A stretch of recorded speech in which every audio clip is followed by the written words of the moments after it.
Everything started one specific night when a woman who was traveling with a young child arrived at the Tungtoon shelter, asking for a safe place to stay. However, the owner refused to let them inside, claiming that they were already caring for too many people. At that moment, the woman offered the man a bribe of a single silver coin, which was more than enough money for the greedy man, to decide to make an exception for them. Once they were safely inside the shelter, he showed them to the room where they were meant to stay for the night. Since it was late at night, he decided he would explain the shelter's rules and any fees the next day. After he finished explaining that, the owner left the room. The woman, whose name was Helen, helped the child sit on the bed. She felt a deep sorrow for this poor soul who had experienced so much hardship at such a young age. The small child wanted to know where his mother and father were, but it seemed something terrible had happened to them, and Helen was too distressed to tell him the truth. So she gave him false hope, telling him he would be able to see his parents again very soon. She added that he should get some sleep and wait for morning. The innocent young child accepted what she said, and a short time later, he was sound asleep. Meanwhile, Helen began to cough violently. She quickly realized that she was about to die, as blood started coming out with every cough she made. After a final goodbye to the little boy, she died right there. The child, Rowan, woke up from his sleep a short time later in the night, only to discover the bedsheets were now covered in blood, and he saw that Helen was already dead. Later, the shelter's owner arrived with his mistress. They were both very annoyed to find the woman had died inside their shelter. The mistress observed that the boy had the same light-colored hair as Pauline, a woman who had been living there for some time. Just then, Pauline herself appeared, and it was clear she looked very similar to the Rowan. The mistress quickly ordered that the boy would be placed in Pauline's care from that moment on. Because the shelter was not a charity, Pauline and Rowan were forced to beg for money together on the streets. Now, let me tell you about this Tungtoon shelter. It was supposed to be funded by charity and government aid, a safe place for the homeless. In reality, it was an evil place that exploited children by charging responsibility fees to make a profit. Pauline properly introduced herself to the Rowan, and then she asked him what his name was. Rowan did not answer. He was still thinking about Helen, the woman who had just died. Pauline could clearly see the worry written all over his face, so she decided to sit down next to him, and she gave him some words of encouragement. She did not know his full story, but she said the past was behind him and he needed to be strong to survive. If he remained positive, she believed happiness would eventually find him. She held out her hand and encouraged him to work hard to improve his own life. The Rowan, took her hand immediately, and with that, a new part of his life started. From then on, he pretended to be Pauline's son, and they begged together. Although their mother-son relationship began as a necessity, Pauline always cared for him as if he were her own son. She made sure to protect him from bullies and other people on the street. With all the care she provided, the boy never felt lonely, not even for a moment. In this way, 5 years went by very quickly, like a soft breeze. Now the boy was 8 years old. His name, as you know, is Rowan. As they were sitting together one evening, they expressed appreciation for each other's hard work over the years. That morning, Rowan had heard a rumor that Pauline would be leaving soon, and he wanted to talk to her about it. Pauline did not look happy as she confirmed the rumor was true.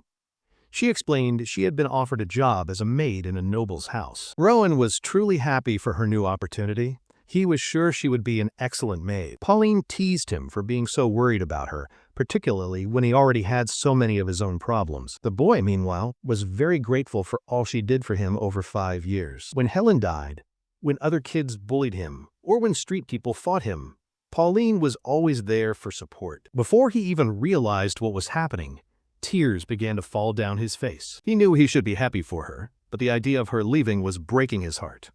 First it was his parents, then Helen, and now Pauline was about to leave him. The thought of being abandoned again tormented him. Pauline quickly helped him to stop feeling so sad. She reminded him that even if someone is not physically with him, it does not mean he is truly alone. He is only alone if his heart feels empty. If he keeps the memory of those who left and looks inside himself, he will see how much they loved him. So whenever he starts to feel lonely, she told him to just close his eyes and listen to his heart, because she would always be right there with him in spirit. The days passed, the sun set, and another night came while he was standing deep inside the woods. Rowan remembered Pauline's final words to him. Feeling lonely, he decided to close his eyes, placed his hand over his heart, and tried to feel the presence of the people who mattered to him. As soon as he did this simple action, mana began to swirl all around him. Even though his eyes were closed, he could suddenly see through everything around him. almost as if the whole world had become visible to him at once. It was not just the world. He could also feel the presence of his parents, Helen and Pauline. Every single person that he cared about felt much closer to him in his heart. Many years passed quickly since Pauline had left the shelter. During all of this time, she had not contacted Rowan even once, which made him think that she was still very busy getting used to her new life. All he could do was pray for her safety. In the meantime, he had been begging alone like the other children. The director assigned him to Zone 1, the best area, because he earned a lot of money. He was treated better than other kids. Then there was this man who acted very friendly toward Rowan. His name was Blake, and he was the supervisor for Zone 1. He had been acting very friendly and nice to Rowan since he heard about the boy's sad past. He was also the person who helped Rowan understand that the cluster of light he saw with his eyes closed was mana. Because Blake was so helpful and kind to him, Rowan had no reason at all to dislike the man. This man had condensed light inside his body and was a skilled swordsman who used mana. Since Rowan could see mana, he noticed Blake's mana had a strangely dark and murky glow. Here is some information on how mana works. Mana is the key element that forms the world. People take in mana by breathing, which unconsciously affects the world's natural flow. Out of all the people in the world, a few individuals, like Blake, can use the power of mana through different training methods known as mana cultivation. Blake had clearly instructed Rowan not to attempt mana cultivation without the right knowledge, as it could be very dangerous if done incorrectly. As a few people passing by tossed some coins into his bucket, Rowan sincerely showed his gratitude to them, just as any beggar should. Some ladies who were passing by found Rowan to be very cute and adorable. They were unable to resist his charm. Meanwhile, Rowan was lost in his own thoughts, trying to improve his control over his mana abilities. First, he was trying to get accustomed to seeing both real objects and mana at the same time, and he finally succeeded. This small accomplishment brought a faint, victorious smile to his face.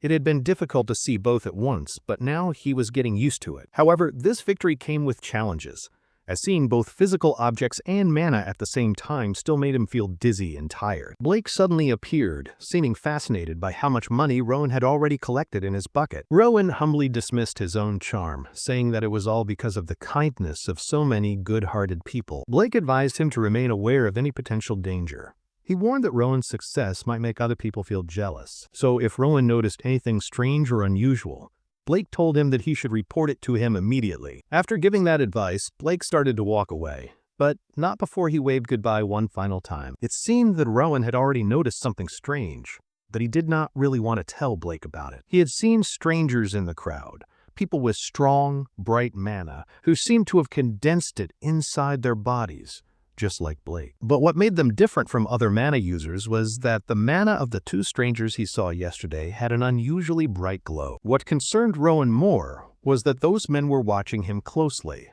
They had disappeared instantly by jumping over buildings. They did not seem threatening, and Rowan wanted to keep his ability to see mana a secret. As a man dropped another coin into his collection bin, Rowan noticed that the container was already completely full, so he started walking toward the base camp to get it replaced with an empty one. But as he was walking down the street, he saw some men hiding in the shadows who had the same strong colored mana inside them. He was sure they were the same men from yesterday. It was not just one man, but several of them, and they were all continuously following him from a close distance behind him. Rowan had no idea what these suspicious men were planning to do. He felt especially scared because this was the first time they had followed him so closely. One man was behind him, and another was to his side. All he had to do was somehow get back to the safety of the base camp. His growing anxiety began to overwhelm his thoughts and his impulses, as those suspicious men continued to close the distance between him and them. At one particular moment, as they drew nearer, he thought that he was in serious trouble. But thankfully, at the very last second, Rowan heard the voice of someone he knew. And that familiar person was, of course, his friend Blake, who was running toward him with an incredible and almost godlike speed. Once Blake finally caught up to him, he quickly cradled Rowan in his arms and then jumped so high into the air that he landed on the rooftop of a nearby building. The suspicious men had also managed to catch up to them, so Blake started moving even faster than before, while warning Rowan to hold on tightly and not drop a single coin. Otherwise, they might go to bed hungry that night. Meanwhile, Rowan's mind was already completely lost in his own thoughts, which made Blake feel very confused by his behavior. When they finally arrived at the shelter, Blake put the boy back down on the ground, but Rowan was still totally lost in his thoughts and unresponsive. Blake assumed the boy had been so frightened that he froze up completely. Now that they were safe, he assured Rowan the danger was over and told him to go inside. Once the boy was safely inside the building, we learn he was not unresponsive because he was scared into silence. It was actually because he was amazed by a major breakthrough he had just experienced. It happened back when he and Blake were escaping from the men. He was able to clearly see how mana flows through a person's body during movement. He even saw how condensed mana moves when strength is concentrated in the arms and legs. In fact, he could identify the exact number of bursts it takes to jump from a rooftop. So he decided to try it again to confirm the full capabilities of what he just discovered. He drew in mana as he breathed, circulated it throughout his entire body, and began to condense it, getting ready to release the power when he needed it. It seems the little boy had finally understood how to use his mana correctly. The next step for him to take was, all that remained was to actually test his new ability. Meanwhile, the other children who had been at their begging posts started to arrive, completely unaware of why they were all being called back. That is when Rowan's senior arrived. He knew that all of the children were desperate to know what was happening, but he told them not to worry because it was nothing serious, so they should not feel stressed about the situation. Once the zone leaders completed their inspection, everyone could return to their duties. He was not sure how long it would take, so he told them to stay quiet in their rooms, all except for one child, who was Rowan. He was instructed to pack his belongings because he was being moved to a new location. A little later, the quiet boy followed his senior, making sure to walk just a few steps behind him. At one point, Rowan was asked to stand to the side while his senior talked with the big guy.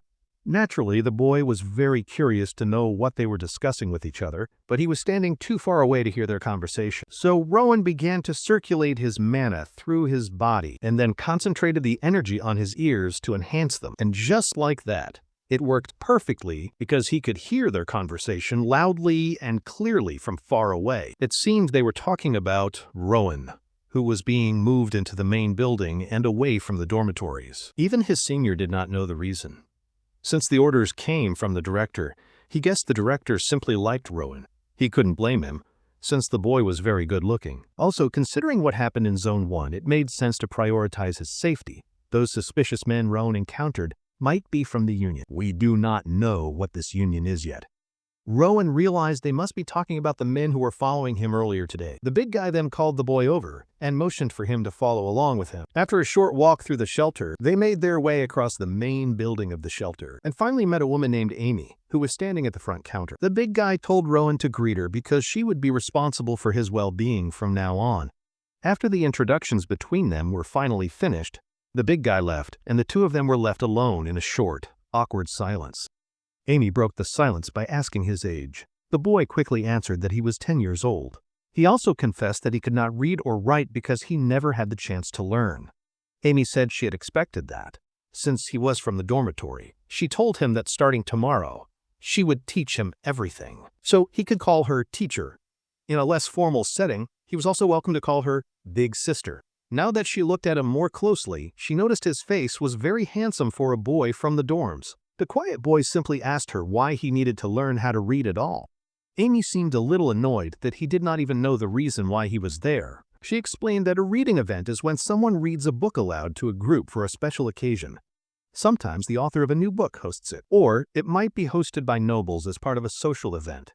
Reading well is very important among the upper class, and this time, Rowan was going to perform by reading in front of the shelter's important patrons. If he performs well, he could even be chosen to do a special private reading. You see, children who read very well are often adopted.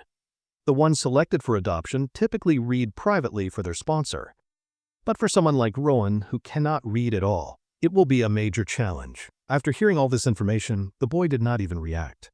He did not look confused or overwhelmed in any way, which left Amy feeling both intrigued and very puzzled by him. She just gave him a kind and affectionate pat on his head, before she then instructed him to follow her again. She brought him to the new room he would be staying in, and she introduced him to the other children living there. After she finished the introductions and left the room, Rowan began to put his things away inside his own personal closet, something he never had in the dormitories. It was then that one of the other boys approached him, looking at him with disbelief, as if he could not believe Rowan came from the dorms. Although the boy was in disbelief, he also seemed very fascinated.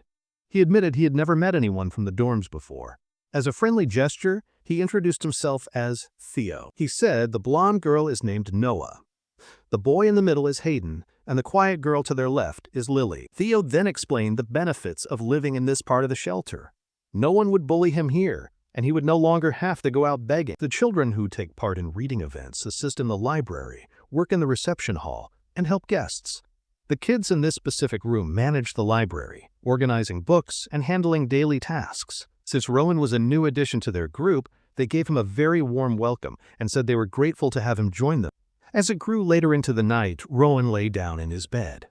He could not stop thinking about reading books. To him, it felt like books held all of the knowledge in the entire world. Pauline had always believed that books were the greatest gift for a curious child like Rowan. Just the thought of her made his heart swell with deep gratitude. Back in the library, in a section marked Zone 1, Rowan had just finished reading a book as part of his practice for the events. Amy then instructed him to bring her all of the books he had read that day. Once he put the large stack of books down on the table, Amy began to write down the titles of all the books. After she had finished her examination of the list, she noticed something very striking. It turned out all the books Rowan had been reading were fairy tales, so she wanted him to start reading novels from Zone 2. She also gave him praise for the excellent work he was doing. Rowan was very happy that he could now read the books from Zone 2. After all, Zone 2 was the section where the books for adults were kept. He was so excited that he wanted to read a little more before going back to his room. Amy gave him permission, so he walked straight to Zone 2. The Rowan was having a wonderful time looking at all the different books, and no matter which one he chose, he wanted to read it immediately. But then, one specific book in the collection caught his full attention. The book was titled The Birth of Grafton Kingdom in the Union. The mention of the Union sounded familiar to him, like something he had heard adults discuss. When he opened the book, the very first thing that he saw was a map of the continent where he lived. One of the regions, named Grafton, had won a very long war, and after that the world was reorganized into a system with one kingdom and 6 self-governing regions. Afterwards, to stop more wars and to protect public safety, the king created an organization that was known as the Union. This group has operated for over 200 years to keep peace. Its members are meant to be good people, so Rowan could not understand why Blake ran away from them. He concluded the Union might stop begging, and Blake feared punishment. But then again, Blake seemed to have a good relationship with the local supervisors, so that explanation did not make sense. There was another possibility he considered. The shelter and the Union might not have a friendly relationship with one another, and for some reason the shelter was hiding the events of that day when he was chased by members of the Union. It had to be something terrible for the shelter to hide it. The thought made him feel very uneasy. A few more days passed by very quickly, like a soft breeze. Rowan could be seen in the library, cleaning the bookshelves and tidying up, using his control of mana to help make the physical workload much lighter. He was still not an expert at moving around while he was circulating mana, but the process had become much more manageable for him. Back when he was begging on the streets, he had to sit still and quietly breathe in mana. But things were very different for him now. He had practiced enough that he could circulate mana while walking or even while reading. Still, his mana concentration had not improved. It always scattered instead of gathering correctly. This was frustrating, but he believed that taking it one step at a time would eventually get him to his goal. On one particular day, all of the children were gathered together in the main hallway. Standing in front of all of them were the vice director and Amy. Without wasting any time, the vice director started to call out the names of the children participating in the next reading event. Fortunately, his friends Theo, Lily, and Noah were all chosen for the event. But when the time came to announce Rowan's name, the vice director hesitated. She was against him joining this time because he had only just finished reading the fairy tales. Still, she could not deny the boy was very handsome. His presence alone would improve the event. So instead of participating, he was told to just observe and experience the atmosphere. Rowan, being the polite boy that he is, expressed his genuine gratitude just for being considered for the event. After the selection was finished, Amy stepped forward to guide the chosen children. She told all 10 of them to change into nice clothes and meet in the reception hall. Meanwhile, the children who were not chosen complained among themselves. It seemed unfair that someone like Rowan was picked when he had only just finished the fairy tales. Later, Rowan appeared wearing his new clothes, looking adorable, elegant, and very charming. Theo gave him a compliment, and Rowan returned the kind gesture with a compliment for Theo. Amy then guided Rowan to the seat that was assigned to him for the event. Once all of the children had settled into their assigned seats, a knock at the door announced the arrival of all the special guests. Soon after, all of the important guests began to make their way into the room. One of the women happened to be someone who had seen Rowan on the streets before, back when he was begging for money to survive. I remember her as well. Back then, she was completely charmed by the sight of such a handsome Rowan. Even Rowan seemed to remember her, and he quickly expressed his gratitude for her kindness in giving him money.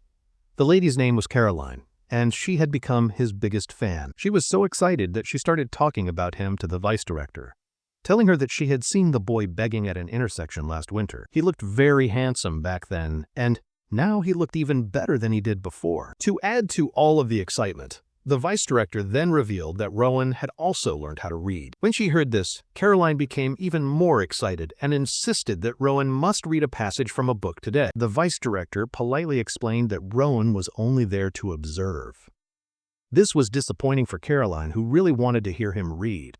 Seeing the guests' enthusiasm, the vice director decided to let him try reading the last chapter. A little while later, the guests were all completely amazed and shocked when they heard Rowan's rhythmic and very pleasant-sounding voice. It seemed as if his voice was hypnotizing everyone in the entire room, filling the air with love and affection that made the women feel overwhelmed with powerful emotions bubbling up inside them. The incredible intensity of the emotions in Rowan's voice caused the guests to sigh, their eyes filling with tears. The suspense made the ladies bite their lips as their heartbeats quickened. Once he had finished reading the passage, the women in the audience could not stop giving him compliments, saying every kind and sweet word they could possibly think of. Rowan remained humble and gave all the credit to the vice director, who helped him and gave him the opportunity.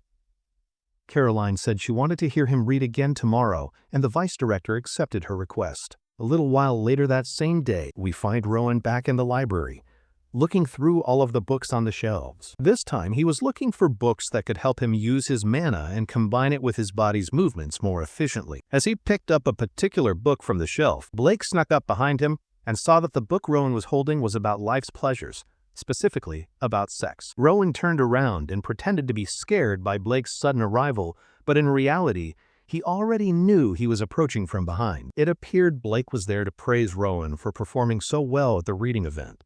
He was a little disappointed he missed hearing him read, so he came to the library to listen. Rowan did not blame Blake for missing the reading event, as he understood that Blake had many important responsibilities to take care of. Rowan asked if Blake had any new information. Blake revealed that the men from the union who chased Rowan were causing trouble again, so Blake planned to handle them with the administrators. Rowan felt completely certain that with Blake's help, the men from the union would be defeated and finally learn the lesson that they deserved. Hearing these very encouraging words from the boy made Blake feel even more confident. As much as Blake wanted to attend the reading event tomorrow, he was afraid he would have to miss that one too. While Blake seemed brave for facing the union, this made him the real villain, since the union exists for peace. But because Blake was so kind to Rowan, he was a good person in the boy's eyes. Continuing on with their conversation in the library, Rowan assured Blake that he would hopefully have another opportunity to hear him read, since he would be reading aloud often. Rowan was more concerned for Blake's safety, wishing him luck in dealing with the union men.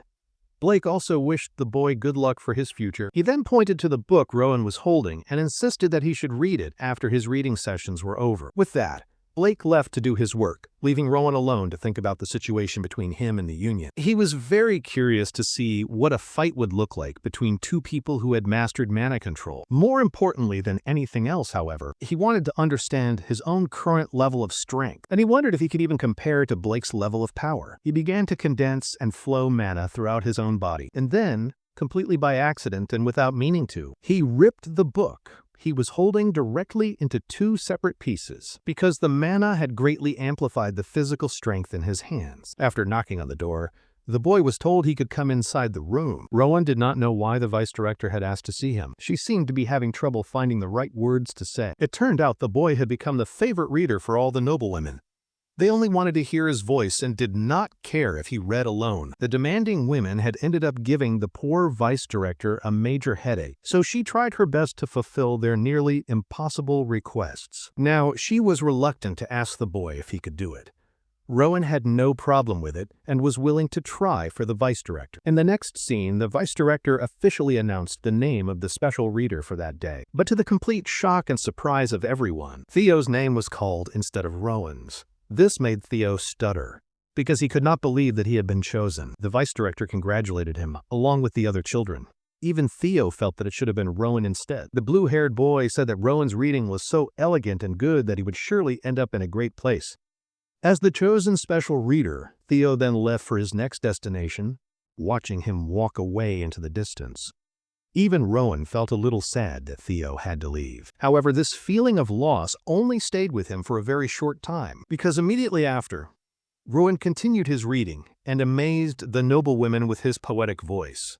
He had no time to feel sad or think about the loss, as he was busy with his duties. Since the boy now had a heavy schedule, the vice director reminded him he would attend both the morning and afternoon sessions, meaning he would be doing double shifts. Even the vice director felt sorry for putting so much pressure on him, but he was just in very high demand. Instead of seeing it as a burden, Rowan viewed it as an opportunity and felt grateful that people enjoyed his reading. At the same time, the boy confessed that he always felt emotionally drained after reading sessions, so he requested a break after each one to calm his mind. Of course, the vice director could not refuse the boy's sincere request, but she told him not to go past the backyard. Rowan agreed to this and was happy to get that much. Staring out at the garden, the boy found himself alone in a quiet place. Here, he was able to practice his mana circulation once again, concentrating his mana on specific areas like his muscles, joints, and bones.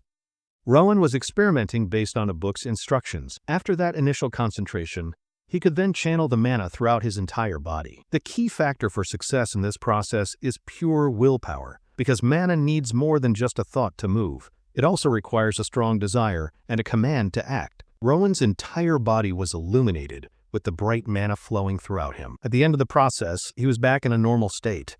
The only issue was his mana concentration, and he could not tell if the problem was his body or his skill. But for now, the boy did not want to rush it, believing it was more important to fix his weaknesses so he would not end up like others. Back when Blake carried the boy to the shelter, he had been unable to even walk on his own. Rowan suspected the union members probably got tired of chasing him, which was a relief.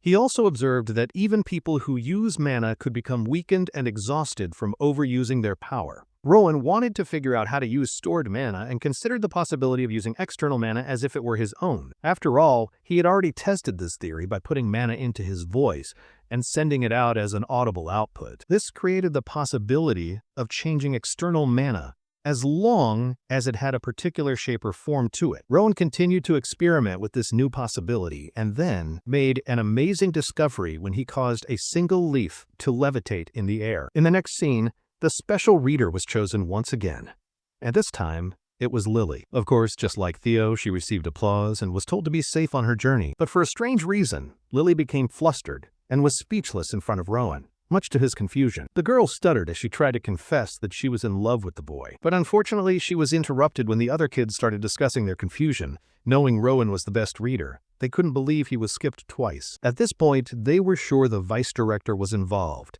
believing that Rowan was a golden goose for the shelter because he brought in so much profit. Poor Lily's confession was completely ruined by the interruption, especially after Rowan asked her to repeat herself because he had missed it. But still, Lily went away crying, having lost her only chance to confess her love. As for Rowan, the boy was busy thinking, remembering how the special readers were all supposed to go to a good family. This meant if he had the chance, he could experience a new world with more life experiences. This might help him learn about mana storage faster. The boy's curiosity continued to grow stronger. The very next day, while he was taking one of his scheduled breaks, he was experimenting with the same levitation technique as before. Rowan found it easy to do because he had repeated it. All of a sudden, he then sensed a purple trail of mana nearby and noticed a man trying to sneak into the shelter's grounds. He recognized this man as the big guy who had brought him to the main building. The big guy fell down with a heavy thud, and to the boy's surprise, he saw that his mana was fading away. Suddenly, another man quickly ran over to him and immediately began to check on the injured man's condition. They discussed what happened, and the word union was mentioned in their conversation. Rowan overheard their conversation about the incident and was then told to go back inside quietly and to pretend that this never happened. The boy was still frozen in shock, having no idea what was actually going on. What was more, the afternoon reading session was suddenly canceled without any prior notice, and the children were strictly instructed to return to their rooms immediately. Nothing like this had ever happened before at the shelter, so the children were confused. Amy focused her attention on Rowan and strongly urged the boy to get himself ready, because this time he was going to be the special reader. While he was preparing himself for the very important event, the boy looked sad about what was happening around him. He remembered Amy's serious tone, which was missing the usual kindness she showed him. Thinking about what happened earlier with the two men, he wondered if they were the reason for the afternoon reading session's cancellation. Although the boy felt uncertain about the situation, he stepped forward and found Amy, who was also waiting for him. She was dressed up and ready to go to the sponsor. But deep inside, he knew that something very strange was happening at the shelter. Seeing the boy's well-prepared outfit, she seemed dazzled for just a moment, but she did not say anything to him and just instructed the boy to follow her. Rowan asked if he was being adopted by Caroline, which would have been a good outcome. But to his shock, it was someone else. But once again, Amy did not say a single word in response. The two of them made their way to a different relief shelter known as the Annex, which looked much darker and gloomier than the places he knew. Even Rowan could sense that the building was full of evil people inside of it, all of them holding a suspicious kind of mana. The big guy took the boy inside, believing it was very important for them to hurry up. While leaving the big guy, Rowan gave one last look at Amy's face, which seemed to appear neutral. Inside, he noticed the building had no windows and was gloomier than he expected. The boy decided not to let his guard down in case something happened. Inside the building, he heard the voice of the vice director. They entered the strange hall that looked like a ritual altar. Immediately, Rowan was told to sit and read. He wondered if these people were hiding from the Union because of what happened earlier, but he had no idea what the ritual's purpose was. Rowan saw the specific book that he was supposed to be reading, but the boy looked very shaken and extremely worried about this situation and for what was about to happen next. He was very curious about the strange, deep pit descending far below, wondering what was inside it. Then, a realization struck him. It was a large pit of mana, unlike anything he had ever seen before. Rowan was instructed to begin his reading immediately, without any delay. So the boy poetically began reading a passage about a gloomy story related to the dark pit. He could sense the dark mana gathering inside it. Rowan continued to keep on reading the strange text, feeling himself being hit with uncontrollable emotion. His reading style became darker, and he finally realized what was happening to him. It was the pit of mana itself that was his one and only audience. As the boy continued on with his reading, he felt his own mana being drained from him. His body grew weaker with each word, and he knew it was dangerous. However, he also knew that if he stopped now, it would be too late. The shelter would be in trouble, and the forces of the Union would finally catch up with them. Concentrating even harder than before, the boy endured the difficult hardship. His new plan was to absorb the mana around him and adjust its flow for his own protection. And with that new plan now in motion, tendrils of white mana separated from and swirled away from his body, surrounding him in the shape of a protective barrier. His complete control over the mana flow was a total success. Now, the boy was happy, because he no longer had to worry about the effects of reading. He planned to delay for a little while, and he could tell if the Union members arrived by using his mana detection. Rowan continued to read the words from the book aloud, but he was taking too long. The people who planned his death expected the ritual would be finished by now. Realizing they needed to check on what was happening, they decided it was time to make a move. But Rowan was already completely prepared for their arrival. He sensed they were coming, and wondered if he had successfully bought himself enough time for his plan. But his focus was suddenly broken when he saw the people from the shelter bursting into the room. One of the men was shouting angrily as he made his way inside, but to the boy's great shock, they were actually going underground instead of coming toward him. This made him wonder what exactly was being fed to the dark pit below. The scene changes to the housemaster, who is getting slapped hard across the face. The vice director grabbed him. The big guy in charge of the ritual believed they had deceived him by trying to escape. Meanwhile, Rowan calmly and quietly made his way down into the pit and focused all of his attention on a horrifying tree that was made of lost souls. Rowan's entire world shattered before his eyes when he saw that many people had been sacrificed for this ritual. His feeling of despair took an even darker turn when he suddenly recognized that Pauline was one of the people in the tree. Just then, the angry man from earlier noticed and caught the Rowan. At the same time, Blake came rushing into the room, demanding to know what happened and why the director and vice director had been killed. Blake learned that the director tried to run away, and that is when they found a strange fruit on the tree. Rowan had been brought here so they could create one more fruit. But the process failed unexpectedly, so they do not know what is going on. Blake expressed his frustration about the situation, and then he pulled his sharp sword out from Pauline's dead body. This terrible scene immediately reminded the boy of a conversation he had with the man he considered a brother. He had asked Blake why he never carried a sword, and Blake told him his weapon was being used somewhere else. This was the dark and terrible truth. Blake was the one responsible for murdering Pauline. This dark sight transformed Rowan into an entirely unrecognizable force of nature. The very first thing he did was kill the man instantly. While Blake was busy pulling his sword from the tree, he completely failed to notice what was happening right behind him. The very next thing that he knew was that the boy was surrounded by a powerful and dark aura of energy. He had not expected Rowan to be so powerful at such a very young age. But before Blake could even finish his arrogant speech to the boy, Rowan moved with incredible speed and attacked him with overwhelming force. His full attention was now focused on the lives of those who were no longer living. Tears filled his eyes as the boy wept for the mother figure who was now gone. He put his own mana inside the terrible, dead tree. He then dived deep into the collective memories of all the sacrificed people. Rowan saw tragic and horrifying memories of helpless children crying out in fear, and all of the people who were now dead in front of him. He saw himself as a grown man. It was a mature version of Rowan that looked exactly like him, but only much older in age. Before the boy was able to see any more of the memory sequence was suddenly broken and it ended, much to his regret. And even though he did not know what was happening, something inside of him had changed. It felt as if he had reconnected with the familiar mana he once lost. He remembered the feeling of Pauline hugging the Rowan with great affection. Pauline's voice told him he is only alone when his heart is empty. If he continues to hold on to the memories of the people he loved, then he would never be truly alone. That is why he must look deep inside his heart and search for their love. It is not something that can be seen, but only felt. Pauline's voice echoed in his mind, telling him to listen to his heart. This familiar mana instructed the boy not to forget what is important.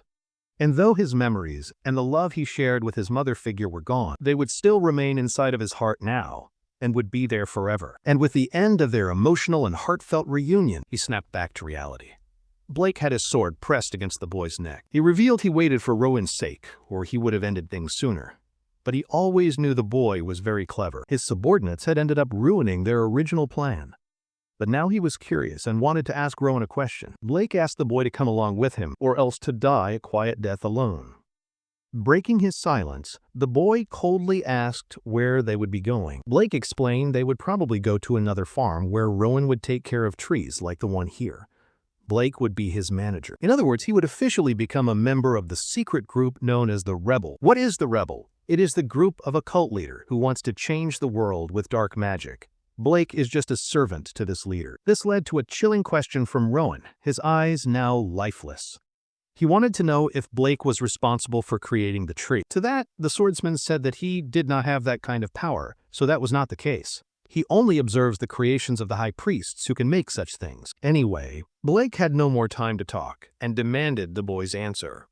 Rowan declared his decision maturely, completely rejecting the offer. In that case, Blake was very dissatisfied with Rowan's answer, and he swung his blade at the Rowan. This man was the same one who treated him like a little brother. I expected some hesitation, but no, he really tried to kill him. Luckily, Rowan was able to stop the blade, much to the complete and utter shock of the man. The boy easily stopped the sword with 2 fingers, using his external mana control. Rowan then asked if Blake was the one who killed Pauline. The arrogant swordsman wondered if the boy would want revenge if he said yes. In response, the boy broke the sword with his powerful mana, declaring that Blake would not live to see another day. Now that is an incredibly cold statement. And it is also sad, if you really think about it. Blake was hit with a powerful strike that made him drop to his knees in pain. The boy had even warned him to dodge, but he could not. Before Blake could even speak his curses, Rowan coldly ended his life by slicing him in 2. The boy coldly stated that people like Blake should not be spared or feel that they had been wronged by others. After all, this was just the direct result of their own terrible actions.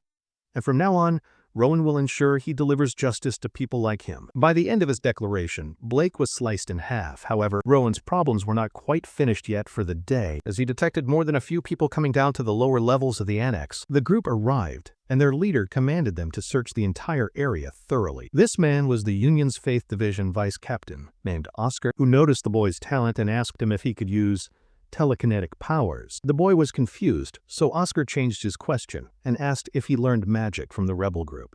In response, Rowan denied this and said he never formally learned magic, but was self-taught. This came across as a completely ridiculous claim from a boy who was only 10 years old. But Oscar could tell that the boy was not lying.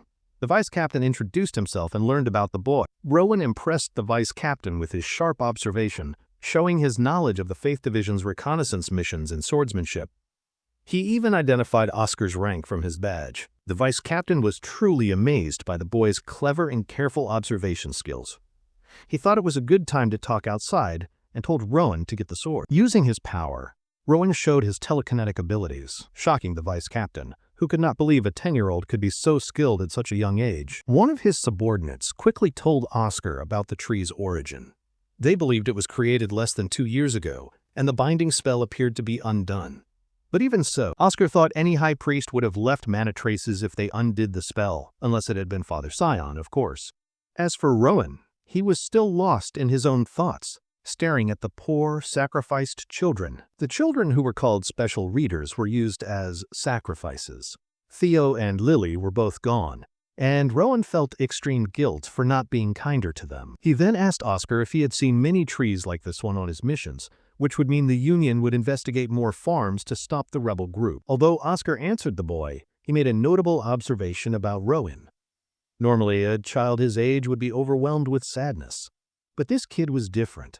He seemed determined, with a clear resolve and a noticeable anger inside him. Rowan then requested to be taken in and to join the Faith Division. Oscar gathered his thoughts, believing the boy was clearly affected by the shock of his trauma, but he was hiding it like an expert. For now, he told the boy they would conduct a special investigation before they made a decision about his future. He was then instructed to follow Oscar and his men, and as he was walking away from the tragic scene, he spotted a single coin lying on the deceased vice director's body. The boy quickly snatched it and then left the area with Oscar. According to their official observations, there was no noticeable damage to the quote-quote-quote pillar of faith. 13 casualties were from the evil organization, while 3 people were found dead from the shelter.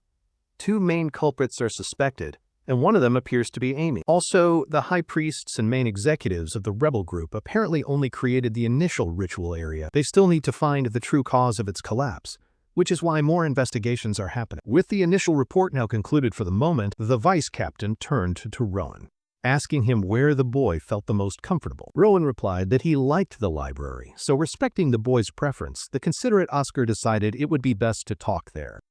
He told the boy to lead the way for them, and in the very next scene, they were sitting inside the library discussing their plans. Oscar expressed how even in the library he found no books on mana cultivation, so he was very eager to know how the boy managed to learn magic all by himself. Rowan's simple answer was that he just figured it out, which is a clear sign of his genius. Talented people often cannot easily explain their intuitive skills, so this reaction is common. Anyway, back to the story.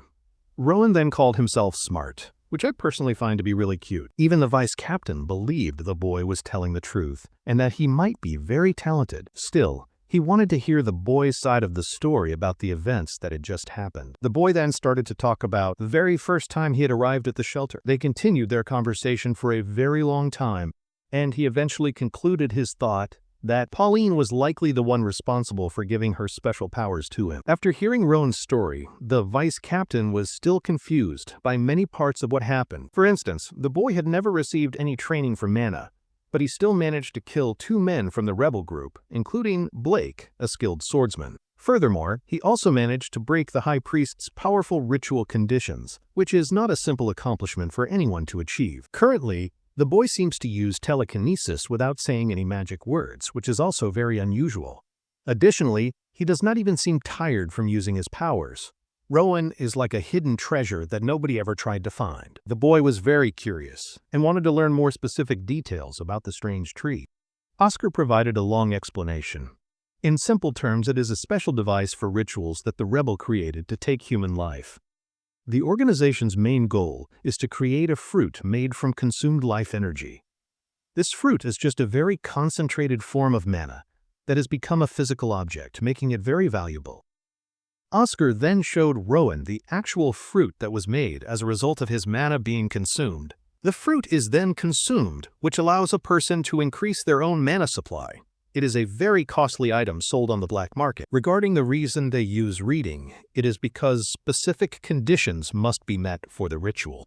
The act of reading helps to stabilize the tree, and it also improves the final fruit's quality. After hearing this, Rowan thought about how the tree seemed very interested in his story, almost like he was reading aloud to another person. This means the tree's activity became stable. The boy now understands that before they were trees, they were once living, breathing human beings. Oscar was very impressed by his sharp thinking and realized that they both thought about it similarly. The boy had more questions and now wanted to learn about the meaning of the word telekinesis. The vice captain explained to him that it is simply a type of magic that allows someone to move objects using mana without touching them. Rowan showed the same power and finally understood that he had been using magic this entire time. He lacks knowledge about his own abilities or how magic works. Even though Rowan shows the beginning stage of telekinesis, Oscar believes he is very special for someone so young. Remembering that Rowan wants to join the Faith Division, Oscar became curious about his reasons. He had just gone through a very traumatic experience, having been betrayed by the people he loved and trusted. So Oscar wondered why Rowan would want to join their group after all that had happened. The Faith Division and the Union are the same organization, just with different names. Rowan admitted openly that he does not completely trust the Faith Division yet. His gut feeling told him that Oscar is a good person based on his mana. Oscar was a little confused to hear a 10-year-old boy call him pure, and he claimed the boy's intuition could get him killed in different circumstances. Rowan insisted that he is good at understanding people, but Oscar said it would be difficult to let a child join them or get involved in their missions. This led Rowan to wonder if he was too inexperienced or weak for their standards. However, the vice captain interrupted him and told the boy to listen very carefully. He said that in life, some things are much more important than only having a special talent. Oscar's serious tone quickly ruined the boy's happy mood, so Rowan sulked sadly. This made Oscar clarify that there was nothing wrong with Rowan. It is simply that making a special exception for an outsider is difficult, and he is very young. Then the young, smart boy asked if someone's age is more important than their actual skill. This powerful question made the vice captain pause and think. It is a fact that Rowan shows genius-level talent for his age, which was proven by his power to defeat 2 adult men.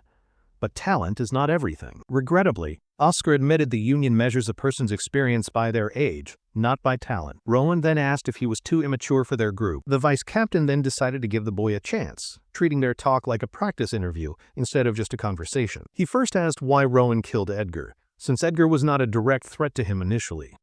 To this, Rowan cleverly answered that Edgar had also killed the shelter owner and his wife.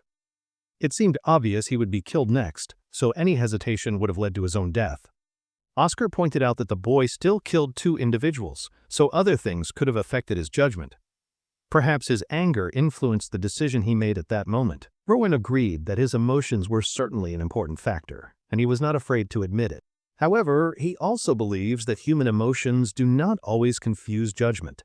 Sometimes, they help make a decision clearer. Regarding the foundation of his judgment, he had decided that the terrible men before him had taken many innocent lives. Therefore, there was no reason to spare men who had no chance of being redeemed. In the end, the young boy also felt he had no right to allow them to keep on living. In response to this statement, Oscar asked if the boy had the right to kill them. Rowan replied that it was the only fair outcome considering all the previous factors. It was just that at that crucial time he had the power to deliver justice. However, he did not want to run away from the truth that he is responsible for killing someone. That is why he offers no excuses. So the vice captain then asked him if it was really necessary to kill those men. To Oscar's shock, Rowan admitted that ultimately certain people are given the job of carrying out executions. Then, with a very cold and intense look, he also stated the Union existed for that same purpose. In that short moment, the vice captain saw something special in him. It is true that the Union's purpose is to act upon its core values, but more importantly, Their ideal is creating a world that is filled with happiness and laughter everywhere. They want a world that is completely safe from any harm.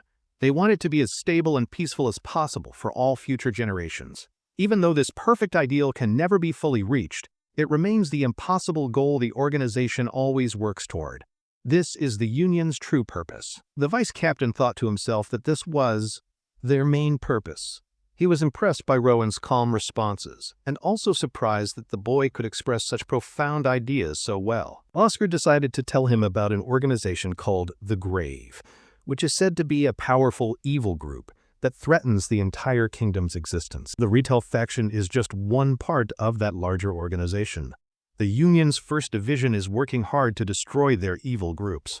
Although the process will be difficult, he believes Rowan's help could be the final push they need to succeed. The boy was confused by Oscar's comment, so the vice captain explained that Rowan will go to the Union to demonstrate his skills, and after he proves himself, they will accept him as a member. For the time being, he wants Rowan to live up to his own high expectations. The meeting ended. Outside, Oscar and his team gathered together. He announced the Tungtun Shelter's evil deeds to aid Rechu's dark plans, but fortunately, the Union has succeeded once more and destroyed the darkness that was in this area. The Tungtun Shelter will now resume its normal operations. After that, he gave the signal for the division to leave. Finally, he called over to Sienna, one of his team members, and gave her instructions. At first glance, the young boy saw that she was glowing with ripples of blue mana. Oscar wants the boy to be taken safely to the Union, so Sienna will be his escort.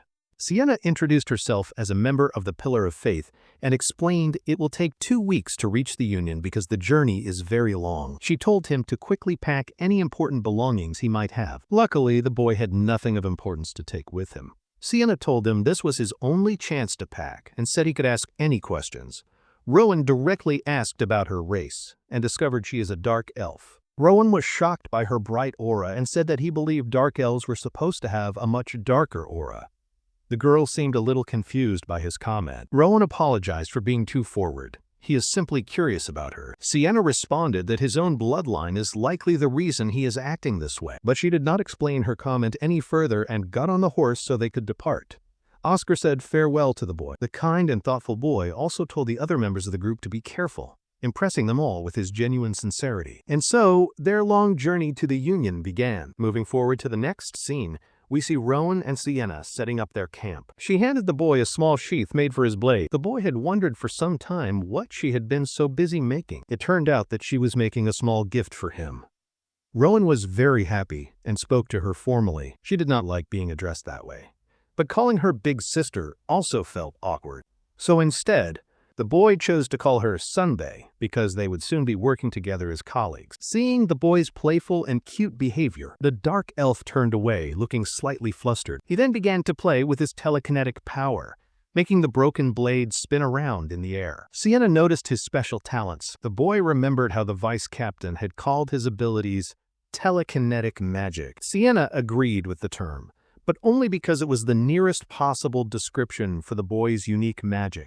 Confused, Rowan asked what term best defined his power. She answered that it is hard to say since his magic seems to be completely unique. His power allows him to directly control mana without needing to use any special words or formal spells. It is a type of divine power that only the ancient elves possessed, who were the first elf race, before they eventually separated into many different races, such as the dark elves. Just by looking at the boy's eye color, she could tell that Rowan's parents were not ordinary people. Hearing the word parents made the boy think about his own.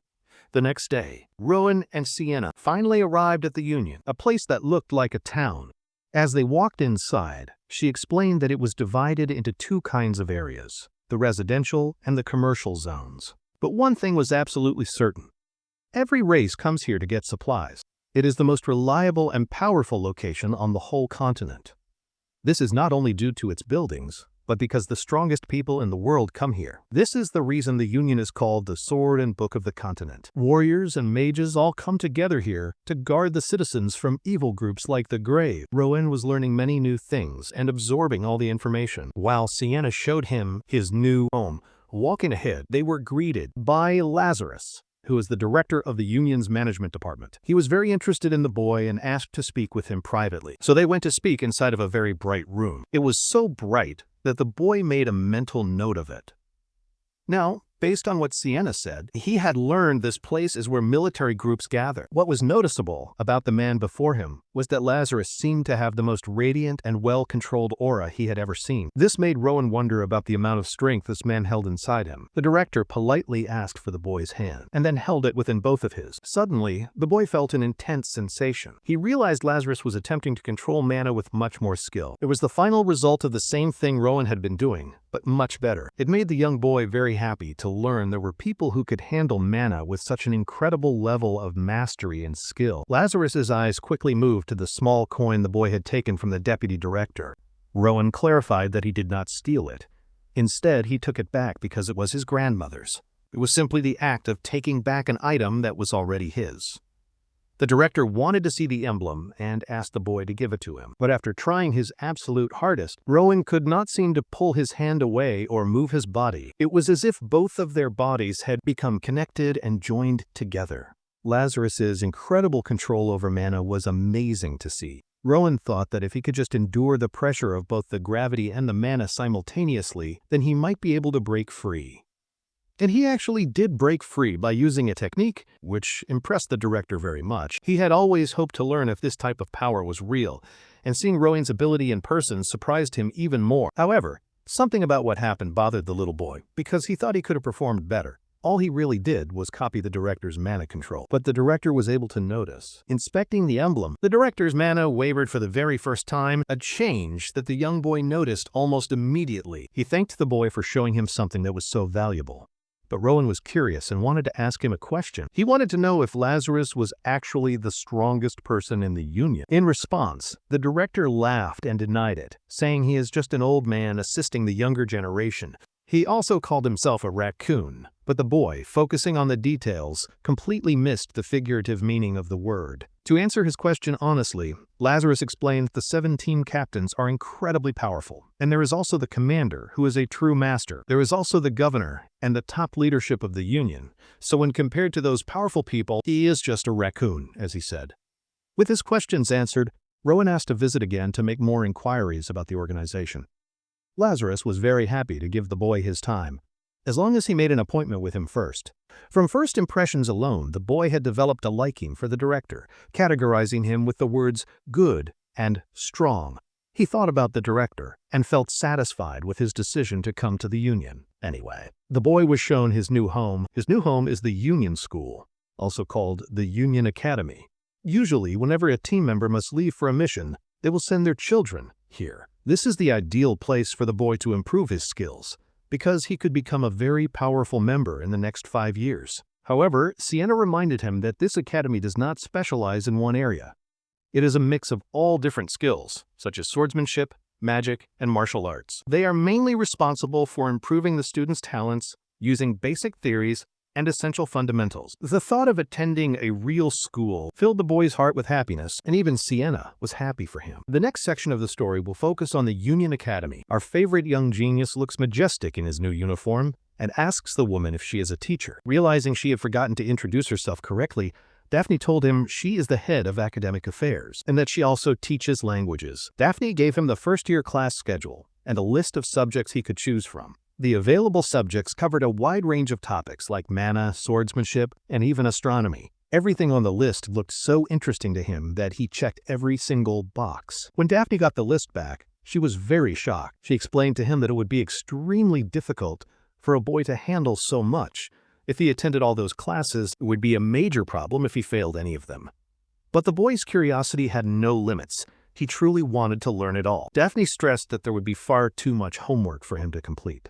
Also, studying is not very easy for the majority of students. But this kind of idea was unfamiliar to the boy, who did not understand why studying is difficult. After hearing his question, Daphne understood that she was talking to a very unique child, since most children do not like to study. In any case, she decided to accept his original list and suggested they go to the first class. In the next scene, the boy followed Daphne all the way into the classroom. His eyes moved around quickly to observe his new surroundings. It was not any different from what he expected. The children in this room have much denser mana than he has. This confirms that his own body is the primary problem, just as he had first guessed. Anyway, Daphne introduced the late new student to everyone in the class. Rowan was given the spotlight to introduce himself to the class. and he remembered his experiences during the reading sessions, which made the feeling seem familiar. The boy politely introduced himself and said he hoped to get along well with everyone. His voice was so moving that it even touched the teacher's heart. This boy is unstoppable. He does not need anything more than his voice. Anyway, he quickly went to find his seat. Daphne started the class and explained they would be learning from page 24. First, Rowan was asked to read for them, since he learned how at the shelter. The teacher was happy for him to read, but when he opened the book, he remembered that it was the same one Amy had tested him with back at the shelter. Rowan spoke beautifully with an elegant tone, which impressed his classmates with his very distinct voice. For a moment, he felt a little annoyed to connect the book with the girl who had betrayed him. After all, Amy turned out to be a member of the rebel group. Still, he wanted to give her another chance and hear an explanation from Amy's side, because he does not yet know how she truly felt about him. Even at his young age, the boy thought that people are much more complicated to understand than any textbook. By the time he finished reading the passage, his entire class was roaring with praise for him. Even the teacher was extremely impressed with the boy and applauded the school for enrolling such a talented student. By the end of that class, Rowan found that he had new fans who told him that Daphne is not the type of teacher who is easily impressed by students. But the boy's words had been so lifelike and full of real emotion. In contrast to his new fans, there was also a girl who had short hair and green eyes. From the very first glance, he recognized her as the person from the vision he saw before. Sophie Pobel introduced herself as the class president and the student representative. They shook hands and Sophie asked what elective class the boy had chosen. He told her that he was interested in swordsmanship, but she noted that he only had a small dagger.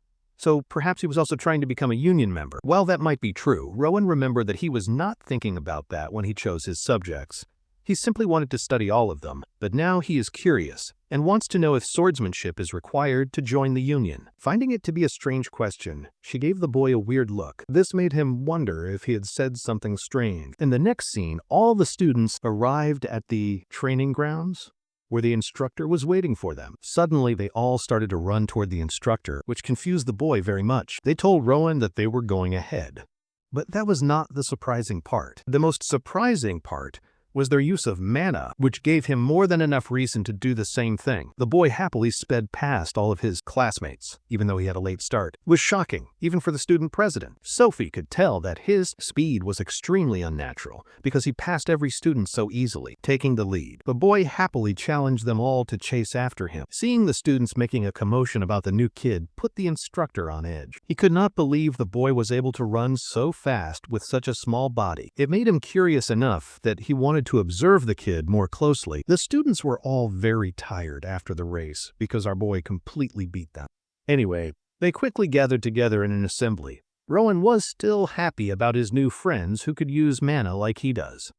Sophie, however, was wondering if the kid was actually human. The way he accelerated and beat them all was amazing. The fact he even lapped them was crazy to her. And after running so much, the boy seemed fine and was not exhausted at all. Seeing her glare at him, Rowan asked if she enjoyed the race. Sophie was startled and thought to herself that he must be a demon anyway. After the kids had received enough rest, the instructor introduced himself as Diego Sanchez, a master of swordsmanship and their teacher. The boy was very happy to be learning from him. First, the lesson began with every student picking up a wooden sword, and it is safe to say they were not very happy, since they were already exhausted. But strangely, Rowan had not moved yet. Diego told the kid to get moving, but Rowan seemed hesitant and afraid of the sword because of his memories involving Blake. Seeing the boy's unusual behavior, Diego noticed his fear immediately and assured the boy that although a sword can be a very dangerous tool, it is just a tool in the end. The sword's intentions do not matter. Rather, it reveals the character of the person who is holding it. That is the reason he wants the kid to face his fears. That well-spoken description of a sword being just a tool really connected with the boy. He came to the realization that if Blake had used a staff instead of a sword, then he would just be afraid of staffs. He concluded that swords were not the problem, so he walked up and grabbed the blade, thinking to himself that he did not hope to become a sword master. At the same time, that did not mean he should run away from it. At first glance, Diego judged that the way Rowan held the sword revealed his talent. But the downside was his lack of strong willpower. The instructor announced that they would now be dueling in pairs. While any method is acceptable, their main goal is to defeat the other opponent. First, Rowan was assigned to pair up with Sophie, as the instructor believed it was the right decision. Their dual pairing was a surprise to both of them. The other kids guessed that Sophie would win the match because of her family's background and her own talent with swords.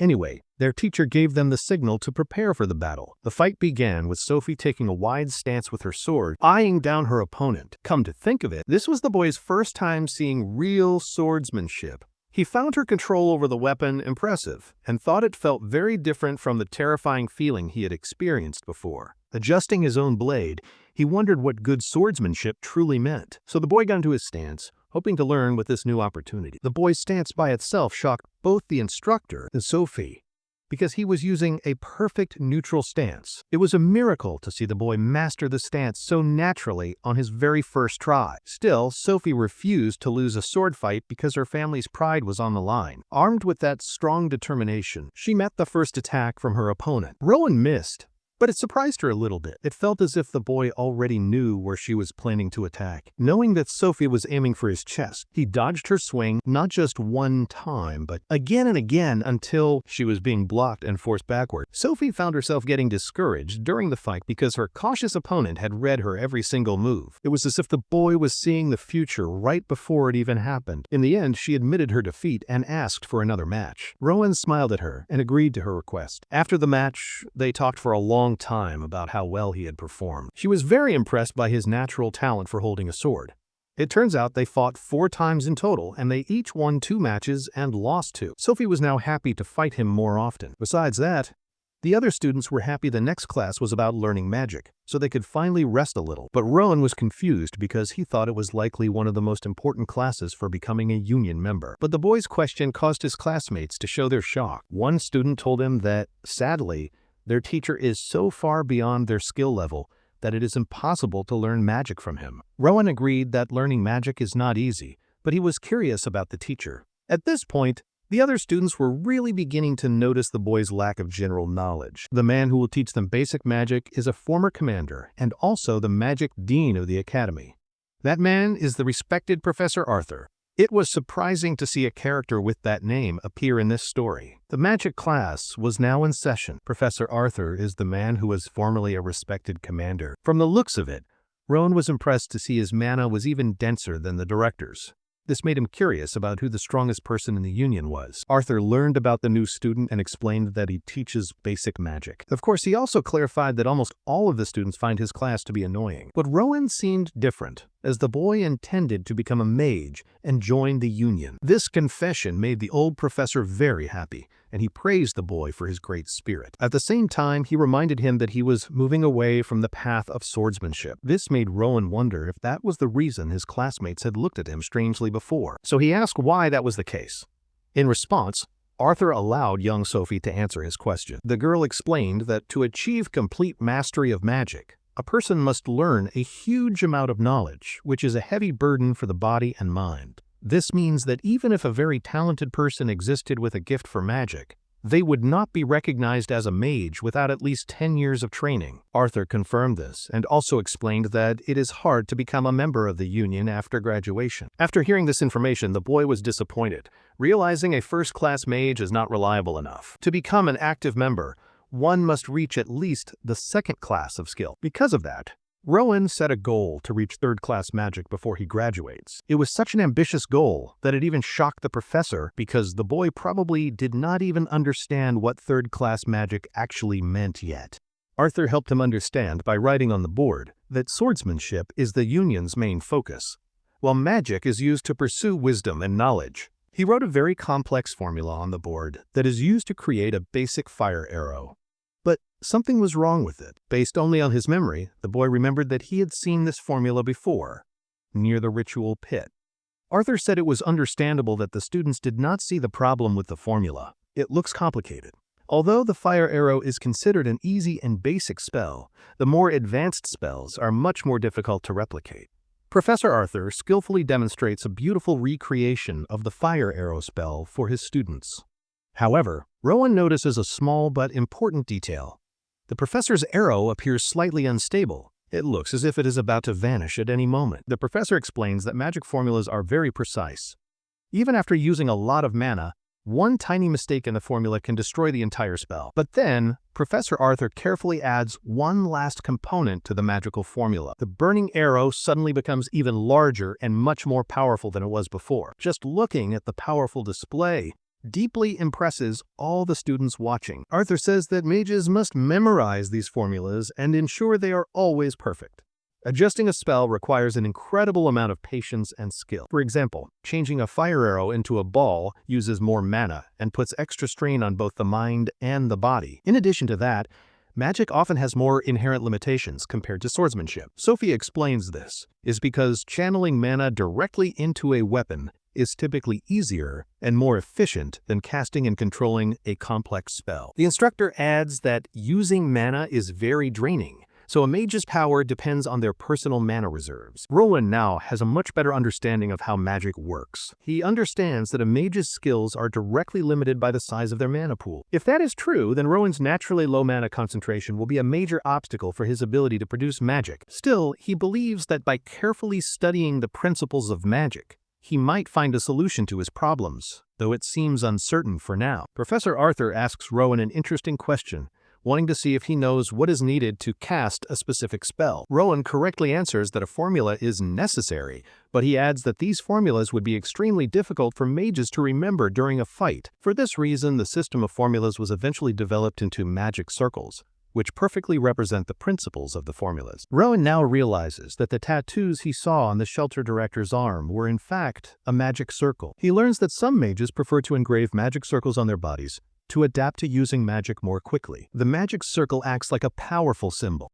And if the formula can be thought of as the equation, then the magic circle is its symbolic representation. Following this line of thought, Rowan then asks if chanting is the method for the verbal conversion of the formula. Startled by Rowan's sharp observation, the professor wonders how he was able to reach that specific conclusion. Rowan explains that the formula Professor Arthur wrote on the board seemed to serve as a blueprint for creating a fireball. If one considers the magic circle to be a symbol, it means that chanting is simply the linguistic conversion of that same spell. This comment makes the professor smile with pride.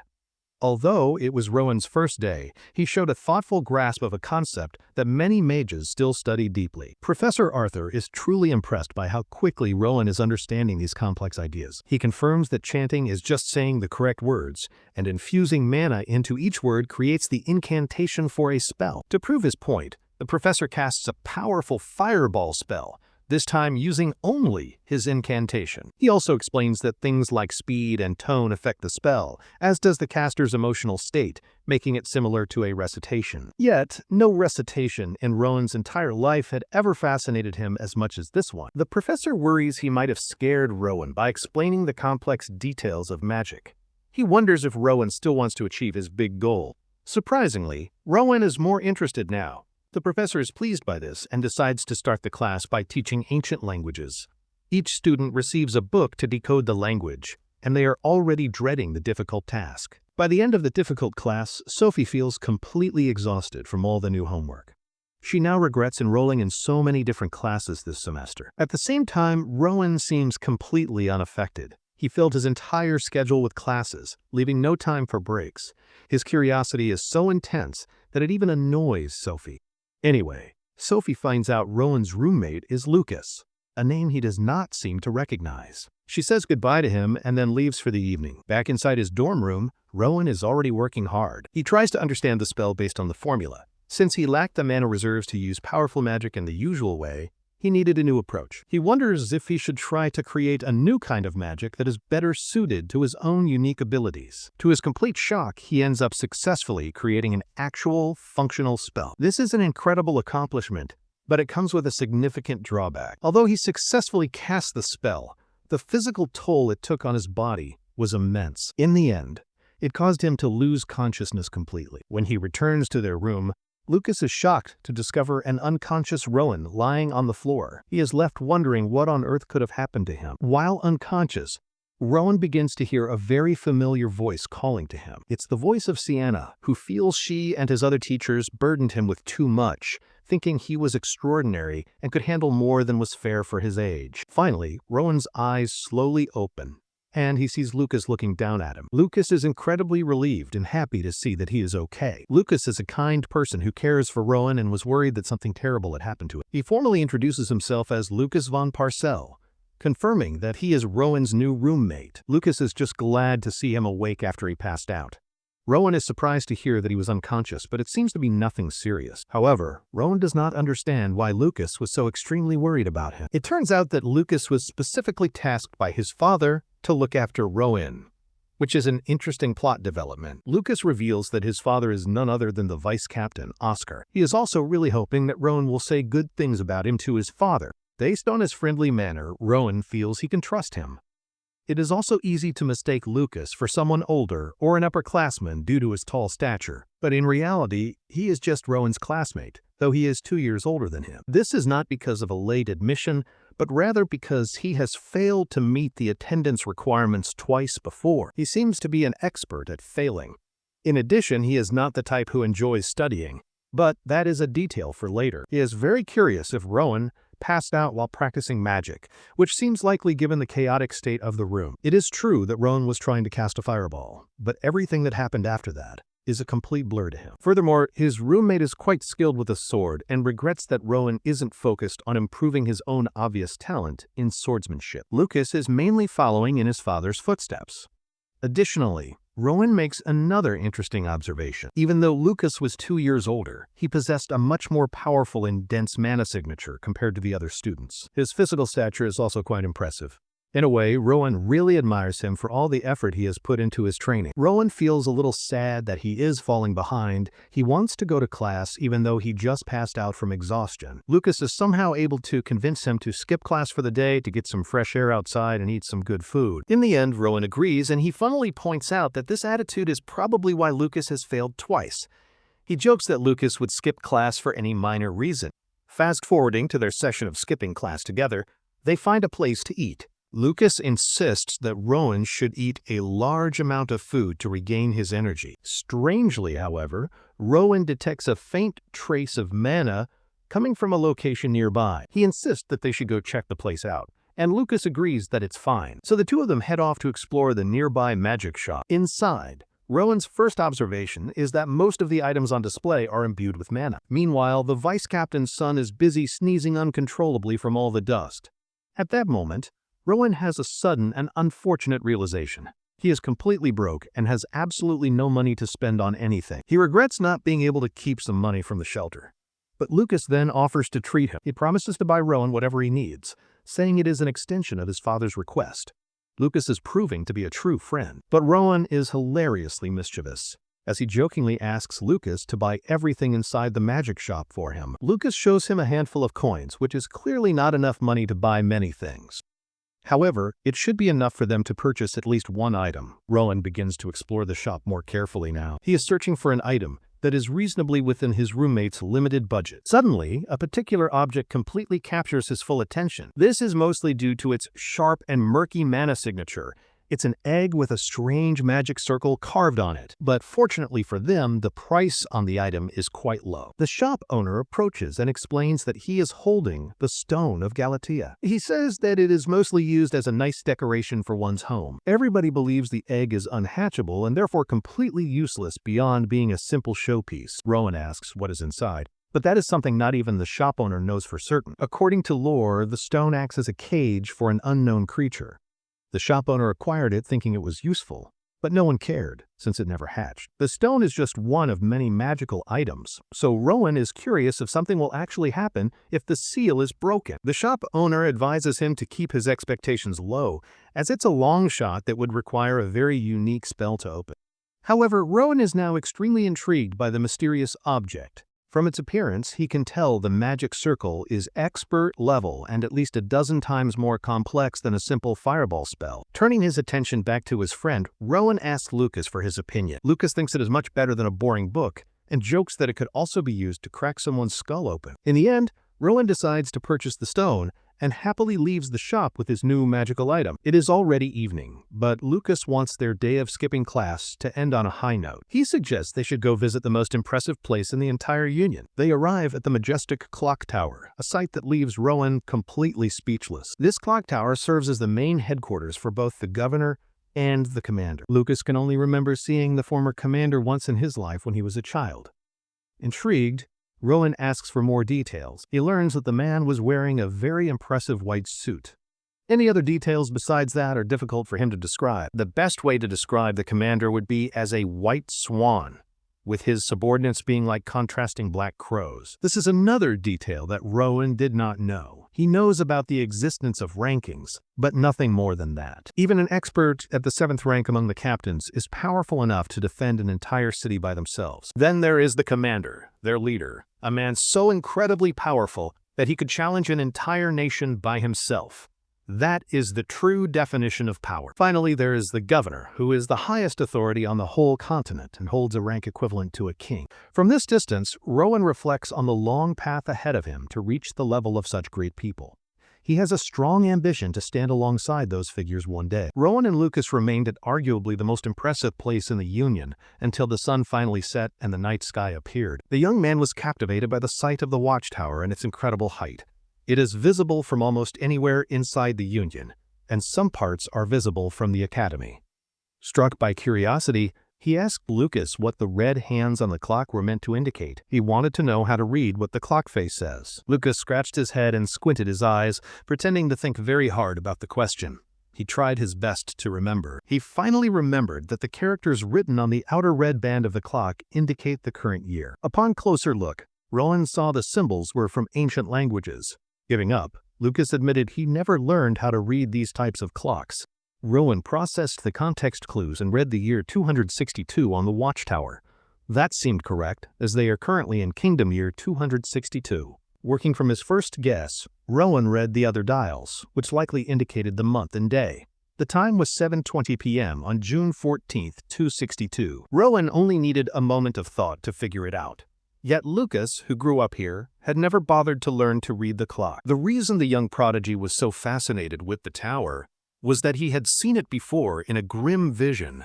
The illusion from the tree showed the clock tower as a centerpiece of destruction. If Rowan remembers correctly, the clock in his vision was pointing to June 14, 272. This is exactly 10 years from today. After staying for a little while longer, the two roommates finally decided it was time to head back to their dorm. Once he was certain Rowan was safe, Lucas picked up his wooden sword and headed for the door. He may skip classes, but he never misses a day of training. If he skips even a single day of his physical training, he feels his body becoming sluggish. And so, the young prodigy was left all alone to think about his chaotic thoughts. The apocalyptic vision that the mysterious tree showed to him is very hard to ignore. There is a strong possibility that it was not just a simple illusion. It could have been a precognitive dream, giving him a glimpse of the future. If that is the case, he must try to change the future. To gather his thoughts, Rowan closed his eyes and entered his mind palace. First, he needs to collect as much information as he can from the memories he has stored in his mind. With his incredible ability for perfect recall, he reviewed the snapshots of the clock tower he saw earlier. Piece by piece, he reconstructed every small detail with perfect accuracy. Once he was satisfied with the amount of data he had, he moved to the next step. He began to fill in the gaps between his memory's blind spots in their correct chronological order. Rowan identified specific things that appeared in the past that would later cause deaths in the possible future he witnessed. The buildings, their roofs, and their structures were all accounted for. He recalls seeing the corpse of a person who died from a collapsed roof. The young prodigy meticulously overlapped what he knew of reality with his dark vision. He carefully stitched together what happens in each scene. Once he finished filtering everything down to the most important details, he moved on. He pulled up the memory of the truly dreadful illusion he had experienced before. He recreated the scene that was shared with him by the mysterious tree and enhanced the areas where he could add more detail. For a brief moment, he hesitated, not wanting to replay that sorrowful scene again in his mind. Thinking about that terrible vision now, he remembered more. The bodies on the ground looked like the friends he had just recently made. Sophie, Lucas, and Sienna were there, all lifeless and slightly older. That is the kind of future he does not want to live in. It puts into perspective how weak he is now and what a failure he will be. For the moment, he wants to know what rank he managed to reach in that vision. From all the fragmented pieces of the vision, only one of them contained an image of his future self. After searching through the vast amounts of data stored inside of his mind, he found it. He finally found that single lingering scene that showed his future self. From the vision's default angle, his rank badge was not visible on his side profile. Refusing to give up, Rowan's analytical mind developed a method to change the viewing angle of the memory. This new method required him to immerse himself much deeper into the shared vision of the burning union. After confirming that all of the details in the vision were in order, he proceeded. Rowan turned his full attention to the image of his supposed future self. From inside this memory, he should be able to reconstruct what truly happened during this terrible vision. When he focused on his future self's chest to see the rank badge, he noticed something horrifying. Young Rowan felt his blood run cold. It was difficult to see at first, but his future self looked bloodied and beaten. In the place where his rank badge should have been, his chest was a massive, empty wound, exposing his insides. It appears his friends are not the only ones who will suffer a terrible fate. Rowan himself is destined to die a gruesome death. After he forced himself to go through that very traumatic process, he withdrew.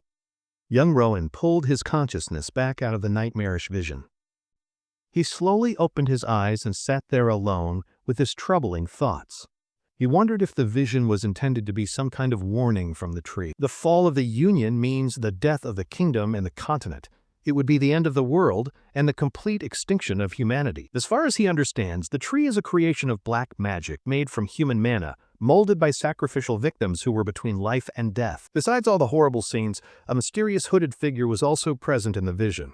Maybe that person holds the key to understanding the full story. Rowan maintained a healthy dose of skepticism about the validity of the illusion he had witnessed. But to ensure that the depicted scene does not happen, he must create a different future using the little information he has. The most effective method for him to do this would be to start by changing himself. Since his future looked bleak, knowing his rank is a lost cause.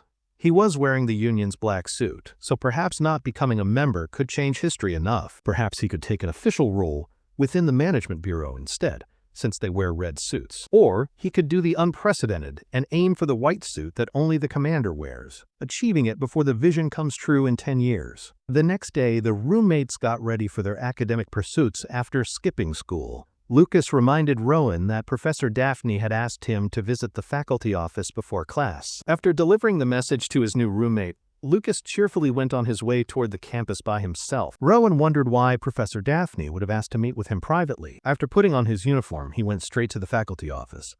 There, Daphne politely asked about his condition after the health scare from the previous day. Rowan had heard from Lucas that the kind professor had processed his incident as a medical leave, so it would not cause him any trouble. Professor Daphne was concerned that Rowan had taken on too many elective classes and was overwhelmed by the workload. She asked him to reconsider making some adjustments, but he remained firm in his decision to attend every class. In fact, he was excited for classes he had not yet been to. Professor Daphne felt partly responsible for Rowan's collapse, but the cheerful boy assured her that an incident like that would never happen again. One final time, she reminded him to reach out if he ever needed help, and Rowan gave her his most sincere thanks. After the conclusion of the meeting, the young man headed off to his first class period. These days, he can practice mana cultivation as naturally as he breathes, so his training doesn't take up too much of his time. More importantly, he had found a new purpose. He wanted to guide his friends to grow stronger alongside him. As soon as Rowan entered the room, things happened. All of his classmates immediately turned to look at him with different degrees of concern. They'd all heard about what happened to him and were worried that something bad had occurred. Rowan appreciated that they kept him in their thoughts, which strengthened his resolve to accelerate their growth. If he can successfully help them reach the pinnacle of power, then perhaps they will all survive.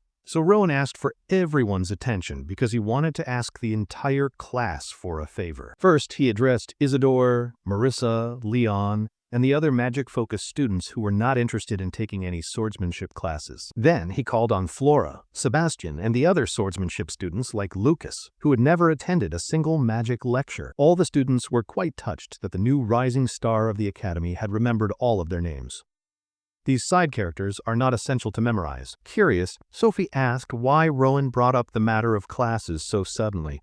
He explained he was hoping everyone would join him in taking both courses. He was actually quite worried that he might be asking for too much from all of them. However, his unique charm had already won over the female students. They would gladly do whatever he asked of them at this point. The male students, however, were more skeptical about adding more to their schedules when they had already chosen the courses they wanted. Rowan understood their reluctance to agree, but all he was asking for was a small change in their perspective. Instead of just talking about it, he figured it would be more effective to show everyone why they should expand their horizons. He turned to his roommate Lucas, the last person you would expect in a magic lecture, and asked him to try basic magic studies for one day. With his sincerity and personal magnetism, Rowan succeeded in convincing his classmates. They simply found it very difficult to say no to his face. The Dean of Magic Studies, Professor Arthur, entered the lecture hall and saw that there were no empty seats for today's class. He had heard the rumors about how Rowan had encouraged everyone to attend the magic class today. In all honesty, Professor Arthur felt invigorated at the sight of a completely full lecture hall, thanks to Rowan's efforts. Rowan simply wanted to show all of his classmates that magic is not something distant and foreign. Hearing Rowan talk about magic so optimistically, Professor Arthur became curious about his progress. He asked what Rowan had planned to show the class. Rowan asked for permission to step up onto the teaching platform for a moment. The professor chuckled and warmly invited him to the front. Lucas was sitting in the audience next to Sophie. He did not know whether he should feel embarrassed or happy about his roommate's complete fearlessness. While Rowan was preparing to take the stage, a different scene was unfolding. A conversation was taking place just outside of the main lecture hall. A very busy person from the union had come to a first-year class so early. Professor Daphne suspected the reason was Rowan. Director Lazarus admitted the boy was one reason. Besides his interest in Rowan, overseeing the school was also part of his bureau's official duties. In addition to the two union officers, Miss Sienna Runner had also come to visit since it was her day off. She may have been off duty, but Vice Captain Oscar had given her another task to complete. More interesting than the Dark Elf's presence, Mr. Diego Sanchez had left his swordsmanship training field to attend a magic class. He heard that his top freshman swordsman had enrolled in the magic class today, so he wanted to see what the fuss was about. Beside him was the principal himself, who had just tagged along to accompany Director Lazarus for the visit. Professor Daphne looked at the unusual group of highly ranked and respected members of the union gathered there. She reminded them that they must avoid doing anything that could possibly disrupt the class. They were told to observe quietly. As soon as she carefully pushed the lecture hall door open, she saw it. Daphne was immediately greeted by the intense, burning sensation of a blazing fire. A crimson flame danced in the air, consuming the room's oxygen. In contrast to the fire's destructive blaze, its creator was calm. The young man who had created the fire looked like the very picture of joy and wonder. Meanwhile, Professor Arthur had created a magical barrier to shield the other students, while Rowan impressed him with a perfect fireball. It does not matter how talented a student is. The fireball is not a spell that someone of Rowan's young age should be able to use. For safety, casting such a spell is outside the first-year curriculum. Even Fire Arrow, a tier below, isn't expertly cast by students until their 5th year. Even at that point, only those students with true natural talent can manage to accomplish such a feat. If that is the case, then how did this small young boy figure out the secret of a spell he shouldn't attempt for 5 more years? All of the students were so captivated by the flames that none of them noticed the arrival of the important guests. The principal stared at the fireball. He had never seen a spell emit such a level of pure, refined energy. It was almost like watching holy magic. Diego Sanchez is a sword master, but even he could recognize the spell's abnormal density and perfect stability. Director Lazarus thought that it defied common sense. It is true that a first-year student should not be attempting such magic. But technically, the fireball spell is categorized as a simple spell overall. That does not make Rowan holding the fireball in mid-air any less impressive. Strangely, the fire maintained a consistent size and temperature without faltering. Logic suggests this is not an ordinary fireball, but a different kind of magic. Sienna had seen Rowan's incredible natural sense of mana before. How could a boy who grew up in a corrupt shelter be capable of such beautiful and advanced magic utilization? Sienna was completely captivated by the dancing fire in the middle of the crowded lecture hall. Snapping out of her thoughts, she reminded the other faculty members about Rowan's recent collapse. She was worried that he might not be fully recovered yet, so he should not overdo such a difficult showcase. Perhaps it was time for someone to step in and ask Rowan to stop. but the adults were hesitant to interrupt such a beautiful performance. Inwardly, Rowan was constantly feeding a steady supply of mana to the flame. He was using his own method. It is more important to focus on a stable mana supply rather than on the spell's sheer size. He was risking the fire becoming unstable due to an uncontrolled supply of mana. But since this is the young prodigy we are talking about, that was not going to happen. Besides that, he was currently more fascinated by the powerful barrier spell that Professor Arthur had created to protect the other students. Rowan could sense some similarities in the shape of the barrier and the endless dark pit from the ritual. They looked similar, but were different in purpose. His thoughts began to wander toward what would happen if his fireball were to hit the barrier. Instead of giving in to his intrusive thoughts, he praised Professor Arthur and asked for the name of his defensive spell. The old professor forgot to respond because he was in shock. Maintaining a spell for so long requires intense focus, yet this boy could hold a conversation while keeping perfect control. Before anything else that was completely ridiculous could possibly happen, Arthur acted. Professor Arthur manipulated his barrier to completely surround and extinguish the powerful flames. Instead of feeling like he was wronged, the only thing Rowan felt was awe at such a masterful display of pure skill. With the dean's final gesture, the fireball completely ceased to exist. Everyone in the room gasped after holding their breath for the entire exhibition. Looking at the young prodigy, Professor Arthur could not decide if he should scold or praise the child for breaking every known magic norm. Right at that moment, Director Lazarus walked confidently onto the stage. While applauding the young man, Lazarus answered his earlier question. He shared that the barrier was Dean Arthur's signature spell, the Azure Flame Barrier. Upon hearing this, Rowan turned to his professor and praised the cool name. Arthur deflected, saying he did not name it, which meant someone gave a wonderful name to his creation. Since they were on the topic of names, the dean asked Rowan if the fiery display from earlier also had a name. Confused, Rowan insisted that he had only demonstrated a simple fireball, nothing more and nothing less. But anyone with decent knowledge of magic would know that the spell from earlier was not just a simple fireball, and Rowan more than anyone should have known that. He averted his gaze and admitted he was pretending to be ignorant. He had not named his new technique yet, but Rowan was distracted by naming his new spell. Director Lazarus interrupted, saying as head of the bureau, he could not overlook what just happened. He asked why Rowan had done something so incredibly dangerous near the end of his performance. Rowan answered him honestly and concisely. He was confident he could control the fire and was sure Professor Arthur would back him up no matter what. He had no other goal in mind, except to share his spell with his friends. Rowan just wanted to give his friends some confidence in their own magical abilities. Perhaps some of his peers were interested in the subject but were too afraid to try it. The dean stated that casting a fireball before graduation is outstanding. What do you call a freshman who surpassed that? This was Rowan's way of showing his peers that nothing is impossible. He could only speak with such optimism, because he was completely unaware of what a monstrous genius he truly is. Still, as an educator, Professor Arthur felt embarrassed. He wondered if he had been limiting the younger generation's potential with his conventional words. Now, this young child had made him realize that his own viewpoint might not apply to every student. Then Rowan turned to the old dean and humbly asked for a little more time on the podium. There was still something else he wanted to show his friends. This time, the young prodigy called his roommate Lucas up to the stage, much to Lucas's surprise. While wondering what he did to deserve being used as a guinea pig for everyone to stare at, he walked up toward the stage.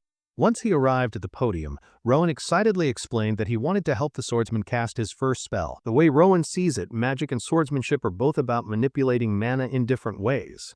Lucas trains his body and mana daily, so he should be able to cross into magic. Still, the third time repeating freshman had never studied even a little bit of magic theory before. How was he possibly going to cast a spell? Rowan suggested starting with an incantation.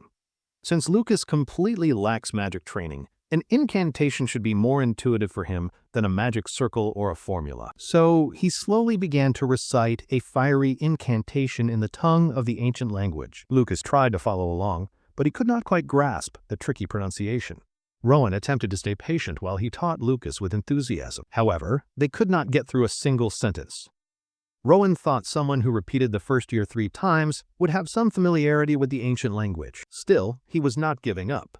Rowan translated the incantation to explain the meaning of what they were trying to create. He started reciting a poem-like passage with a strange rhythm. Lucas cringed at the thought of having to do it in such an old-fashioned way. Rowan continued to recite the translated version of the incantation while he watched his classmates in their seats. The longer that he continued with his recitation, the more dumbfounded they all looked. Suddenly, the young prodigy was struck by a strong feeling of confusion and complete helplessness. He thought he could just go onto the stage and share what he knew, but no one seemed to understand what he was trying to do. If they are stuck at the beginning, what about that gruesome fate in 10 years? If they don't get stronger, Rowan won't know what to do. He started with the simplest incantation, something he thought even Lucas could grasp. Yet not only the other students, but even Sophie looked completely lost, as if Rowan were speaking an alien language.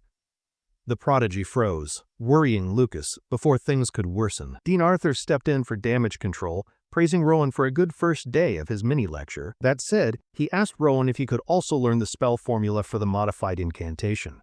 The request pulled Rowan back from his despair. He telekinetically picked up a piece of chalk and began writing a comprehensive formula on the board. Everyone was equally amazed and also amused by such an impressive display of telekinesis. It did not take Rowan very long to write down the complete blueprint of his spell. Dean Arthur summoned his reliable magical barrier one more time. This time it was protecting those on the stage instead of the students sitting in the audience. Director Lazarus and the dean studied the fascinating writing on the board. When asked where he saw the formula, Rowan said he never copied it. He saw what Professor Arthur wrote and modified it. Those with well-trained eyes could tell this was no simple modification. The boy had adjusted a few things to make a spell that worked better for him. He is not aware of the seriousness of his claim, but he is essentially saying that he created a completely new spell formula. The director and the dean shared a meaningful glance. They needed a long conversation about what to do next and would call a proper meeting elsewhere. Before leaving, Director Lazarus thanked the boy for demonstrating such an innovative spell formula. On the other hand, the dean turned to the dark elf and asked her name. "Sienna of the Pillar of Faith," she said, saluting and formally introducing herself. Then the dean unexpectedly dumped the remaining hours of the lecture onto her for her to manage. She could teach them anything, tell them to self-study or train their swordsmanship.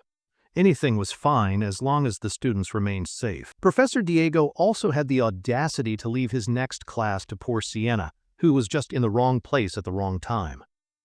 Before he went away, there was one last thing. Professor Arthur dispelled the magical barrier that had isolated them from the rest of the students. The other adults had made their way out to discuss a matter of very grave importance. This left Sienna to deal with a classroom full of new students.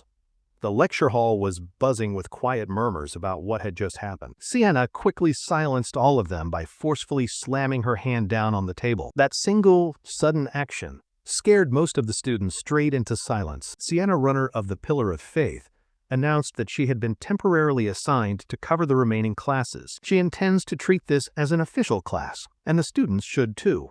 Everyone must participate as if she were a real professor. Sienna might sound dignified, but she was nervous. But she felt out of her element. She was not built for teaching, as she was supposed to be a soldier on the ground. The faculty, including those who were present during Rowan's showcase, had all gathered for an important meeting. Some of the unaware faculty staff were alarmed by the call for an emergency committee, something not done in years. For some, this was the first time. Director Lazarus conducted himself in a professional manner, as he always did. He calmly presented the main agenda regarding the Union Academy's education policy. First, he presented the case of Rowan, the boy who prompted the meeting. Professor Arthur took the floor and established all the known facts about the boy and his fireball. He had never seen anything like it. A freshman interpreted a complex spell differently. Its power was weak, but it was tweaked enough to be a unique spell. The ability to reconstruct and edit a formula so freely is unprecedented. Of course, some of the other professors were quite skeptical. But what could they do when the Dean of Magic Studies had already verified all the facts? Director Lazarus also promised to use the Bureau's resources for further analysis. For now, they had to recognize a boy might have discovered a new conceptual approach to magic. Sure, Rowan sounds like an unparalleled genius, but as an academy, they must ensure he receives the appropriate education for his needs. Some wanted to use their trusted and true methods, but others believed such a genius should receive specialized education that fits his advanced level. However, personalized education goes against the principles of their public institution. They could not afford to lose such a capable individual through poor handling. Another professor suggested letting him join the union early. That idea immediately received a great deal of pushback from the others. Regardless, a shift to proper field education seemed necessary, but they needed to be thorough, which led the professors to ask if there were other concerns about the boy. Dean Arthur grew silent as he contemplated this. He finally spoke up and suggested that Rowan might have some potential personality issues. From what the other professors had heard, the boy was kind and polite. The dean was not denying those traits, but he feared Rowan needed to be more considerate of others' feelings. The union is a group that values ability and performance above all else. With Rowan's talent, he is certain to stand out immediately. As he is right now, the boy might have a difficult time being accepted. He could fail at the final stage of the admission exam. This would be a simple interview with the one person who values character above all else. Some professors quickly came to Rowan's defense. They saw his actions were based on good intentions. He had just unintentionally created discomfort due to his own cluelessness. For students, the level must be balanced for mutual growth. The gap between the prodigy and the other freshmen is too large. He is a child capable of inventing new magic. Since the council was not getting anywhere by themselves, Director Lazarus proposed that they simply arrange an interview with the boy. It was considered a very good idea, so nobody was opposed to it. A few moments later, Rowan was escorted into the faculty room and was seated at the large meeting table. Professor Daphne tried her best to make him feel comfortable, and then asked him what he was feeling at the moment. She guessed that he felt bad about what happened with Lucas earlier. She was right. Rowan felt frustrated for not understanding his friend's capabilities. Dean Arthur jumped in to comfort him regarding the difficulties of teaching magic. Today's experience showed him that truth. So Rowan had been thinking and formed some hypotheses. He thought about his classmates. Perhaps Lucas didn't give magic a chance because he is not interested. Maybe he started with a sword too early, and his brain developed only for that skill. Maybe Rowan pressured his friend to focus on a different field without considering his personal circumstances. He felt regretful and ashamed about these thoughts. Besides those thoughts, he was also worried that Lucas and some of his other new friends might actually be sick. This prodigy considered his perfectly normal peers to be sick, just because they possessed normal talents. Dean Arthur assured Rowan that there was absolutely no need to worry about any kind of sickness. Hearing the old professor's reassuring words helped to reduce the load on the eccentric prodigy's heart. Seeing Rowan smile, the director spoke. Director Lazarus then jumped in to ask why he was so eager to teach everyone magic. He explained that it did not have to involve magic. He just wanted to grow stronger together with his new friends. By doing so, they could all become official union members together in the future. Upon hearing the boy's completely innocent and sweet answer, the professors felt better. They felt their reservations about Rowan's personality disappear. In Professor Daphne's eyes, there were hints of pride and acknowledgement for him. With that, Rowan was dismissed. The important meeting had gone well, and he could finally rest. A few hours later, the new education policy for first years was written. They will match each student's overall pace. Academic abilities will align with top students, while social development aligns with the average. It seems that the Union Academy will be heading in a new direction in the coming years. Imagine being so gifted that you change your school's education system. The entire faculty worked through the night to figure out all of the finer details. The very next day, the plan to completely revamp the curriculum took effect immediately. Out on the training field, there was an announcement. Professor Diego Sanchez announced that swordsmanship and magic would now be mandatory subjects for all students. Lucas did not hear the announcement because he was yawning so loudly. Rowan was surprised by the speed of this change. Furthermore, it was announced that active union members would now join every class as assistant instructors. Every student should feel free to ask them questions and learn as much as possible from their real-world experience in the field. In addition, Rowan, Sophie, and Lucas were to train exclusively among themselves, rotating sparring matches against each other. Lucas loved the sound of that new format. He had been eager to test his roommate's skills. Sophie was also equally excited. This would be a good chance for her to see how her sword skills compared against the best of the best. Lucas immediately stepped up to challenge Rowan to a sparring match first. Sophie was waiting in line to be the one for the next round. When her turn finally came, it did not take very long before her wooden sword was knocked out of her hand. She thought that she would at least be able to put up a decent fight. But that now feels like wishful thinking. Rowan was a monster who could read her sword path like an open book. However, she was not one to give up. She saw a brief opening but failed to capitalize. With more training, maybe she can land good hits. Quickly recovering from her surprising loss, she respectfully shook Rowan's hand in sportsmanship. She also asked him if he could see any terrible flaws in her current sword technique. Rowan casually explained that her mana flow was slightly off. If she could learn how to adjust the flow's direction, she should see improvement right away. Lucas chimed in and simplified it by saying she should stop swinging wildly without control and focus on precision instead. Furthermore, her legs sometimes wobble, most likely from a lack of strength. Rowan agreed. Lucas was a bit harsh, but he was making a good point. Still, while Lucas might have a point, his explanation did not paint the whole picture of the issue. At the moment, Sophie is splitting her mana with a 50-50 ratio between her upper and lower body. If she shifts more mana to her lower half for better stabilization, her stance will improve. While Rowan gave valuable advice, Lucas offered playful insults. Watching his top 3 students getting along with each other in their own unique way made Professor Diego smile. He couldn't believe Professor Arthur would say Rowan has personality issues. Seeing how innocent and kind-hearted the boy is, he thought the adults were worried for nothing. A few days later, Professor Daphne called Rowan to the faculty office for another conversation. She had been essential in making sure that the boy has everything he needs. These days, Rowan no longer feels the burden in his heart regarding his friends. He got to know them much better and learned their strengths and weaknesses. Daphne was just glad that he had finally come to understand how to empathize with his peers. School life has been good for Rowan. His friends cheer him on, and they often give him some tasty snacks. However, there are also times when some of the girls make certain requests. These are requests that are very hard for him to understand. They keep asking him to go shopping or see flowers after class, which are things that do not seem to be related to his studies at all. Professor Daphne chuckled at the young man's dilemma. After all, they are at an age when romantic interests often begin to develop. Often Rowan's default response to all these invitations was to suggest that they all study together instead, a very nerdy reply. Exploring the topic of the opposite sex, Daphne asked if there are any girls that Rowan gets along with particularly well. The first person that comes to his mind is Sophie. She is a little different compared to the other girls. She is an excellent swordswoman, and the only other first year who can produce flames. Recently, he has grown closer to her after he learned about Sophie's personal circumstances. He could not help but feel drawn to the poor girl. Sophie is the illegitimate child of a renowned noble family. Her father enrolled her in the Union to strengthen diplomatic ties, so she is under constant pressure from her birth. For Rowan, Sophie is a dear friend from whom he feels he can learn a lot. Of course, there is also Lucas. Their group of 3 often hangs out together. Rowan greatly admires his friend's amazing physical strength. There is also a lot that he can learn from that guy, even though he is a bit of a blockhead. Over the past few days, Rowan formulated a theory about his roommate. He guessed Lucas trained so much his brain filled with muscle, making him hate studying. Rowan's imagined brain structure for Lucas is diabolical, but might be accurate. As a friend, Rowan has been guiding Lucas just to prevent him from failing his first year again.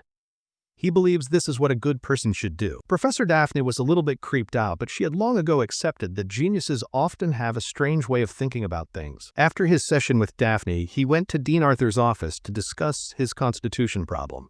Considering his peerless talents, it's hard to feel sorry for his below-average constitution. He understands that it might seem a bit greedy, but Rowan has his own reasons for wanting to wield much more powerful magic. Well, there are a few ways one can improve their constitution. He could use special magic tools to amplify mana, or use items that store powerful spells. Both of those options sound great, but they are not very easy to get. If they were, anyone could become a mage. Magic tools bought with money are either single-use or crudely made. They would not be useful for the magic Rowan wants to obtain. The other way to improve one's constitution is by using elixirs. These can help recover mana, heal illness, increase the mana pool, and improve one's overall constitution. They come in a wide variety of shapes, forms, and sizes, and all of them are extremely rare. An example of this is the Reynolds fruit. It makes perfect sense why that powerful item is so highly sought after on the black markets. Even if Rowan happens to beat the odds and obtain one, there is no guarantee that it would provide him an effective boost. Still, it is too early for him to be disappointed, as he is still just a kid. Dean Arthur then removed his necklace. He then handed the necklace over to his star pupil. Inside of the locket was one of the rare elixirs that he owned. He received this pill from the governor as a reward for a past achievement. Perhaps it was fate that he would give it to his most talented student. Naturally, Rowan was reluctant to accept it. The dean assured him that it was no big deal, as he could not use it on himself.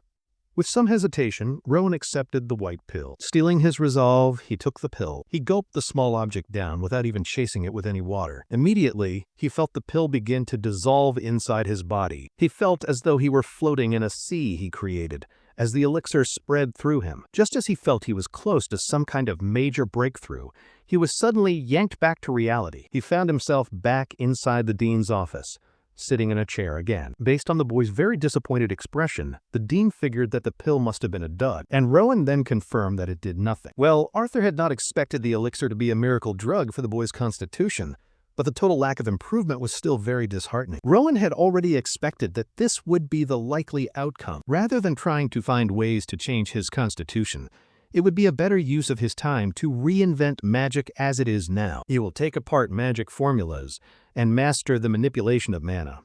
He will create his own branch of magic that is perfectly suited for his personal use. This visit was not a complete waste of his time. At least now he can focus completely on a single solution. 6 months have passed since Professor Arthur gave him that white pill. Do not worry, it was a wholesome act. Today is an important day. Today is the final exam for the first-year Magic Studies course. Rowan stood before the panelists, Dean Arthur and Director Lazarus, and silently produced 2 small fireballs in his hands. The 2 senior figures were clearly impressed and captivated by such a masterful display of pure skill. Then Rowan increased his power and made the small flames rage and grow much larger. They had seen it many times, but Rowan's way of handling mana directly is always a sight to behold. It's an incredible talent. At this rate, he might start combining other magic branches. Even though everyone praises his skill, Rowan is worried that such weak magic cannot be used in the Union at all. Dean Arthur assured him that casting spells without an incantation is enough to prove his ability is on par with a 4th-class mage. No one can dispute he qualifies as a high-level mage. He must forget his worries about destructive power and focus on his strengths. Rowan just needs to continue going down the unique path that he has paved for himself. The dean challenged him to analyze and recreate spells up to the 4th class, based on his own understanding. To make this easier, he will be granted free access to ancient texts in the library. Regarding his constitutional issues, it would be best if they kept that information secret for now. Since there were only the 3 of them in the room, the dean and the director decided to form a mages' pact. The 2 senior mages took each other's hands to begin the pact. They then began to chant a strange hymn together in perfect unison. Unaware of what was happening, Rowan just saw this as 2 old men doing strange old man things in the middle of his exam. Another full year has passed since the time of that assessment. Rowan and his friends had just entered their 3rd year at the Union Academy.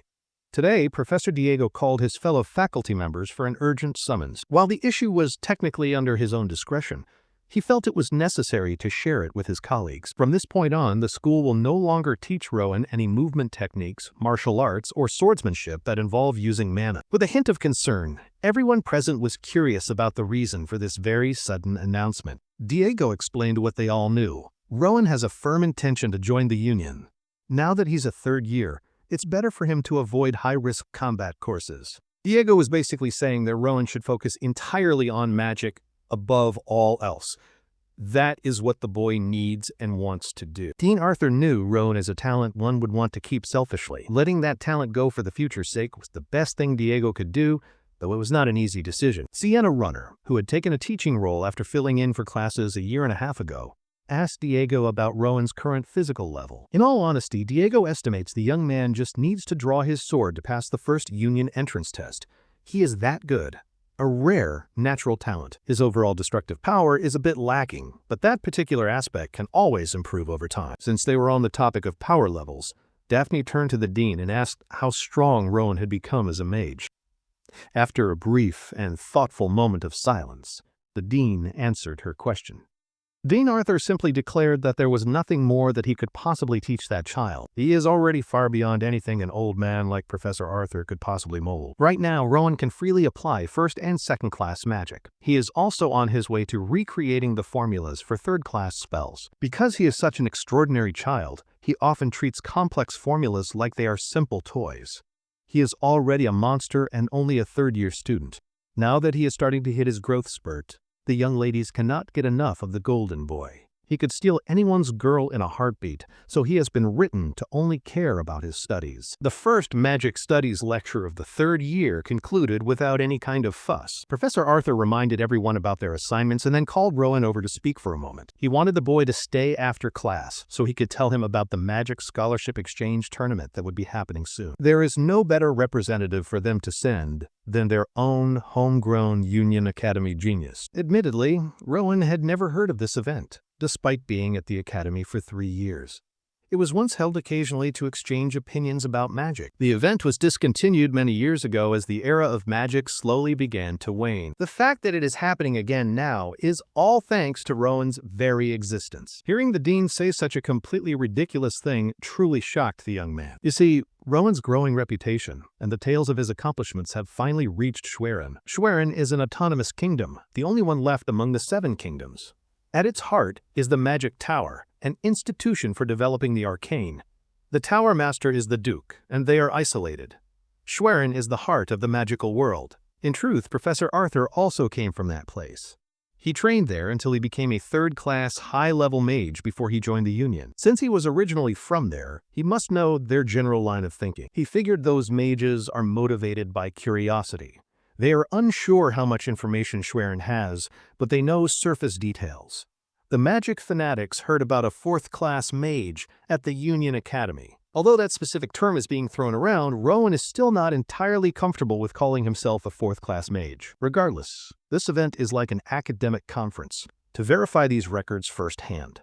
From a magic study perspective, Schwerin wants an edge. They likely want to debate the Union's renowned Golden Boy. On the one hand, it might actually be better if Rowan just decided to pass on this challenge. But once he hears what the grand prize is, he might find it very hard to refuse. The Union will adjust the schedule and provide everything in exchange for a valuable elixir. Even after the disappointment from a year ago, the allure of obtaining an elixir is still very tempting. However, this might also mean that the people from Schwerin have found out about his constitution.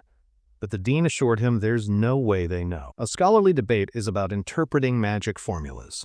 The elixir will go to whoever shows the most mastery. Rowan could win an elixir just by arguing with someone. The dean assured him he will get the elixir as long as he wins for the Union. With the possibility of scoring big, how could he say no? A few days later, the day of the Great Magic Exchange had finally arrived. The Schwerin side was made up of cloaked mages, an entire battalion of them. On the Union side stood Rowan and his professors. Dean Arthur mediated for both sides of the exchange, welcoming the foreign visitors very politely. One of the mages, Bert, lowered his hood and referred to the old professor as his senior. Imagine being a powerful mage named Bert. Meanwhile, Rowan was quietly and carefully sizing up his competition from the other side. Schwerin's lineup was a bit older than the Union Academies, and each one possessed powerful mana. They were students hoping to learn from a success story. The Union side had made it perfectly clear that they only had Rowan as a participant. Yet Schwerin sent 3 students who were older than Rowan. Those petty mages never change and still want to show the world how capable they are. Actually, this situation is probably better for the Union and for Rowan himself in the long run. When he presented the sole representative of the Union Academy, Bert pretended to be very shocked. While the adults were busy exchanging their polite pleasantries, the competitors were silently watching each other. Rowan could feel the intense gaze of one of the Schwerin students fixed upon him. So in response, he simply gave the guy a friendly smile. Feeling suddenly awkward and flustered, the other student quickly averted his gaze from Rowan. After a sportsmanlike handshake, the conference was set to begin in the competition hall that afternoon. A few hours later, the spectators took their seats and enjoyed the intellectual battlefield the Union had arranged. Some junior students were worried that their senior, Rowan, was going to face 3 people by himself. They feared that their upperclassmen would get hurt. The girls then cheered as loud as they could, almost shattering the eardrums of Lucas, who was sitting nearby. He interrupted their conversation and asserted that this was only a magic debate, not a duel to the death. The girls argued that debates can be just as dangerous as physical combat. What if their senior Rowan got hurt by harsh words? Lucas was simply shocked that the junior female students even knew who he was. Well, it is hard not to recognize him when he is always by senior Rowan's side. Beside him sat Sophie. The two of them came to watch their friend dominate the competition using only words. Finally, Professor Daphne walked up to the podium to announce the official start of the event. She announced the beginning of the magic scholarly exchange between the two factions. The junior girls from earlier raised a cloth with Rowan's name on it. It was a hardly inappropriate reaction for a scholarly debate. Finally, the star of the show, Rowan, walked in. The three boys from Schwerin also entered. With everyone now present, Professor Daphne explained the official procedure and the debate's structure. Each representative would take turns presenting a topic, write spell formulas, and then continue to a question-and-answer session. The first debater for the event is Ali Marco from the Kingdom of Schwerin. He will be going up against Rowan from the Union Academy in this first round. Since Rowan was given the priority to pick the very first topic, he chose carefully. He chose a subject that was very near and dear to his own heart. He chose the subject of telekinesis for the first round of the debate. The representatives from Schwerin were completely taken aback, to say the very least. In the opening round, it is common to seize momentum by boldly showcasing the highest achievements of one's own faction. Yet here was the Union's sole representative, deliberately presenting a simple Class 1 spell like telekinesis. Some Schwerin mages thought it was a joke, and the rumors were exaggerated. They did not travel all this way just to witness low-level intellectual nonsense. Dean Arthur and Director Lazarus both wisely held their tongues and said nothing. Ali Marco dismissively disregarded Rowan's proposal, saying the topic was beneath the level of this honored forum. Rowan asked if he was mocking Schwerin. Rowan simply elaborated that even basic telekinesis holds deep complexities that are worth a serious and rigorous discussion. Ali Marco argued that diving deep into such a simple spell would be a waste of time.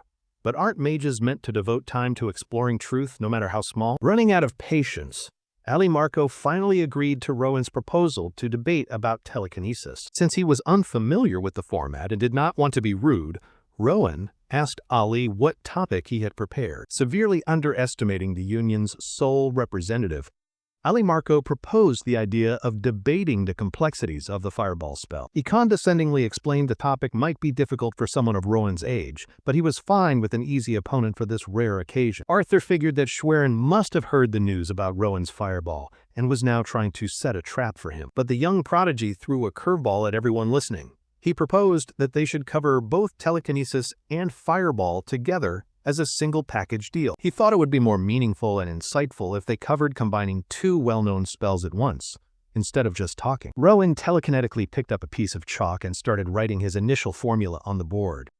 Ali was flustered at the blatant display of no-chant casting. Ali Marco refused to be so easily overshadowed by his opponent. He also used his own telekinesis to write his arguments on the board. He did this while continuously chanting in order to maintain the spell's effect. The eyes of the Schwerin mages were glued to the board as they struggled to understand what Rowan was writing. Surely the boy was not trying to formulate a new spell combining two different spells on the spot, right? Once the board work was done, the debaters were asked to explain their work. First up was Ali. He wrote the complete, separate formulas for telekinesis and fireball. These spells were established by the Great Wizard. They are standardized with no room for recombination. Ali Marco made a very firm and clear statement. Now it was time for Rowan's interpretation. He stepped up to the podium. The young man gathered his thoughts. He explained that telekinesis is a basic spell that anyone with a little mana can perform. Originally, he had planned to argue that the spell is often misused because it overly depends on the user's raw magical power. But thanks to Ali Marco's interesting suggestion from earlier, he had a new idea. He was inspired to try a more exciting concept, combining two established spells. On his board was the rewritten form of two well-known formulas. The first part of his formula pertains to controlling an existing fireball using telekinesis, and the second, more fun version is better explained by a demonstration. The chalk he was manipulating with his mind spun faster, generating a spark of flame. Just a few minutes ago, he had formulated a method to transform an object controlled by telekinesis into a searing hot fireball. This boy had literally deconstructed the very essence of magic itself, just for fun. The mages from Schwerin could not believe their eyes at all. This single demonstration challenges everything that they had ever been taught about magic. For anyone unfamiliar with Rowan's abilities, the complete shock must be disorienting. Thankfully, the senior faculty at the Union Academy had gotten used to it. The boy is not just overwhelmingly talented. His vast knowledge and analytical skills are also out of this world. While he was continuously spinning the chalk fire, he spoke. Rowan continued to shatter the visitors' collective minds by explaining high-level concepts related to the two supposedly basic spells. None of the Schwerin seniors could keep up, let alone their younger representative, Ali Marco. As he listened to Rowan's lecture, He felt he had foolishly challenged a deity. After finishing his masterclass on eloquence and spell mastery, he asked Ali Marco if he had anything to add. He asked if his opponent could correct him if he missed a deeper truth. What was worse is that Rowan was being completely genuine in his stated desire to learn more. Ali could not replicate the feat, and he could not understand a single thing either. At this rate, he would be humiliated by magic incarnate disguised as a child. His time to respond was running out, and the fear of humiliation was closing in. Ali felt suffocated by the pressure, unable to handle it for any longer.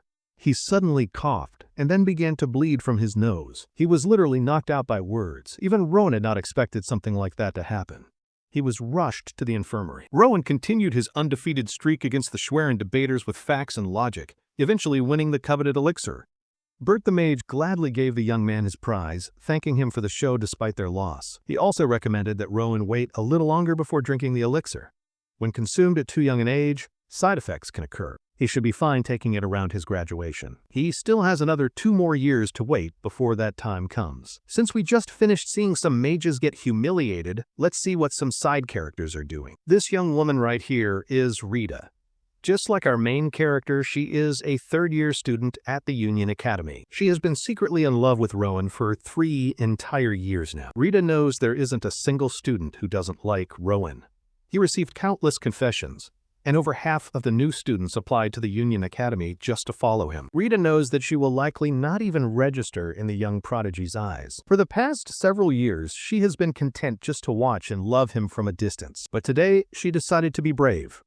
The last day of the 3rd year would be the day she confesses, after gathering her courage and overcoming her fear. Her heartfelt confession was unfortunately met with a very polite and apologetic rejection. For Rowan, love is about holding someone who has already left this world close to his heart, and nothing more. Rita never knew that this boy possessed such a bleak and sorrowful view of love.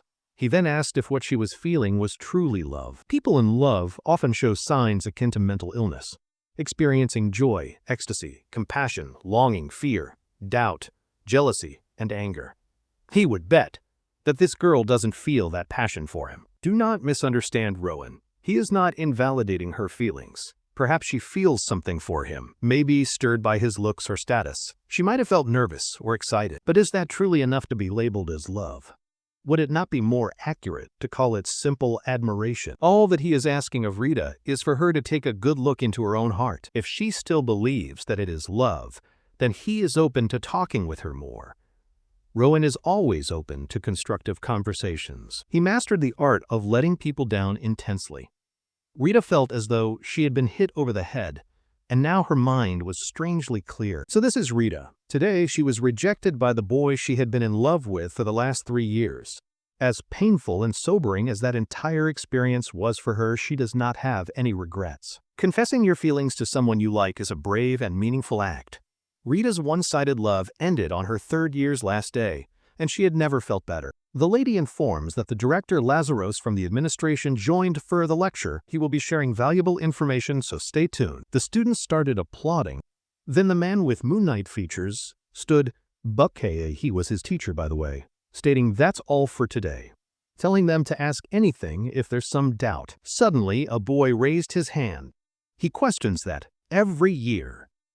Tons of people take the exam, yet the union is always short on people? He tells him that not everyone is capable of entering the union. It's a prestigious opportunity to enter. They can make fame, wealth. Another boy raised his hands. He questioned that, what's the salary and the benefits of joining union? The salary is good enough that they can focus on their mission solely, telling them that the union is kingdom's most privileged jobs, shocking them.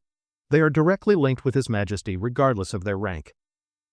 Because they follow the will of the kind, the students are amazed at this news. Another boy raised his question, saying they recruit only extremely talented people, but can they become strong by joining the unions? Saying with only graduation, he followed his teacher's advice and focused only on magic, but he still isn't strong enough yet. The teacher is impressed, saying he really thought what would happen after joining. He said definitely he can become strong. Puzzled the boy. After hearing what the teacher said, he became more excited to join the union and continued his magic study. While reading, he recalled Senior Sienna told him that his ability was similar to ancient elves.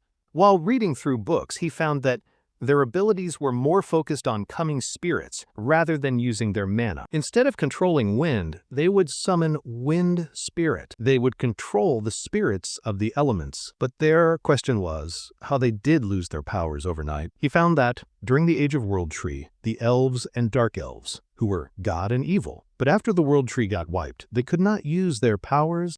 Rather than that, the world got separated and kept merging and sitting again like the timelines, until humans became dominant, until elves became a rare species. Looking sad, he thought there wasn't any clue about his powers in the story. He became certain that what flow he saw was mana, not the spirit. The scene shifts to the old man, in the library, where he asked about dark magic. He only found a little information about it, telling him that since the Grave group using dark magic became enemies of the Union. Looking worried, he told him that he only saw Latel's magic technique.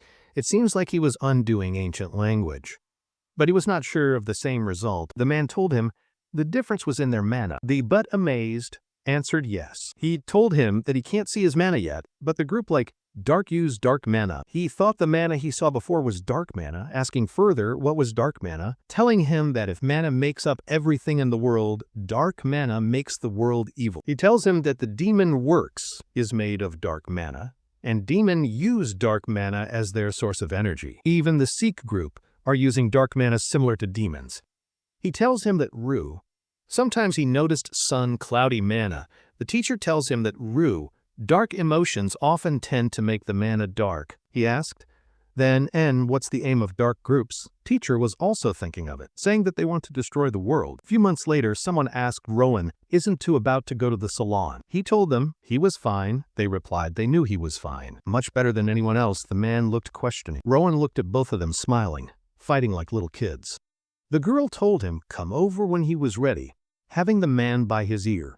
Waving them goodbye, he thought both of them were pretty good together. As he entered the room, he thought time passed much faster. Inside the box, there was a red potion. He was told to drink the potion when he was about to graduate. He thought his father would definitely say something about him during graduation ceremony, and his mother was worried about looking good in his ceremony, not to shame him. He was tired, just from the thoughts. But they were his family now. There he must protect. He was not alone as he got his family. That was something that Pauline's mother taught him before she passed. Wandering in his room, he drank the potion. Something within has changed, but now he could see mana more precisely. He noticed the stone. Years have passed, but the stone was still the same, holding the stone in his hands, sending prime mana. Because of the potion, he could see more mana detailing in it. At this point, he thought he could break the work on his own. Creating a magic circle, he cranked the egg. His eyes widened in disbelief. As the egg starts still in the air, it released a powerful magic. He was stunned to see what was inside. A bird hatched from it, black in color, with yellow hair. He thought, was it an owl? The bird became angry, hearing an owl. Was it a rare owl? The owl cuddled him. He thought it was am good owl. When the owl hatched, the mana from before disappeared. With that, he kept his name Owl. The scene shifted to the Union Nation front gate. A man noticed something unusual. It's been 5 years since he last came to school. He bought a gift for him. He never thought his son would graduate safely. He recalled the memory of Rowan, saying he'll head to the deputy and he'll see him at the Union. He noticed someone. He noticed some familiar face, but why Sienna was among them? She was a counselor and tells them that an adult you can open heart is considered a good family. The man told him that he was a child who will open new frontier in magic, and even after graduation they'll be researching together. The man thought, talking about family, is he more qualified? Are they seriously arguing over his guardian? He didn't thought he should grow in such a short time. Rowan was called to the stage for the ceremony. With a smiling face, he stood in the podium, congratulating him and greeting him. Students murmured that maybe he got them top in class just for his looks, wondering what noble house he belongs to. Standing in front of them, he was the infamous child of the House of Phobal. He opened his mouth. He was about to say, he finally told, since the age of 3, he was about to be sacrificed to the dark group. The Union recused him. After that, he joined the school where he learned so many things and got his resolve to protect lives, declaring that his ability solely will be determined on protecting people, the people who helped him grow in this righteous character. He thanked them. He thanked all his teachers and classmates. He thanked them while heatedly for this beautiful journey. His colleagues were impressed by his speech. His teacher was reassured that he was a kind boy. Even at this age, he was still generous. The scene shifts to the town. Where they were walking down the streets, his friend asked him, was he planning to take the entrance exam for the union after the ceremony? Rowan smilingly said, it was his plan from the beginning. Lucas told him that his father was looking for him. Rowan noticed the girl looked sad. Singer, is she okay? She was nervous in front of the crowd and ended up running her speech. Walking, the boy told Rowan that will his exam be better, placing a hand and reassuring her, let's go the B union and M even higher, and they'll know her worth. The girl was flattered by his word. Nodded in yes. He was confused by something. The union was bustling with people. As they went for the registration. He introduced himself as Rowan graduate from the union school. People nearby started looking at, was really from the union school? They started remembering that the minimum age for the test required is 15. And even the younger kids are taking the exam. Informed that Rowan was the top graduate from the union school, and his registration was confirmed, and he had to take the ticket and proceeded to the testing area 1. The people behind him, hearing that he was a top graduate from the school, thinking that that might be different story, and they say he can use magic as well. He saw a friend and asked Lucas Sophie. They informed, yes, let's head towards the testing area. Lucas, the first round was about the demonstration of the skills. Sophie, yes, he to show his skills in front of the supervisor. Rowan, with a smiling look, said, just do as what you always do, and let's meet after the exam. They both look excited, as the person announced next was the candidate from the union school, top graduate. Rowan, get ready. As he reached the testing area 1, Gollum suddenly appeared before him. As the test begins, Rohan raised his hand. Blue mana started to appear from his hand. Bystanders were shocked to see such mana. Gollum began melting like a chocolate cake. As the Gollum melted completely, only his core remains in the air. As a finish of the Golem, the core dropped on the floor. As he stood after defeating the Golem, Examiner was shocked. He thought that you used some simple magic spells like ice, arrows, and fireballs. As a walk, everyone was talking about the magic spells, telling that we never saw something like that. Everyone finally understood why he was the top student of the union. Lucas, hugging him, congratulated that he passed the exam. Lucas commented that he was amazing. Pointing towards something, he told that, can he see over there? The people were worried, and they were afraid to compete with him. Jokingly said that if you go all out from the starting, what were all of the supposed to do? Watch him. Lucas laughingly said that too bad for the people who went after him, because the great Lucas Sharma hasn't even started his turn yet, watching in awe. Rowan noticed something.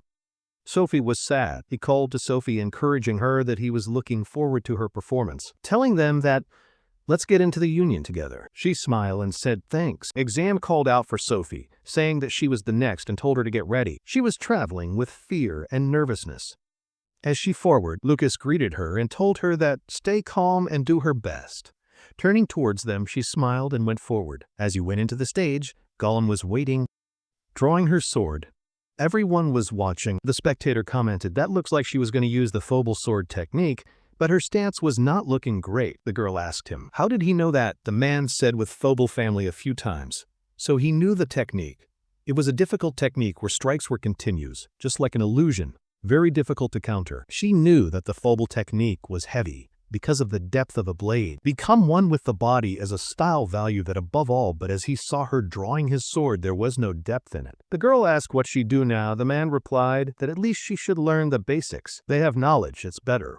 Sophie doesn't deserve any harsh comment like that. As the fight was about to begin, she got into her stance, rushing towards the Golem with incredible speed.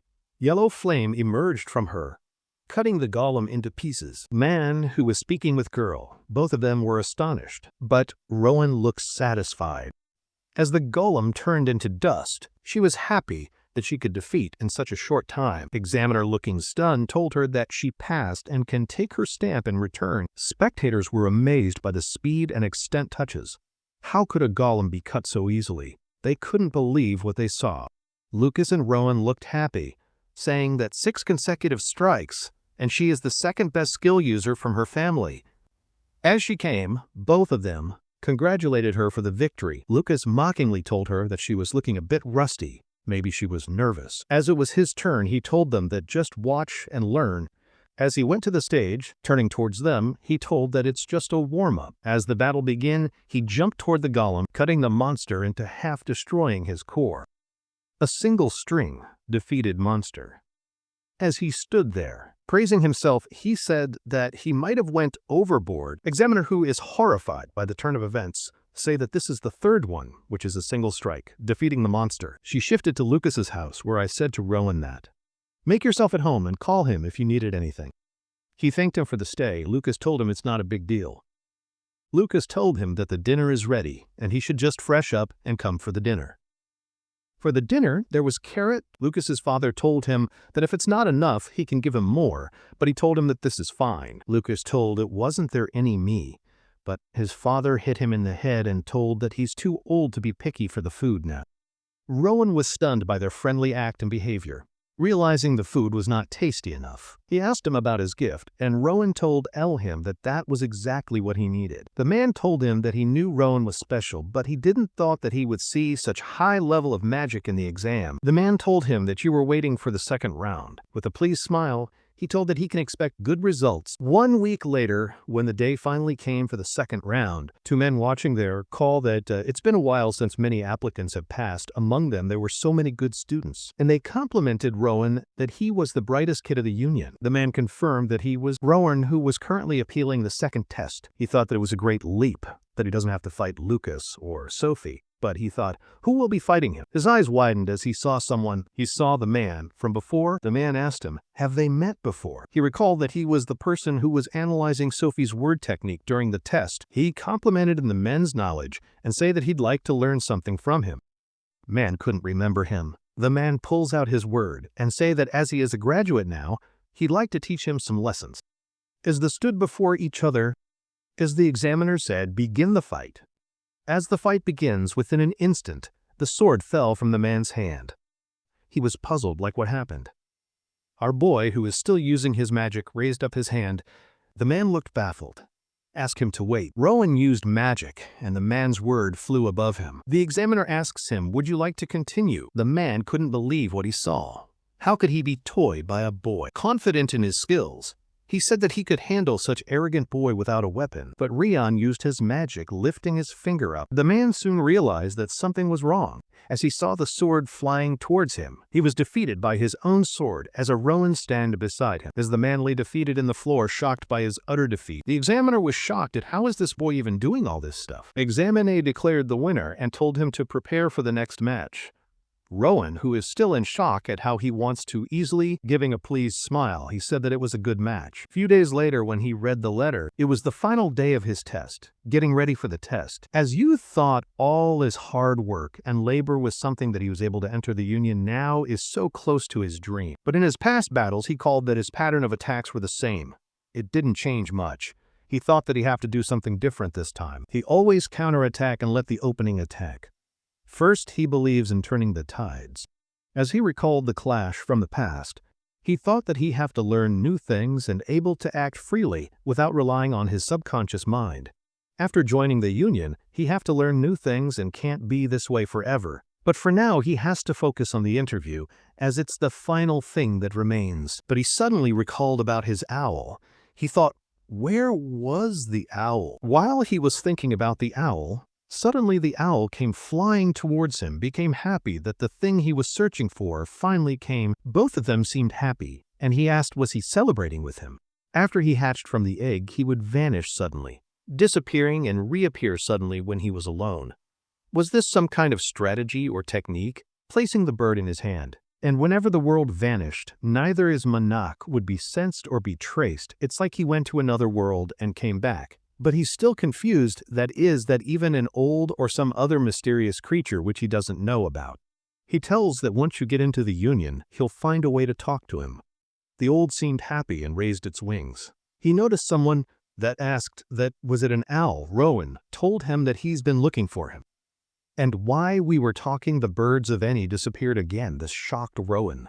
Sophie came there and told him that it's time for interview, let's go. The scene shifted to the Union's building. Inside, there were people waiting for their turn for the interview. A Rowan told him that there were few people in the interview. She told him that only 50 students were selected for the interview. She thanked him that there were familiar faces, all thanks to him. He told that it's thanks to her that she was keeping up with him. Someone appeared there, stunning the girl. It was Lucas, who was acting weird because he was nervous, but he said that he was pretty normal now. but his face showed that he was feeling nervous.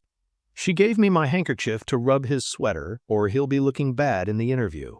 Rowan told him that he's never nervous unless it's adults talking to. Maybe it's because of the deputy director, Oscar. We see another person who is acting low-key weird. Lucas said that while others come right back like they gave up halfway, but some people are taking a long time. That's real Apperloin. Told you that. Is there something to discuss about? Rowan told him that he attended to more years schooling than them. Angry Lucas replied that, thank you for the information. Rowan told him that, isn't this interview supposed to evaluate good characters among them? Lucas, hugging him in a playful manner, told that, does that mean he doesn't have a good character? Both of them were alerted when the examiner said the next was a Rowan get ready.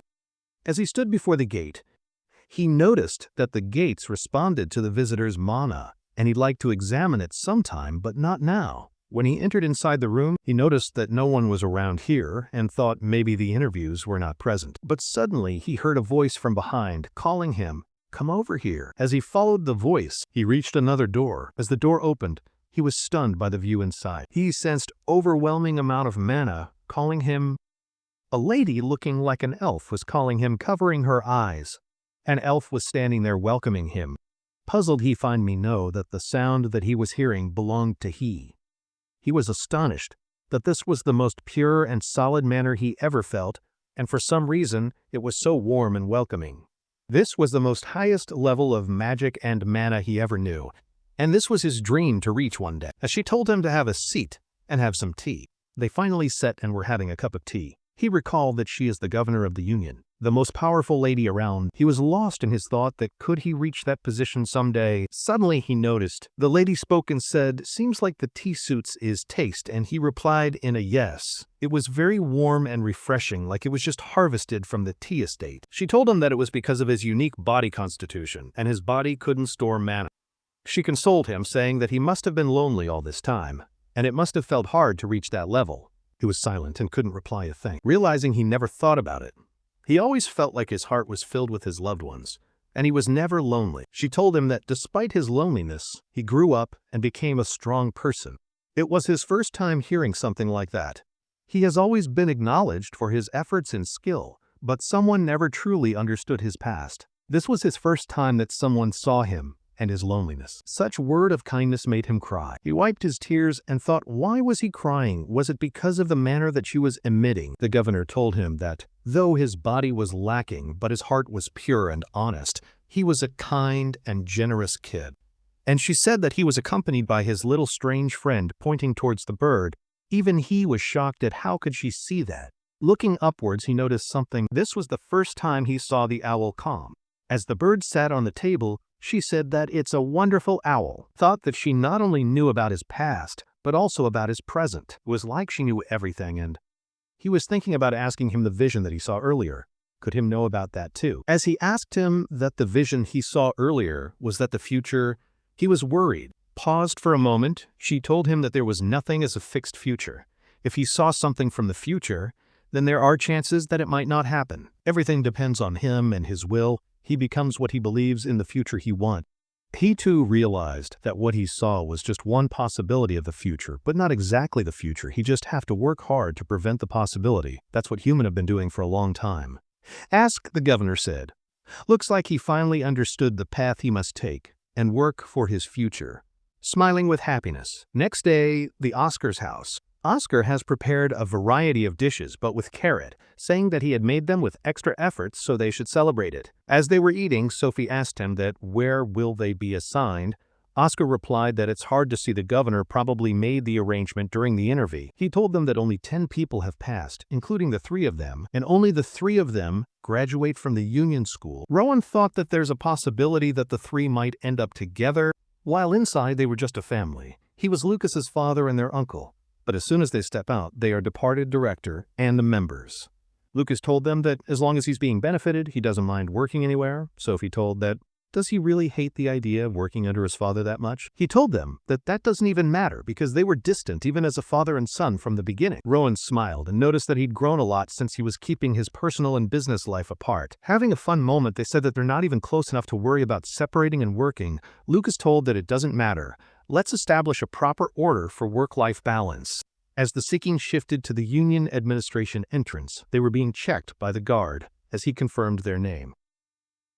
Ruin recalled that he visited the administration building before, but he was never treated with such respect. Now he feels like his status has really changed into someone special. As they walked forward, he thought that what will be needing.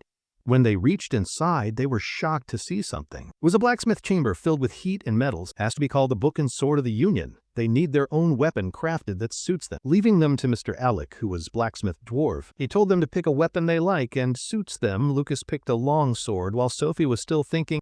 As the Rowan was searching for his weapon, the dwarf of blacksmith noticed him. As Lucas picked up his sword, they told him that confront and swing, that's what confident. As he swung the sword, Mr. Alec about him noticed something, sighs that if they added more weight and sharpened the tip, it will be more destructive, and they can adjust the length so can train with ease. Next, he called out for Sophie. As she slashed the air with multiple strikes, he told her that as for Phobal styles of swordmanship, she lacks power, but unbalance and stability were excellent and top-notch, stating that she had trained her lower body very well. Mr. Alec says that now that she's in the Union, there is no need to restrict her into her sword style. She could use a shield with her sword as well. She said she'll think about it. He said that he will make both the sword and the shield for her. Next, he called up for Rowan, while she was still confused that what kind of process is this. As he walked forward, he asked him was he a mage. Rowan stood silently. The master blacksmith finally turned to Rowan, asking if he was a mage. With a quiet and simple confirmation, Rowan answered that he was. The blacksmith considered making a weapon for a mage, but Rowan interrupted, stating that he had a rather unusual request in mind for him. Rowan explained his preference for controlling floating sword shards with his mind, demonstrating by summoning a single glowing blue fragment to hover beside him. The young mage then asked if the blacksmith could possibly repair his broken shards. The man simply held out his hand, requesting them. Upon inspecting the fragment, the blacksmith recognized it as part of a demonic sword infused with dark mana. Calling Rowan an interesting person, he explained that reforged, the single broken sword could be transformed into 12 separate blades. Rowan's face lit up with hopeful excitement. The blacksmith quickly tempered his enthusiasm, warning him that the reforging process was far more difficult and delicate than it sounded in simple theory. He explained that each piece must hold the exact same amount of mana, illustrating the delicate balance required for the dangerous task ahead. A single mistake could destroy the artifact forever, a task for a high-level mage. Rowan calmly asked if that level was all he needed. The blacksmith was stunned by his casual confidence. Rowan, completely serious, then announced that he would perform the delicate magical process himself. The blacksmith nervously wondered if this kid was just incredibly arrogant or if he actually had the skill to back up his very bold claim. Rowan offered a reassuring smile and promised to take full responsibility for any failure, convincing the intrigued blacksmith to let him at least try.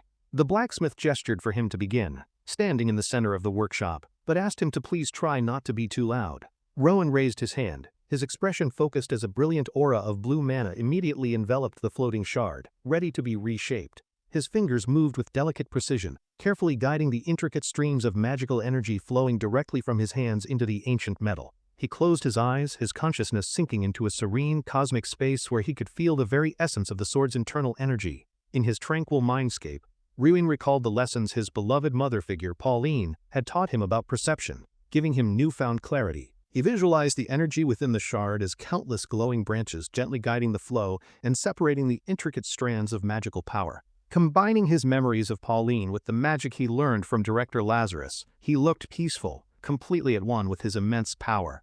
A flicker of strain crossed his face as he navigated the complex magical formulas, realizing the difficult process was not yet complete.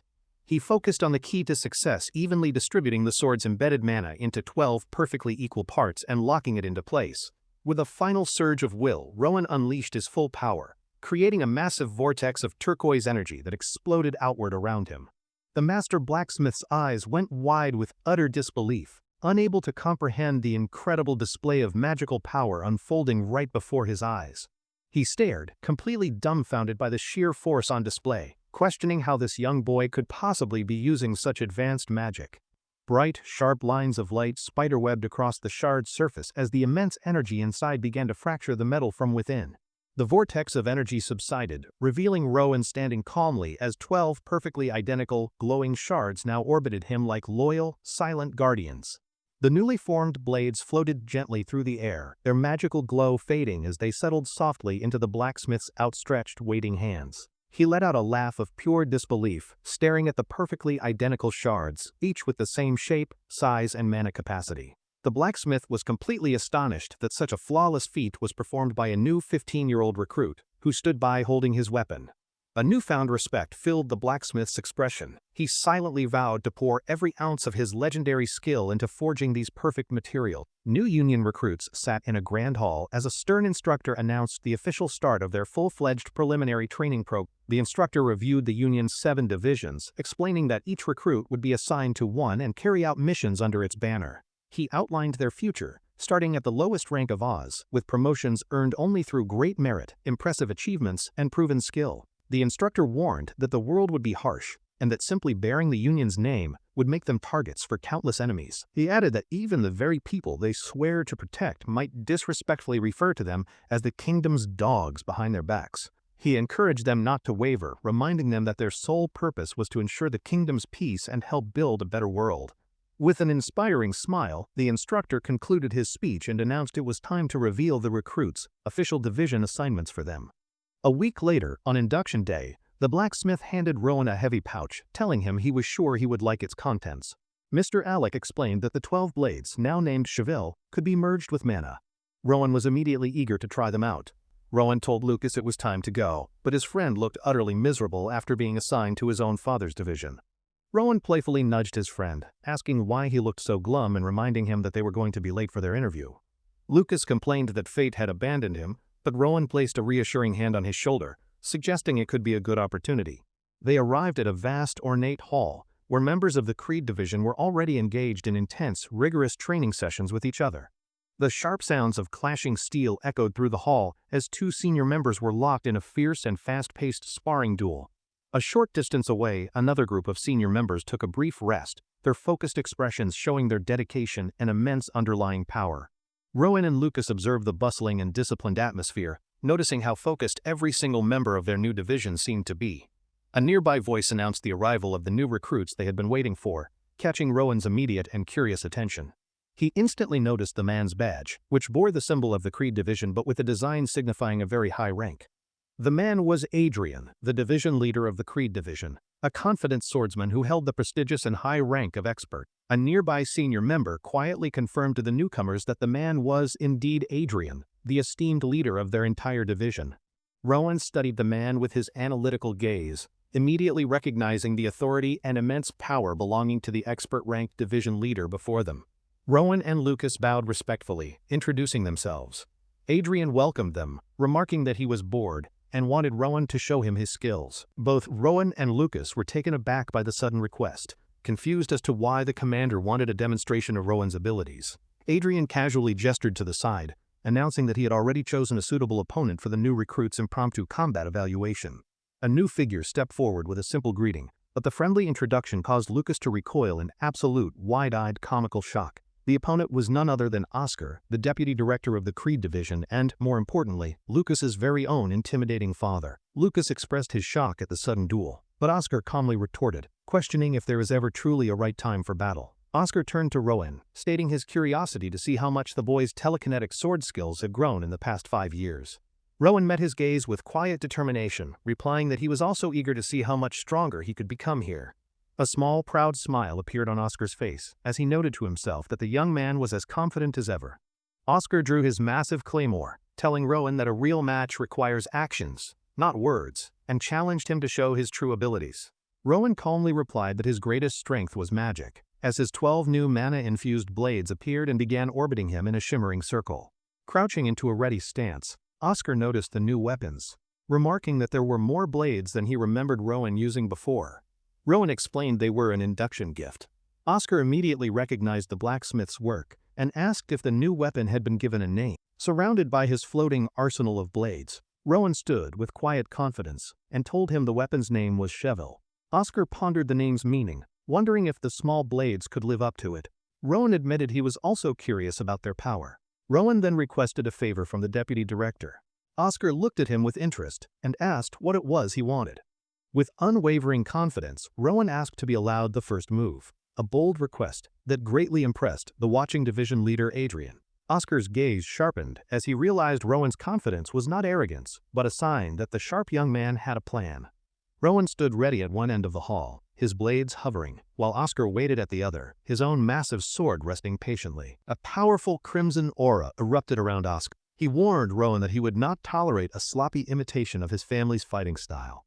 Rowan recalled his 5 years of sparring with Lucas, knowing the Passoff family's powerful claymore swordsmanship style very well from constant practice. However, he knew that the deputy director possessed a presence and level of power far beyond what his friend and rival could ever muster. With a steadying breath, Rowan announced that he would begin, taking a step back as his blades hummed with contained magical energy. He focused his mind, and a brilliant turquoise light flared within his eyes as he activated his enhanced mana perception to see everything.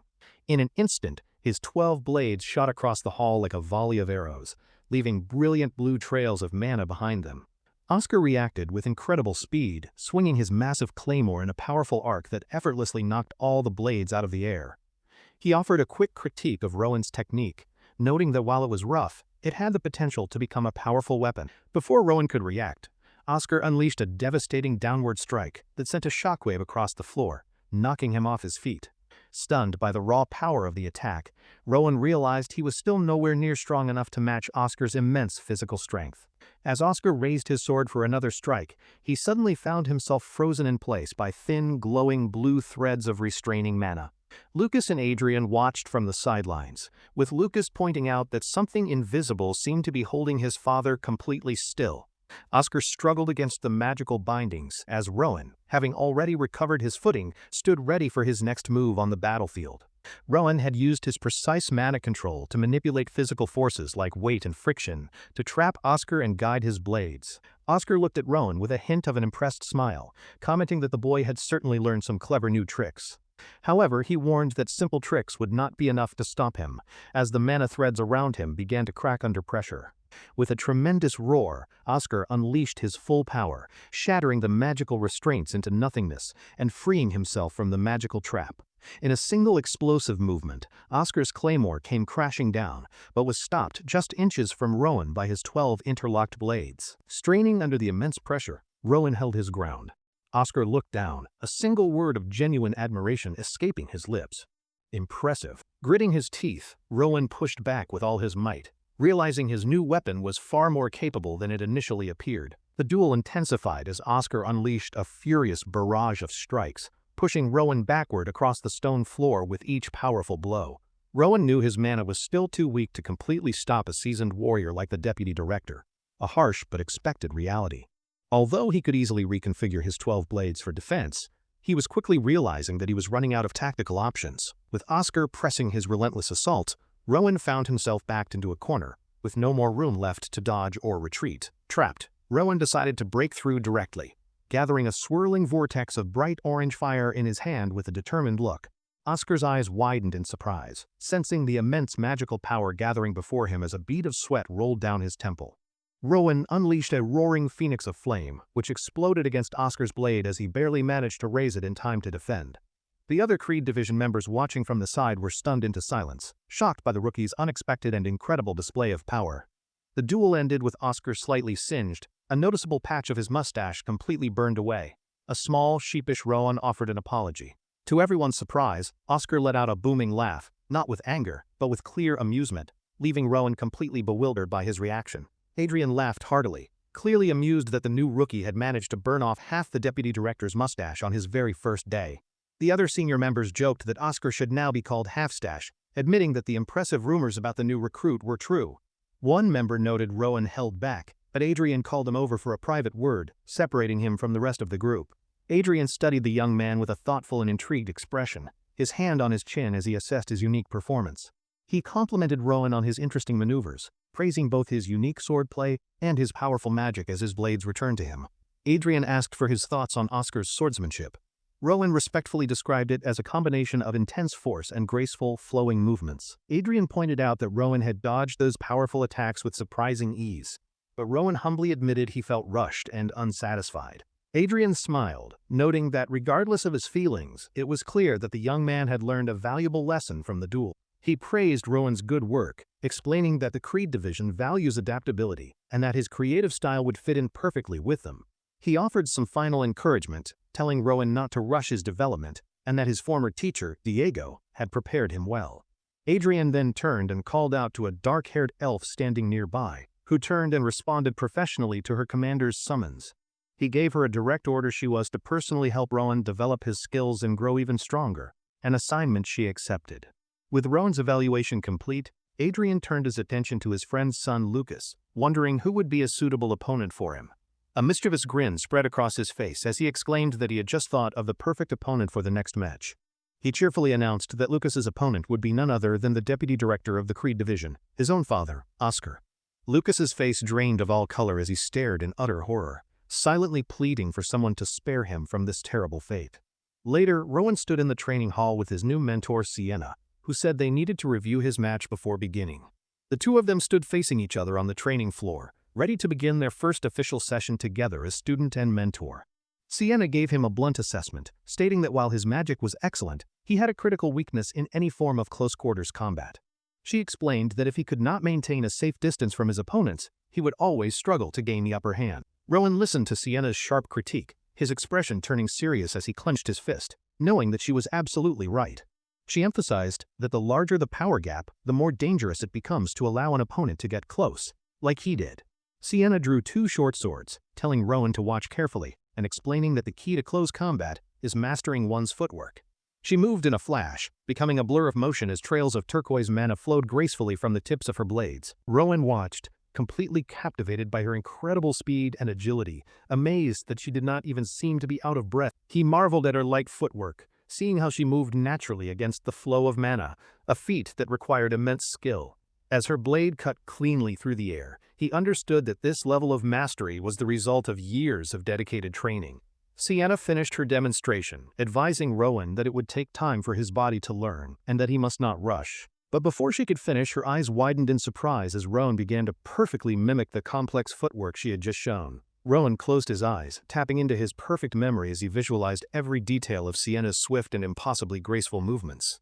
He replayed his duel with Oscar in his mind, recalling every powerful swing of the deputy director's massive and intimidating claymore. In his mind palace, he practiced dodging a glowing replica of Oscar, perfectly gauging the distance needed to evade the wide, sweeping strikes. He then shifted his focus to a thrust, understanding that even the slightest change in the angle of his feet could be critical. He knew that when facing such a precise attack, a single misstep could mean the difference between life and his own certain death. He realized that this part of the training, analyzing and dodging, was something he had been practicing for years, a familiar mental exercise. However, he knew that using his magic to control an opponent depended entirely on his mana, which was still at his childhood level. He accepted the harsh reality that, in the Union, he must assume every opponent he faces would be much stronger than himself.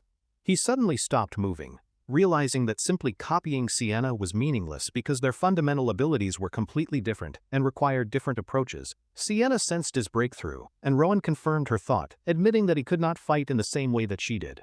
Confused, Sienna pointed out that he had just copied her moves perfectly, but Rowan insisted he could not become a fighter like her. She looked disappointed, asking if he was giving up so easily, and wondering if she had completely misjudged his character and his resolve. She reminded him of his immense potential as a mage, telling him that his self-doubt just sounded like complaining to her ears. Her words hit home, and he stood silently for a moment, the word mage echoing in his mind as he reconsidered his path. A wisp of blue flame appeared in his palm as he decided to focus on what he could do with his own magical abilities. An idea began to form in his mind. What if he could control the air currents around him to help him move faster? He took the idea even further, wondering if he could create a barrier to prevent an opponent from ever entering his personal space. He whispered the concept to himself, the idea solidifying in his mind as he imagined what such a defensive spell could do. The flame in his hand grew brighter as he realized he had finally found his own unique path forward. This would be his answer. The swirling blue flame reminded him of an advanced technique his mentor, Professor Arthur, had once shown him during his academy days. A vivid image of the legendary azure flame barrier burned brightly in his mind, a powerful, multi-layered sphere of protective fire. This was his goal. He acknowledged his current limitations, knowing he could only partially replicate the spell, but it was a start to keeping enemies out. He felt that this new method was the answer he had been searching for as a brilliant explosion of blue light burst forth. He imagined a sphere of influence around him, where he could control enemy attacks and make his own strikes far more efficient. This would be his own personal domain, a space where he alone would dictate the flow and pace of the entire battle. He took a firm step forward, and the blue energy around him solidified, establishing his new territory on the training floor. With a confident smile, he felt his 12 blades floating around him, now perfectly in tune with his newly controlled magical environment. He visualized a glowing blue replica of a swordsman attacking him inside his new domain, the air shimmering around the ethereal figure. He realized that by subtly adjusting the speed and friction within his domain, he could effectively alter the path of an enemy's attack. His eyes, now glowing with mana, could perceive every subtle shift in his opponent's movements, giving him a clear view of their actions. With his enhanced perception, he easily dodged the blue replica's attack, the controlled environment giving him a clear and overwhelming tactical advantage. Sienna watched from a distance, stunned by the invisible barriers of energy that she could feel altering the very air around them, within his domain. Rowan visualized an opponent made of pure ice, knowing he had to train his body to dodge every possible attack. He continued his mental simulation, effortlessly dodging the Ice Warrior's swift and powerful strikes as if he could see the future itself. Suddenly, in the middle of his solo training, his eyes widened in surprise as he sensed something unexpected approaching from behind him. Before he could turn, Sienna appeared, her twin blades crossed to block an unseen attack that had been aimed directly at him. She lowered her blades, admitting he had found a very interesting and unique method for his own personal training and development. Rowan turned to her, humbly crediting her with inspiring the idea, but she simply dismissed his smooth and flattering talk with a huff. With a determined look, she raised her sword, suggesting that it was time for them to test his new technique for themselves. She declared that the lesson was not over yet as she lunged toward him, forcing Rowan to raise his hand in defense. Her fierce downward slash was stopped in mid-air by one of Rowan's floating blades, which he had maneuvered into place just in time. Sienna paused, her eyes narrowing as she felt an unusual heaviness in the air slowing her movements, wondering what spell he was using. Rowan calmly explained that her first move had been slightly off balance, a flaw that his new domain had allowed him to exploit. Her blade was perfectly deflected by his, the manipulated air currents, giving him the slight edge he needed to successfully counter her attack. She admitted his technique might work in a real fight, but noted he was still not fast enough to truly keep up with her. She landed gracefully with a sly smirk, telling him that true insight and growth only come from recognizing one's own flaws and weaknesses. She lunged at him again, explaining that true understanding is only gained through continuous effort and learning from one's own many mistakes. She praised his impressive speed and breathing but advised him to be more forgiving of himself, pointing out that he seemed to be rushing. Rowan processed her words, asking if she meant that his movements had looked desperate during their exchange just a few moments ago. She confirmed his suspicion, and he then looked at her respectfully, asking if she would be willing to teach him one more thing. A soft, kind smile graced Sienna's lips as a warm, sparkling light surrounded her, and she gently agreed to his earnest request. Sometime later, a polite but firm knock sounded on the ornate wooden door of a very important and well-decorated office. A voice from within called to enter, and the door swung open to reveal Sienna, her expression calm and completely professional. In a lavishly decorated room, Adrian and Oscar sat enjoying tea. Sienna stood before them, asking formally if they had summoned her. Adrian began by stating that he had heard a great deal of praise about Rowan's recent progress, catching Sienna slightly by surprise. He continued with a smile, noting that Rowan seemed to have overcome the usual weaknesses of mages, and credited Sienna for her teaching. Oscar suggested that Rowan's talent had simply blossomed under the right guidance, but Sienna humbly insisted she had done nothing particularly special. Oscar praised her modesty, but then asked if she would be the one to handle all of Rowan's future training from now on. Adrian considered this, concluding that while he and Oscar should teach him too, Sienna's compatibility as a mentor was indeed the best. He then gave Sienna a new, unexpected order: she was to take Rowan with her on an upcoming and very important mission. Adrian reassured her that it was nothing too dangerous, just a simple reconnaissance mission, as Sienna asked for more specific details about it. He explained that since Oscar previously dismantled a rental farm, the fucking cult was now starting a new business venture somewhere else. Adrian elaborated that intelligence suggested the cult was gathering mercenaries in a place called Olin to handle all their dirty operations for them. His instructions were simple: she and Rowan were to slip in unnoticed and observe the situation, a task that confused Sienna. With a cheerful smile, Adrian told her to think of it as a simple field trip, though Sienna remained silent and unconvinced. Later, Rowan and Lucas met up with Sophie, and Rowan confirmed that her own mission was also scheduled for today's date. Sophie, now holding a new sword and shield, seemed downcast, remarking on how fortunate Rowan was to already be going on missions.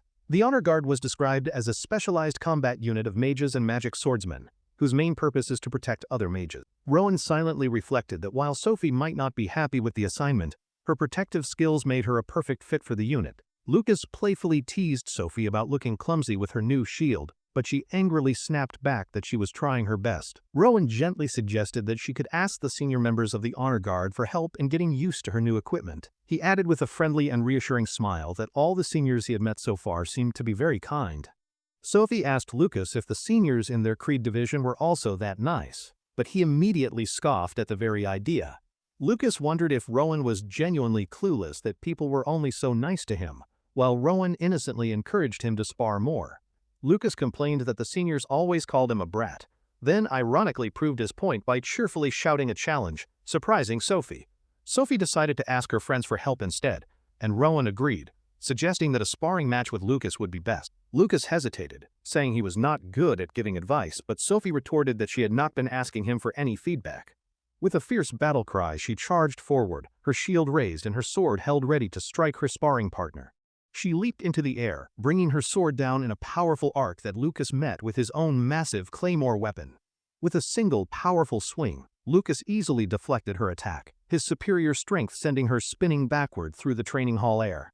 Sophie landed skillfully, bracing herself with her new shield as Rowan watched from the side, his expression focused and highly analytical. As she fought, Sophie realized that Mr. Alec must have designed her shield not just for defense but for offensive maneuvers as well. While watching them spar, Rowan took out a small notebook and began writing down his observations and helpful suggestions for his friend. He continued to scribble notes in a complex runic script, analyzing her stance and the way she channeled her mana during combat. Suddenly, a sharp voice called out their names from across the training grounds, pulling Rowan's attention away from the ongoing friendly spar. It was their senior, Sienna. She stood some distance away and gestured with her hand, signaling for the two of them to come over. Lucas immediately broke off his spar and sprinted toward his senior, enthusiastically shouting her name as he ran across the training grounds. Rowan, however, waited a moment, turning back to Sophie and holding out the notebook he had just been writing his notes in. He explained that he had made some notes on things she could improve, kindly offering the small green book to his friend. Sophie accepted the notebook, touched by his thoughtfulness, but Rowan just smiled, reminding her that they were friends and he would help more. Her spirits lifted, Sophie waved goodbye with a bright, cheerful smile, promising that she would be waiting for their safe and successful return. Rowan, Lucas, and Sienna departed on their mission, with Rowan waving back to his friend and wishing everyone well as they left. After a long and arduous journey on horseback, the sound of a horse's hoof on stone signaled that they had finally arrived. The three of them rode their horses into the small, bustling northeastern city of Olin, their very first official mission about to begin. Disguised in simple purple cloaks, Sienna instructed them to leave their horses and proceed on foot, while Lucas looked visibly unwell. Rowan gently chided Lucas about not taking riding lessons, but Lucas insisted he was fine, just a bit queasy from the long journey. Sienna gave Lucas a stern look, telling him to practice as soon as they returned, as they could not afford any weak links. She quickly corrected his formal address, reminding him that they were supposed to be ordinary mercenaries familiar with the local area. Sienna pulled up her hood, her expression turning serious as she reminded them once more that this was a covert reconnaissance mission. She began her briefing, explaining that Olin was a key transportation hub that had been neglected for political and various other reasons. Because of this neglect, immigrants from many different nations began to gather in the areas just outside of the main city walls. This uncontrolled and lawless settlement, she explained with a grim tone, naturally became a disgusting and dangerous haven for all kinds of crime. To solve the problem, the city of Olin built high walls, officially designating the area as the immigrant zone to isolate it. For a long time, the city authorities did not care what happened within that lawless zone, but now the danger is spilling over. She concluded by stating that Olin is not friendly to the Union, which is why they must disguise themselves as mercenaries to investigate.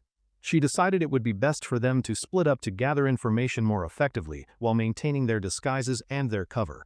Sienna revealed that the quarantine zone is reportedly overrun with ghouls created by the Rettel cult, stressing their safety was the top priority. She confirmed their plan was to pose as a ghoul hunting team to gain access, adding that they were free to improvise inside. Rowan asked a heavy question: is there any way to turn the ghouls back into human beings? Sienna's answer was grim and absolute.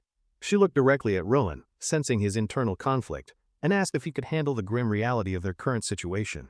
Sienna gave them one final reminder not to do anything reckless, and Rowan and Lucas replied in unison like two young children. Lucas looked at Sienna confused, and playfully reminded her that she had told him not to call her senpai or senior anymore. Sienna looked away with a hint of a blush, sighing in defeat and muttering that she supposed it was fine for now. With their cover established, Sienna gave the order to move out, and the three of them walked toward the quarantine zone's gates. They entered a dimly lit, crowded mercenary guild hall, the air thick with the ominous, dark wisps of highly polluted and dangerous mana. Rowan observed the diverse crowd, noting that the atmosphere felt dark and rough, a stark contrast to the clean environment of the Union. He looked at the hardened and weathered faces of the mercenaries around him, his own youthful expression hidden deep beneath his concealing hood. Sienna stepped up to the registration counter and informed the clerk that she was there to register for the ghoul subjugation team. The clerk asked for her mercenary papers, and Sienna presented the forged documents to him without saying another single word about them. The man asked if she needed a team of 3 or 4, and Sienna confirmed that they were a party of 3. The clerk pointed toward a set of large wooden doors, telling her to go right and join the other waiting teams. As she turned away, he added a grim instruction they would be paid per head, but they needed to bring back tongues. Rowan waited his turn in the long line, while a man behind him yawned widely, showing how long they had all been waiting. Finally, Rowan handed his own forged papers to a different clerk, who looked at him with a bored and unimpressed facial expression. The clerk glanced at the papers, asking if he was a newbie fresh out of the mage's tower, which Rowan simply confirmed. The clerk smirked, remarking that mercenary work builds experience, before stamping his paper and changing their registration to a team of 4. Rowan walked away from the counter, breathing a quiet sigh of relief that he had not been questioned further about his young age. He looked ahead, his expression thoughtful as he wondered who their new 4th member would be, deciding to treat it as an opportunity. He entered the waiting area and saw a group of 3 rough-looking mercenaries who were clearly the team he had been assigned to. One of the mercenaries looked him over with disdain, dismissing him as a frail-looking brat who likely could not even protect himself. Another member sneered, complaining that Rowan would just be dead weight and would cut into their share of the mission's profits. The red-haired mercenary clapped Rowan on the shoulder, telling his companions to just assume that they did not have a 4th member. The leader of the group, a man with sharp eyes, watched Rowan silently before offering a cryptic and rather ominous reply. He added with a chilling smile that, if they were lucky, the new kid might be kind enough to die very early.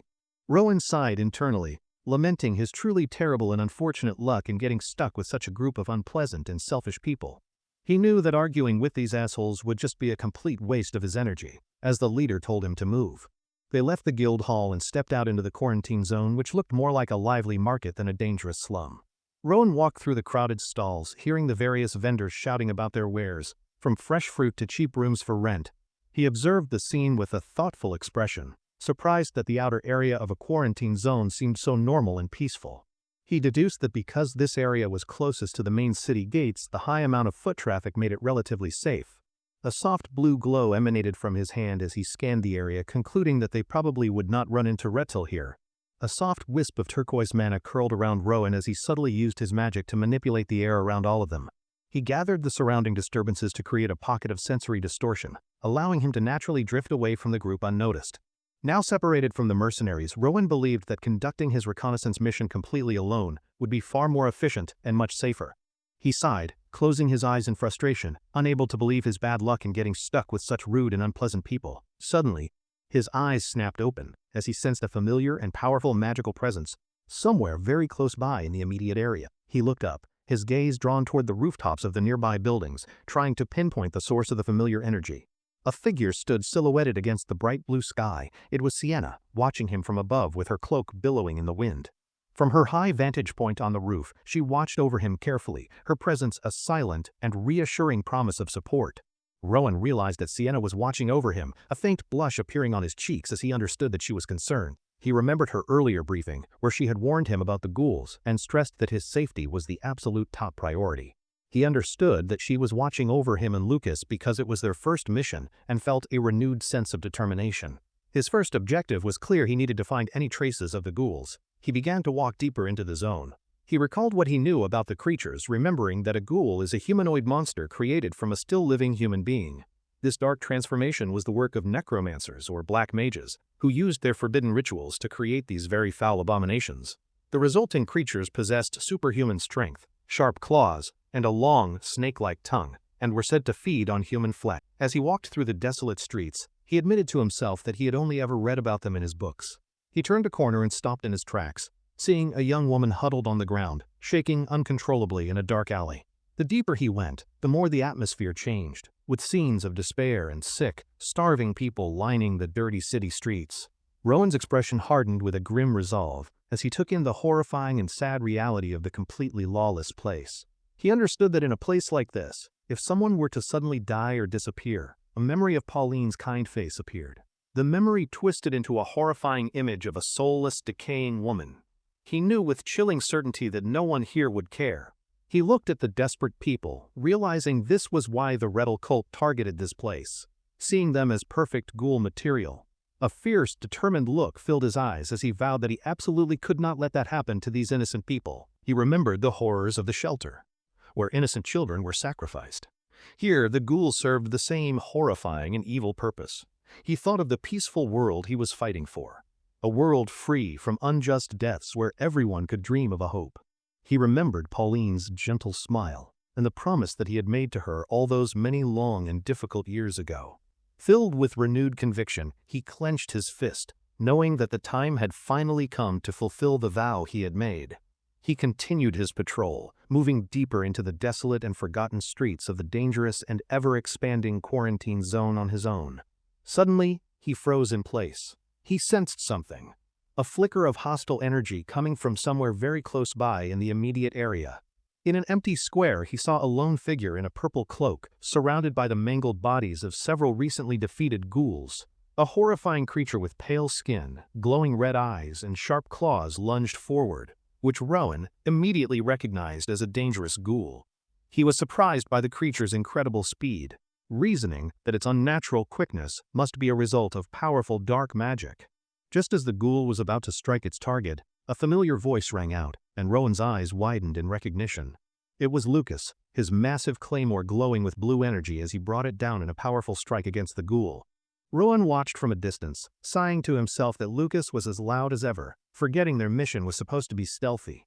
Still, seeing his friend in action against the horde of monsters, Rowan felt compelled to move forward and offer his own assistance. He noticed Lucas had stopped moving, standing in a triumphant pose, but saw a fresh scrape on his friend's leg from the fight. Suddenly, two more ghouls emerged from the shadows, their red eyes glowing with hunger as they stared down the lone, isolated swordsman. The ghouls lunged, but one of them suddenly turned and fled down a narrow alley, causing Lucas to shout for it to stop. Seeing the creature getting away from his friend, Rowan gritted his teeth and decided that he would chase after it himself. He realized that ghouls still possessed some level of intelligence as the creature sprinted through the deserted streets, desperate to make its escape. He deduced that after seeing Lucas tear through its companions, the ghoul was terrified and fleeing to call for reinforcements from its leader. Rowan knew he had to catch the ghoul before he lost its trail completely, pushing himself to run even faster than before. A trail of turquoise mana flowed from his feet as he used his magic to enhance his speed, his face a mask of focus. But it was not enough. He knew he couldn't push his mana any harder and began to worry that this chase was a mistake. Just before the ghoul disappeared from his sight, Rowan summoned one of his trusted Shivil blades from its pouch at his side. With a flick of his wrist, he sent the blade flying, striking the ghoul in the leg and leaving a trail of blood. He found the spot where the ghoul was hit. The blood trail was faint, but it was the only clue he had. He began to follow the dark stains on the cobblestone, his eyes scanning the path ahead for any other signs of his quarry. As he followed the trail, he regretted not learning a proper movement spell from his teacher, Mr. Diego, calling himself short-sighted for it. He recalled the swift and stealthy movement techniques of the Order of Conviction, remembering being carried as a child by Union agents. He remembered his enemy, the traitor Blake, using explosive mana, but recalled Sienna's more subtle and agile technique as she watched from above. He glanced up at the rooftop where he had last seen her, a quiet and subtle acknowledgement of her protective and watchful presence. He knew she was still nearby, watching over him from a distance, and it gave him a small, reassuring sense of comfort. A small, determined smile touched his lips. He understood that pairing him with Sienna had been a deliberate and thoughtful choice. He saw an image of Adrian in his mind, now believing this mission was designed to help him learn essential pursuit skills. He thought back to the first time he saw Sienna's movement technique, remembering how elusive and incredibly fluid it had seemed to him. Her movements were like water or wind, unpredictable, completely free, and seemingly impossible for any of her opponents to ever pin down. He analyzed her technique, realizing she diffused her mana to glide along its flow, a seamless and efficient sliding motion through space. He knew his mana was not as strong as hers, but he could feel the natural flow of energy all around him. Rowan remained silent, his expression unreadable as he processed the difficult and very dangerous situation that he now found himself in. He decided to focus on the immediate threat. He arrived at a large, open square, only to find it teeming with ghouls. In the center of the square, he saw the unconscious bodies of the mercenaries, 3 of them bound with thick, sturdy rope. He observed the grim scene with a serious expression, noting that his former and very rude teammates had all been recently captured. Many of them were badly injured, but some were still alive. One of his blades materialized, knowing he had to act fast. Before it was too late, he had to save them.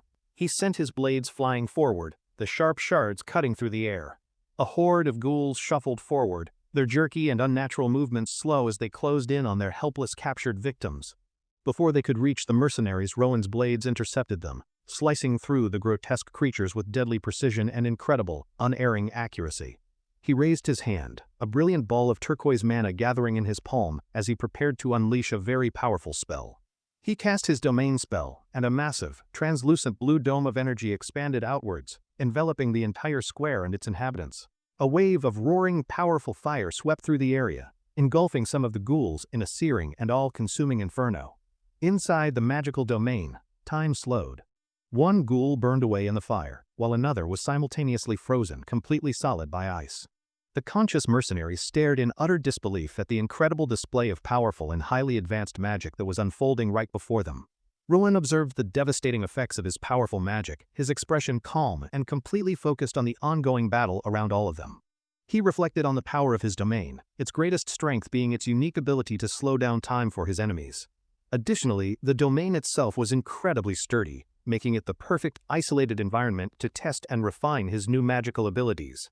He decided this was the perfect opportunity to try out a new spell, apologizing to the ghouls in his thoughts for the experiment. With a focused look, he prepared his first spell, an enhanced and very powerful heat exchange, within the confines of his domain. His shovel blades began to glow with intense cold, flying through the air and freezing the remaining ghouls completely solid in their tracks. He realized with some annoyance that the ghouls' tongues, which he needed for proof, had shattered along with their frozen, fragile bodies. He looked at the remaining ghouls, recalling the clerk's instruction to cut out their tongues as proof of their successful monster kills. He realized a severed tongue was useless. His only option was to take the mercenaries with him as living proof of his deeds. The mercenaries pleaded with him not to leave them, admitting they were captured while looking for him after he had suddenly disappeared. They admitted their shock at his power, revealing they never expected him to be such a skilled and incredibly powerful young mage. He looked at them with a playful smirk, remarking that this was a prime example of having a loose tongue, terrifying them. With a flash of incredible speed, a single cheval blade cut through the thick ropes, setting the terrified, captive mercenaries completely free. The freed mercenaries gasped in relief, one of them thankful to be alive, stating they would have died a second later. Rowan asked how they were captured by ghouls, but the leader explained that a powerful dark priest had been with all of them. Rowan's expression darkened at the mention of a dark priest, his eyes narrowing with a deep and burning hatred for the foul cult. The mercenary, pointing over a nearby hill, confirmed the dark priest had subdued them and was now headed in that specific direction. The mercenaries, now freed and thoroughly humbled, told Rowan that they would be on their way. He watched them leave, his expression thoughtful. A moment later, his senior and mentor, Sienna, landed silently beside him, her own part of the battle having clearly concluded. She placed a reassuring hand on his shoulder and told him that he had done very well in the fight against the ghouls. Rowan looked at her, a hint of a grateful smile on his face, as he thanked her for the compliment and her guidance. Sienna's expression turned serious. She told him that where there's a dark priest, there are more ghouls, so they must stick together. She told Rowan that they needed to move out immediately to pursue the priest, giving him no time to rest or recover. With a shared sense of purpose, they dashed forward, their cloaks billowing as they raced toward the hill in perfect, synchronized unison. Rowan realized that this was the perfect chance to practice the advanced movement technique he had been analyzing just a short while ago. He saw this as his opportunity to finally master the fluid, mana-driven movement style he had been so carefully and intently studying. He and Sienna leaped from a rooftop, soaring through the air as they chased after their target with incredible speed and agility.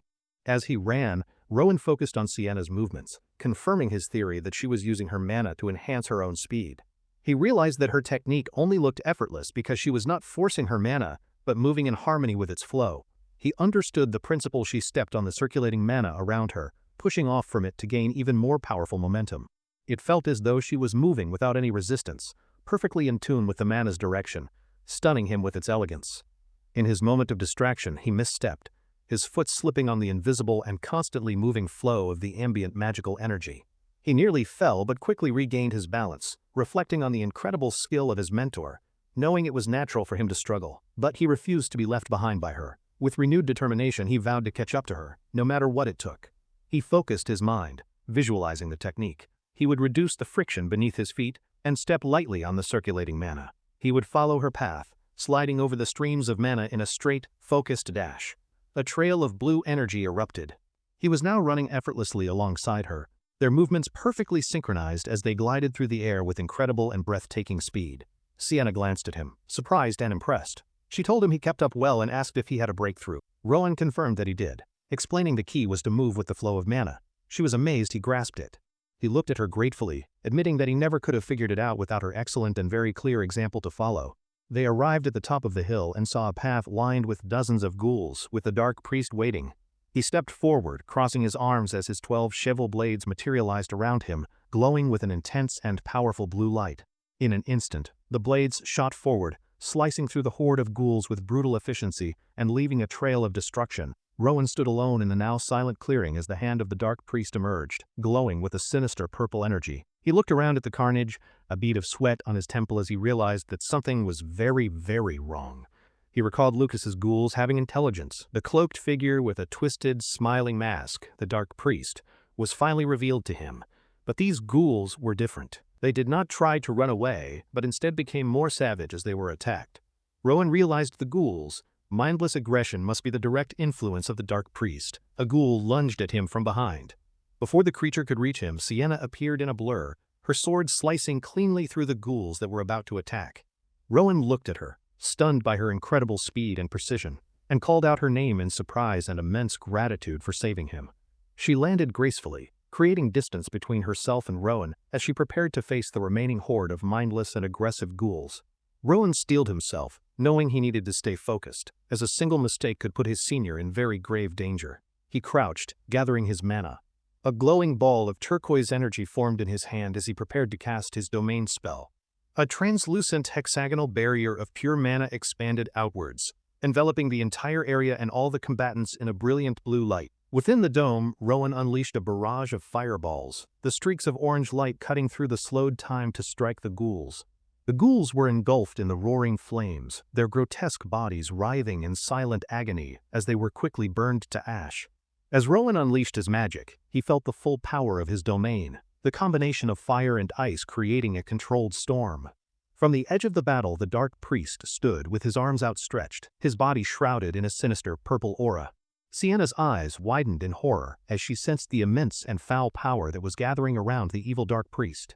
She shouted a desperate warning to Rowan, telling him to watch out for the priest's next powerful and very dangerous attack. Rowan turned, his expression one of pure shock as he saw the dark priest beginning to transform into something completely monstrous. The priest's body contorted and twisted, his muscles bulging as he cast a powerful and forbidden spell directly on his own body. Rowan stared in horror, his mind flashing back to the apocalyptic vision he had seen. The priest's mana became murky and black, the transformation completed. The priest's face was now a monstrous visage of sharp teeth and pure hatred, his body radiating a red aura. Rowan's eyes were wide with terror. He knew the creature was about to attack him, and he braced himself for the impact. The transformed priest charged forward, and Rowan sent his shovel blades to intercept, but the creature effortlessly deflected them with its bare hands. Rowan was stunned. The creature was far tougher and more powerful than he could have ever possibly imagined it to be. The monster's feet cracked the stone ground as it landed, its monstrous clawed appendages digging deep into the solid, unyielding rock. With a guttural roar, the creature lunged at him, its movements now unnaturally and terrifyingly fast, closing the distance in an instant.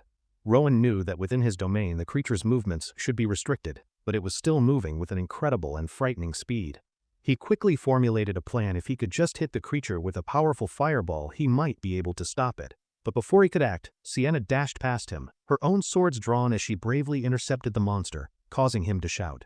Rowan watched in horror, a desperate cry escaping his lips as his mentor engaged the powerful, transformed beast head-on in close combat. He knew that even with her incredible skill, her blades were far too small to do any significant damage to the creature. He knew they would not be able to pierce the monster's thick hide, watching helplessly as the creature's immense strength threw her backward. But Sienna, a master of movement, righted herself in mid-air, her expression one of fierce determination as she launched another attack. In a flash of steel, she passed the monster, and a spray of dark blood erupted as the dark priest's head was severed. The dark priest's severed head flew through the air, trailing wisps of dark purple energy as it tumbled through the night sky. Sienna landed gracefully on the decapitated body, her twin swords held ready as she stood victorious over the fallen and defeated monster. Rowan stared in wide-eyed amazement, recognizing the legendary aura sword technique for the very first time in his entire young life. He understood now how she did it, coating her blades in magic. He looked at the fallen priest, amazed by his senior. Sienna complimented Rowan on his good work and told him that the trail should now lead them directly to the enemy's main base. They moved through the dark, dilapidated streets of the quarantine zone, the silence broken only by the sound of their soft footsteps. As they walked, Rowan scanned the area with his senses and thought to himself that he could not feel any trace of life. The streets were littered with the bodies of the sick and starving, abandoned and left to die. A truly horrific and saddening sight. Sienna suddenly stopped, her hand raised as she announced to Rowan that they had finally arrived at their intended destination. They stood before a large, ominous building. Rowan asked if this was the Rettel's main base, but Sienna clarified it was not. With a determined look, Rowan said they should go inside, and the two of them approached the massive, ornate wooden doors. As they stepped through the entrance of the building, they were immediately hit with the overwhelming and disgusting metallic stench of old blood. Rowan's expression darkened as he wondered if the cult had been conducting human experiments. Sienna announced that they had finally found it. She led him to a solid stone wall, where a large, complex magic circle was glowing faintly. Surprising the young Rowan, he realized with a jolt that the cult had used a powerful and very complex spell to conceal the entrance to their base. He began to analyze the runes, thinking that he could break the spell, but before he could, Sienna raised her leg high. With a single, powerful kick, she shattered the stone wall, revealing a brightly lit and very large room on the other side. Rowan stared at her, baffled. When she asked why he was looking at her, he simply said it would have hurt her. She dismissed his odd comment and stepped through the newly created opening, gesturing for him to follow her into the hidden room. They entered a vast hidden library filled with magical books and unknown magic circles, leaving Rowan completely and utterly amazed by it all. His attention was immediately drawn to a single, old, leather-bound book that was lying on a table in the center of the room. A horrifying thought crossed his mind. Could this book be made from human skin? He used his magic to levitate it toward him. He opened the book and was stunned by what he saw inside a complex magic circle, glowing brightly from the strange, ancient page. He recognized the design instantly. It was the Stone of Gaiet, a name that held a very deep and personal meaning for him. The magic circle was less precise, but it was undeniably similar to the one he had seen on the magical egg long ago. Sienna asked him if he had found something important. He explained that the book contained many variations of a single magic circle. She asked if this was the spell to create ghouls, but Rowan explained it was more like a summoning or awakening spell. He compared it to the way the dark priest had invited a demon into his own body to transform into a monster. Suddenly, a familiar black bird with a tuft of yellow hair swooped into the room, and Rowan's face lit up with joy. He called out his familiar's name, and the bird landed on his shoulder, nuzzling him affectionately while Sienna watched, completely bewildered by the scene. Ignoring Sienna's question for a moment, Rowan asked his familiar if he was a demon, given the connection between the two items. Rowan quickly explained to his bewildered senior that he had bought a magical stone as a child, and that was where Owl hatched. He pointed to the book, explaining the magic circle inside was similar to the one on the stone, wondering about the connection. As he ran his fingers over the strange text, he noted the letters were infused with murky mana, radiating a powerful, malevolent intent. He realized the text was written in a language that shouldn't exist, wondering what would happen if someone used these forbidden spells. Sienna suggested they head back, holding up a document ordering an increase in ghoul production, confirming more Rettel branches existed nearby. She tapped her union badge, stating they needed to report their findings to the Olin City Hall and organize a large-scale move. Meanwhile, Lucas was still fighting his way through the city, cutting down ghouls with powerful swings of his massive heavy claymore. He wiped the sweat from his brow, catching his breath and muttering to himself about how persistent the disgusting bastards were. He counted his 30th kill, just as he heard his name being called, and turned to see Rowan and Sienna approaching him. A wide, cheerful grin spread across his face as he saw his friends were safe and sound after splitting up in the zone. He sprinted over to them, shouting Sienna's name in relief. She praised his good work, saying his distraction helped their investigation greatly. Lucas brushed off the compliment, asking if their investigation was finished. Sienna confirmed it was, and told him to join them now. Lucas proudly stated that he must have caught around 30 ghouls. Sienna praised his work before he asked Rowan for his count. Rowan casually replied that he had gotten about 50, leaving Lucas completely speechless as a disembodied ghoul head floated by as proof. Rowan explained that he had brought the head of a dark priest and the tongues of ghouls as evidence for their mission. Lucas looked on, horrified by the gruesome trophies, telling Rowan that people might faint if they were to see something so grotesque. As they approached the city proper, Sienna told Rowan to put the disturbing evidence away, and he immediately complied with her order. The trio arrived at the imposing iron gates of the large and very official-looking Olin City Hall to make their report. A guard at the entrance stopped them, asking what business a group of mere mercenaries could possibly have at the city hall. Sienna stepped forward, her gaze firm and unwavering as she calmly stated that they were there to see the city's mayor.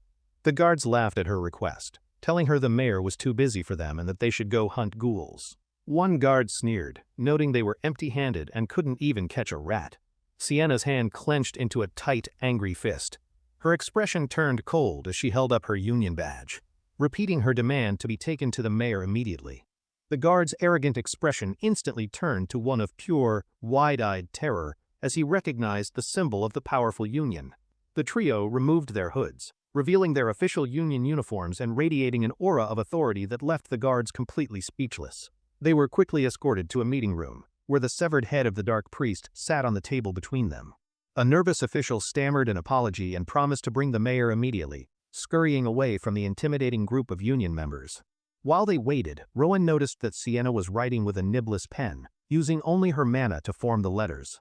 He watched, fascinated, as glowing blue runes flowed from the tip of her pen, arranging themselves into elegant script on the blank page. As Rowan watched Sienna write, he noticed that the glowing runes she created disappeared from the page just moments after she wrote them. He wondered if her pen was a special kind of magic tool and started to ask her about it but stopped himself. He saw that she was deep in meditation, likely recovering her mana, and decided it was best not to disturb her now. With some time to spare, he decided to question his familiar, calling out to Owl, who appeared on his hand instantly. Rowan held the small bird in his hands, asking him directly what he was, and if he was truly a powerful demon. He continued his questioning, asking Owl if he recognized the spell formula or knew anything about the Rettel cult, receiving no answers. Rowan sighed, realizing he wouldn't get any information this way, as Owl probably didn't even have any memory of its own past. He gently stroked Owl's head, reassuring the little bird that it was okay and that he was not disappointed in him. Suddenly, Owl began to chirp excitedly, flapping its wings. Sienna opened her eyes, remarking on the bird's strange and special ability. But then, a new piece of information from Owl made Rowan mutter in disbelief, completely stunned by what he had just learned. He now understood. In order for Owl to use his power, he needed to eat the severed head of the dark priest. Rowan looked at his small, innocent-looking familiar and asked for confirmation about his strange and very grotesque dietary requirement for his power. Owl looked up at him with wide, pleading eyes, clearly eager to regain his strength, leaving Rowan feeling conflicted about the request. He felt strange about feeding the gruesome trophy to his companion, but Sienna told him firmly that he should just do it. Rowan was surprised, explaining that the head was a great achievement for her, but she insisted it didn't matter if Owl needed it. With the decision made, the severed head of the dark priest was placed on the table before the small and eager bird. In a flash of light, Owl opened its beak impossibly wide and swallowed the entire gruesome trophy, which disappeared completely from sight. Rowan stared in stunned silence, his mouth agape as he tried to process the impossible and very bizarre scene he had just witnessed. Lucas was equally shocked, his arms crossed as he tried to comprehend what had just happened with the bird and the severed head. He recoiled in horror, letting out a choked gasp as a terrifying vision appeared before his eyes after the strange event. A horrifying skeletal face with sharp fangs appeared superimposed over Owl, a terrifying glimpse of the familiar's true and monstrous nature. Lucas panicked, scrambling to find his sword, but Rowan quickly grabbed him, telling him to calm down and explaining the situation. Rowan reminded him of the Stone of Gaetia, explaining that Owl had hatched from it after he broke the magic formula. He explained that the grimoire they found had a similar magic circle, and he suspected that the two were somehow connected. Lucas expressed his concern about the bird's connection to the Rettel cult, but Rowan reassured him that it had been completely purified. Lucas then asked about the head-eating incident, and Rowan simply explained that Owl needed to eat it to use its unique power. He clarified that Owl's special power was its ability to learn an opponent's secrets. The bird then let out a contented burp. Lucas was blown away by the incredible ability, but Rowan admitted that he did not know the full extent of it yet. Just then, the door to the room opened, and city officials entered, announcing that the mayor had finally arrived for their meeting. Rowan looked toward the door with a sharp, knowing smile, thinking that they might be able to test out Owl's new power. A pair of polished shoes stepped into the room as a man's voice apologized for making the important union members wait. The mayor, a nervous-looking man flanked by two guards, chided them, saying they should have contacted the city beforehand about their visit. Wiping sweat from his brow, he introduced himself as Mayor Bruce of Olin and offered a very tense and awkward greeting. He took a seat, asking with feigned concern if anything had happened to them during their visit to the dangerous quarantine zone. The mayor's eyes suddenly landed on Owl, who was sitting puffed up and grumpy on the table, clearly confused by the bird. He recoiled in shock, exclaiming in surprise at the sight of what he called a strange and very giant owl. Stuttering, he nervously asked if the Union was known for keeping such strange and unusual creatures as their official animal companions. Before anyone could answer, Owl took flight and landed directly on top of the mayor's head, gripping his hair tightly. The mayor's guards reacted in panic, shouting his name as they moved to intervene and protect him from the strange bird. Rowan calmly said, "Stop," as a single glowing cheval blade appeared, stopping just inches from one of the guards' frightened eyes. The guards froze in place, their eyes wide with fear as they found themselves surrounded by Rowan's floating blades, each one poised. With the guards neutralized, Rowan calmly held up a hand, his expression serene as he focused his mana to control the situation. Rowan lay casually on the table while Lucas stood guard with his sword drawn, and the guards were frozen by his magic. Lucas held his sword to the mayor's back, warning him not to even think about moving a single inch from his seat. The mayor let out a choked gasp, completely terrified as Owl sat firmly on his head, covering his eyes from the light.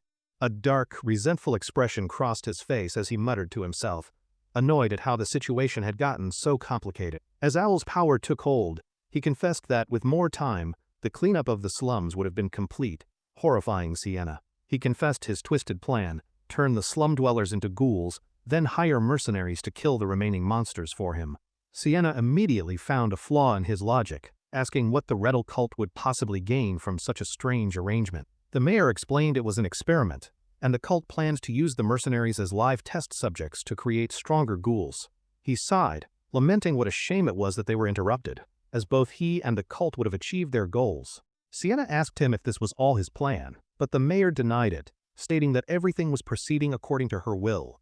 Sienna repeated her, in confusion, while the mayor looked up with pure devotion, calling the woman he served his one true goddess. He finally revealed her name to the group, Priestess Amy, a name that sent a shockwave through the room and into Rowan's heart. The name hit Rowan like a lightning bolt, and his eyes widened in shock as he remembered the woman who had betrayed him. Owl's power receded, and the bird flew off the mayor's head, leaving the man dazed and confused, wondering what had just happened. Sienna stood over him, her expression ice cold, as she informed him that she had heard his entire disgusting and treasonous story. She held a dagger to his throat, her eyes filled with cold fury as she prepared to deliver the Union's swift and final justice. She listed his crimes, conspiring with the Rettel cult, conducting human experiments, and trying to clean up the city's impoverished slums. The mayor stared back, his face a mask of feigned innocence as he stammered, asking what she was talking about in confusion. Sienna's voice was like ice as she passed judgment, stripping the mayor of his rank and ordering his execution for his crimes. The mayor, still dazed and confused by the events, stammered in disbelief, unable to comprehend what was happening to him right now. With a swift, clean strike, Sienna executed the corrupt mayor. His blood splattered across the floor, and his glasses fell from his face. Following the execution, Sienna took command of the city hall, ordering it to be shut down and all personnel to be apprehended. She identified a few individuals with tainted mana among the staff and interrogated them relentlessly, while Rowan stood by and watched her. While no new information was gained from them, the interrogations did confirm that everything the mayor had confessed was indeed the truth. With the situation in Olin under control, Sienna told them they both did well and that they would take a short break. Rowan turned to Sienna, a question on his mind, and asked if he could speak with her for just a single moment. He asked her about the special and very unique pen she had been using earlier to write her official report to the Union. She explained it was a messenger pen, a magic tool given to Union members who reached the high rank of runner. Lucas asked Sienna if it was really okay to execute the mayor so decisively, but she replied that it depends on one's judgment. She continued, explaining that while arresting is always the preferable option, they had to be decisive and firm this time around. She elaborated that any hesitation on their part would have given their enemies an opportunity to question Rowan's and Owl's unique abilities. She looked at Rowan with unwavering trust, explaining that their actions must carry the same level of conviction. This is their creed. As night fell and they prepared to leave the city hall, Lucas seemed to have one more question on his mind. While they walked through the quiet streets, Lucas brought up the one piece of information the mayor had tried to hide. He asked who exactly Priestess Amy is, a question that struck Rowan deeply, as he knew the name all too well. The three of them walked in silence for a moment, the weight of Lucas's very important and heavy question hanging in the air. Sienna glanced over at Rowan, sensing that he knew something about the name and the mysterious woman they were now looking for. She called out his name, asking if he had someone in mind, and Lucas also asked if he suspected a particular person.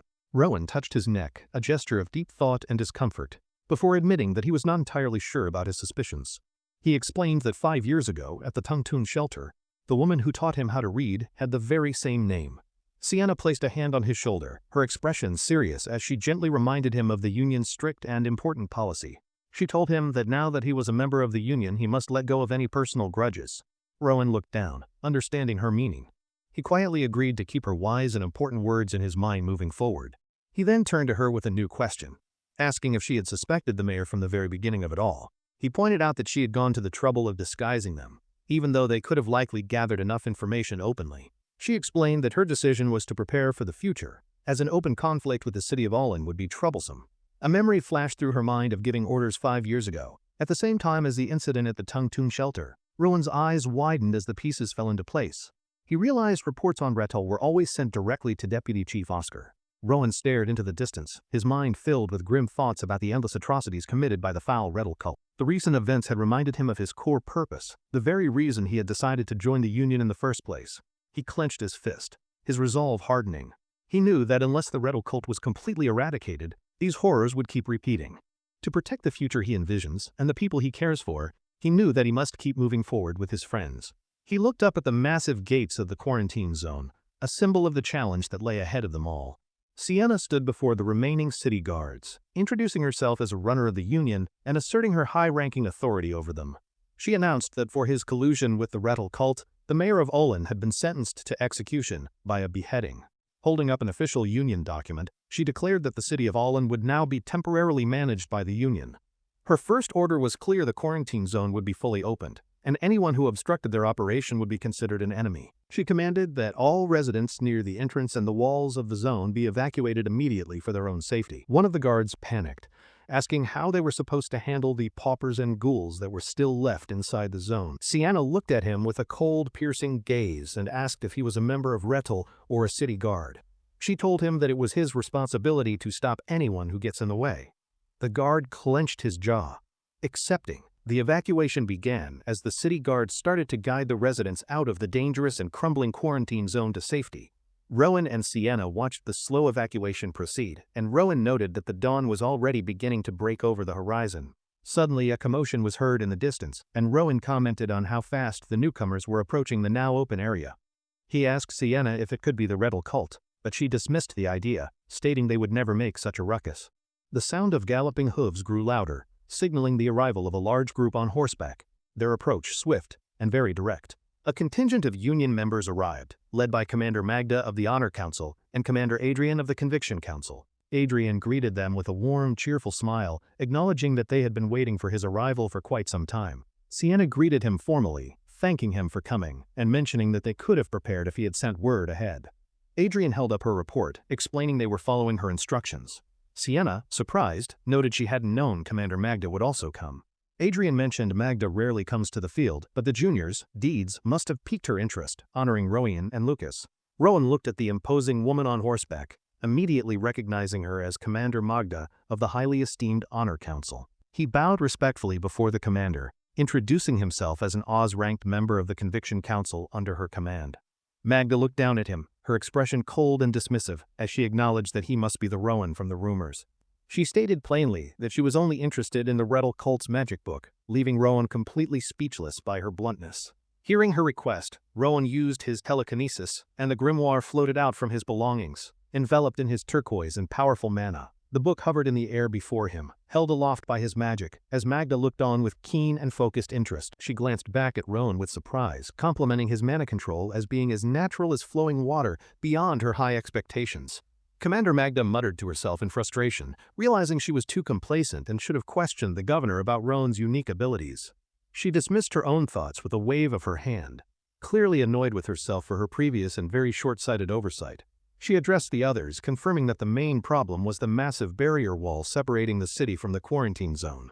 With casual authority, Commander Adrian stated that if the wall was a problem, then they should simply remove it from their path. The two commanders, Magda and Adrian, walked toward the wall, while their subordinates, including Rowan and Lucas, stood back to watch. Adrian turned to the junior members with a confident smile, calmly telling them to stay back and watch the show unfold. Rowan and Lucas watched, completely bewildered by the scene, and asked what the two powerful commanders were planning to do now. The two commanders stood before the towering stone wall that separated the city from the lawless and sprawling quarantine zone. They shared a look, and Adrian suggested that they put on a flashy show, remarking that it had been a while. Commander Magda floated into the air as intricate, massive red magic circles materialized around her, crackling with an immense and terrifying power. Rowan and Lucas stared in absolute shock, their mouths agape at the sheer scale of the magic being summoned by the commander. The sky turned a fiery red as Magda unleashed her spell, a controlled storm of meteors raining down from the heavens. The meteors crashed into the massive wall, creating devastating explosions that rocked the city, leaving Rowan speechless at the two commanders' power. He was in complete awe of the destructive display, realizing that this was far beyond any of the simple magic he knew. This was true Class 4 magic, the very highest tier of power, a massive magic circle covering the entire sky. Rowan internalized the incredible sight, understanding that this was the true power of Class 4 magic, beyond anything he had ever imagined. Sienna walked over to him, reminding him that, as a member of the Conviction Council, his role in the battle was decided. She told him to focus on what he must do, and to not get distracted by the impressive display of overwhelming magical power. Inspired by the commander's power, Rowan saw a vision of himself running forward, ready to break through his own mental limits. He understood that even a powerful warrior like Commander Magda must have once faced walls she struggled to overcome on her journey. He clenched his fist, his resolve renewed. He told himself to focus, knowing that this was the first step on his path. He knew that Commander Magda was watching him at that very moment, her gaze a silent and very powerful unspoken challenge. A brilliant blue aura exploded around him as he prepared to fight to the very end, without a single regret holding him back. With a look of fierce determination, he declared to himself that he would give this fight his absolute all and hold nothing back.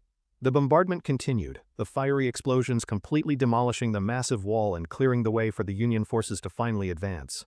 Rowan knelt, placing his hand on the ground. He could feel the vibrations but sensed no lingering magical reaction from the spell. He realized that the mana that once permeated the area had vanished in an instant, a sign of total and complete annihilation. He understood the terrifying power of Adrian's white light swordsmanship, which could extinguish even the very essence of mana itself from existence. The Union members leaped down from the destroyed wall as Sienna announced that she would join the commander's side in the attack. Rowan took command of his own small group, telling Lucas that he would take one side while the rest held the center.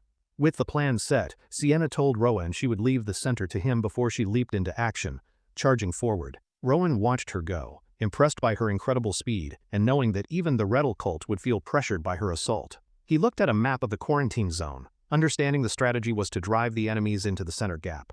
As they prepared to move, a familiar voice called out Rowan's name, causing him and Lucas to stop in their tracks. He turned to see Sophie running toward them, her shield on her arm and her expression determined as she joined their group. Sophie asked where they were all going, and Rowan explained that the plan was to herd the enemies into the central space. Lucas complained that there was no time for anything, but Rowan reminded him that they needed to hurry to get into position. Rowan's eyes widened as he saw their destination just ahead, the open space where the final battle would take place. They arrived at the designated open space where a large contingent of Honor Guard members were already assembled and waiting for them. The members of the Honor Guard stood ready for the fight, their shields held firm as they formed a solid defensive line. The air crackled with dark energy as wisps of red and purple mana snaked across the sky, heralding the enemy's imminent arrival. A storm was coming. Rowan looked on, his expression grim and focused as he sensed the massive and very powerful approaching enemy. He could feel their presence, their dark energy, a palpable wave of malice. He announced to the others that they were coming now. A massive horde of ghouls and robed cultists stormed into the open square, their red eyes glowing as lightning crashed around them.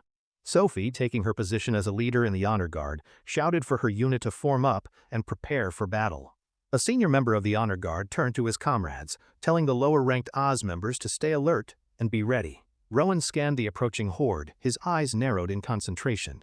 He could feel it in the air. There was no mistake. An immense, swirling vortex of dark purple energy dominated the battlefield, the source of the enemy's foul and very evil power. He saw the one leading the charge from the front, a cloaked figure with a commanding and oddly familiar, unsettling presence. The figure's face was revealed, and his blood ran cold as a memory of the kind woman, Amy, flashed through his mind. The figure spoke, her voice echoing in his mind with a condescending tone, acknowledging how much he had grown over the years. A storm of pure, unadulterated rage erupted within Rowan, his eyes wide with fury as he confronted the woman who betrayed him. As Sophie bravely held the front line, several of Rowan's cheval shards streaked past her, heading directly for the enemy leader, Amy. The shards flew fiercely through the air toward their target, but Amy stood perfectly still, a calm and arrogant look on her face. Just as the blades were about to strike her, one of her robed subordinates suddenly leaped in front of her to protect her.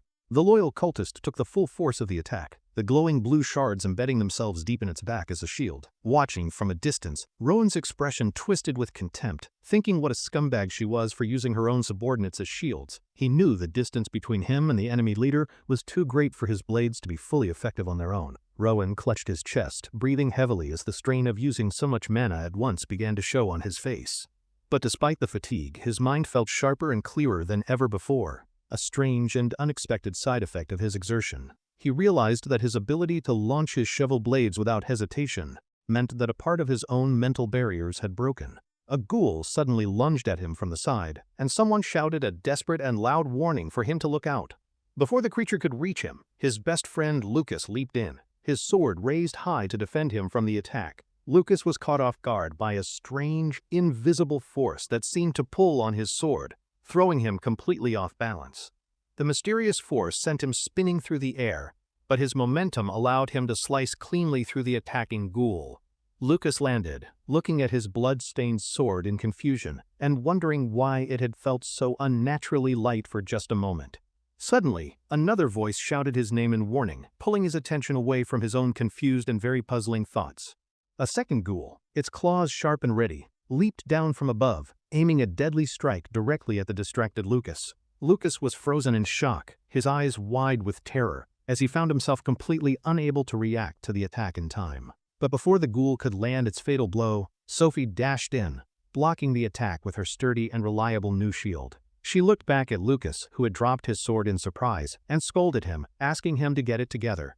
She told him to save his apologies for later, reminding him that they all needed to make it back alive from this fight. Lucas grabbed his sword from the ground, shouting back at her that he had no intention of dying here on this day. With a powerful roar, he declared that he still had not been properly acknowledged by his father, a brilliant aura surrounding him. His attack was so powerful that it completely obliterated the ghoul, sending its severed head flying high into the clear blue sky.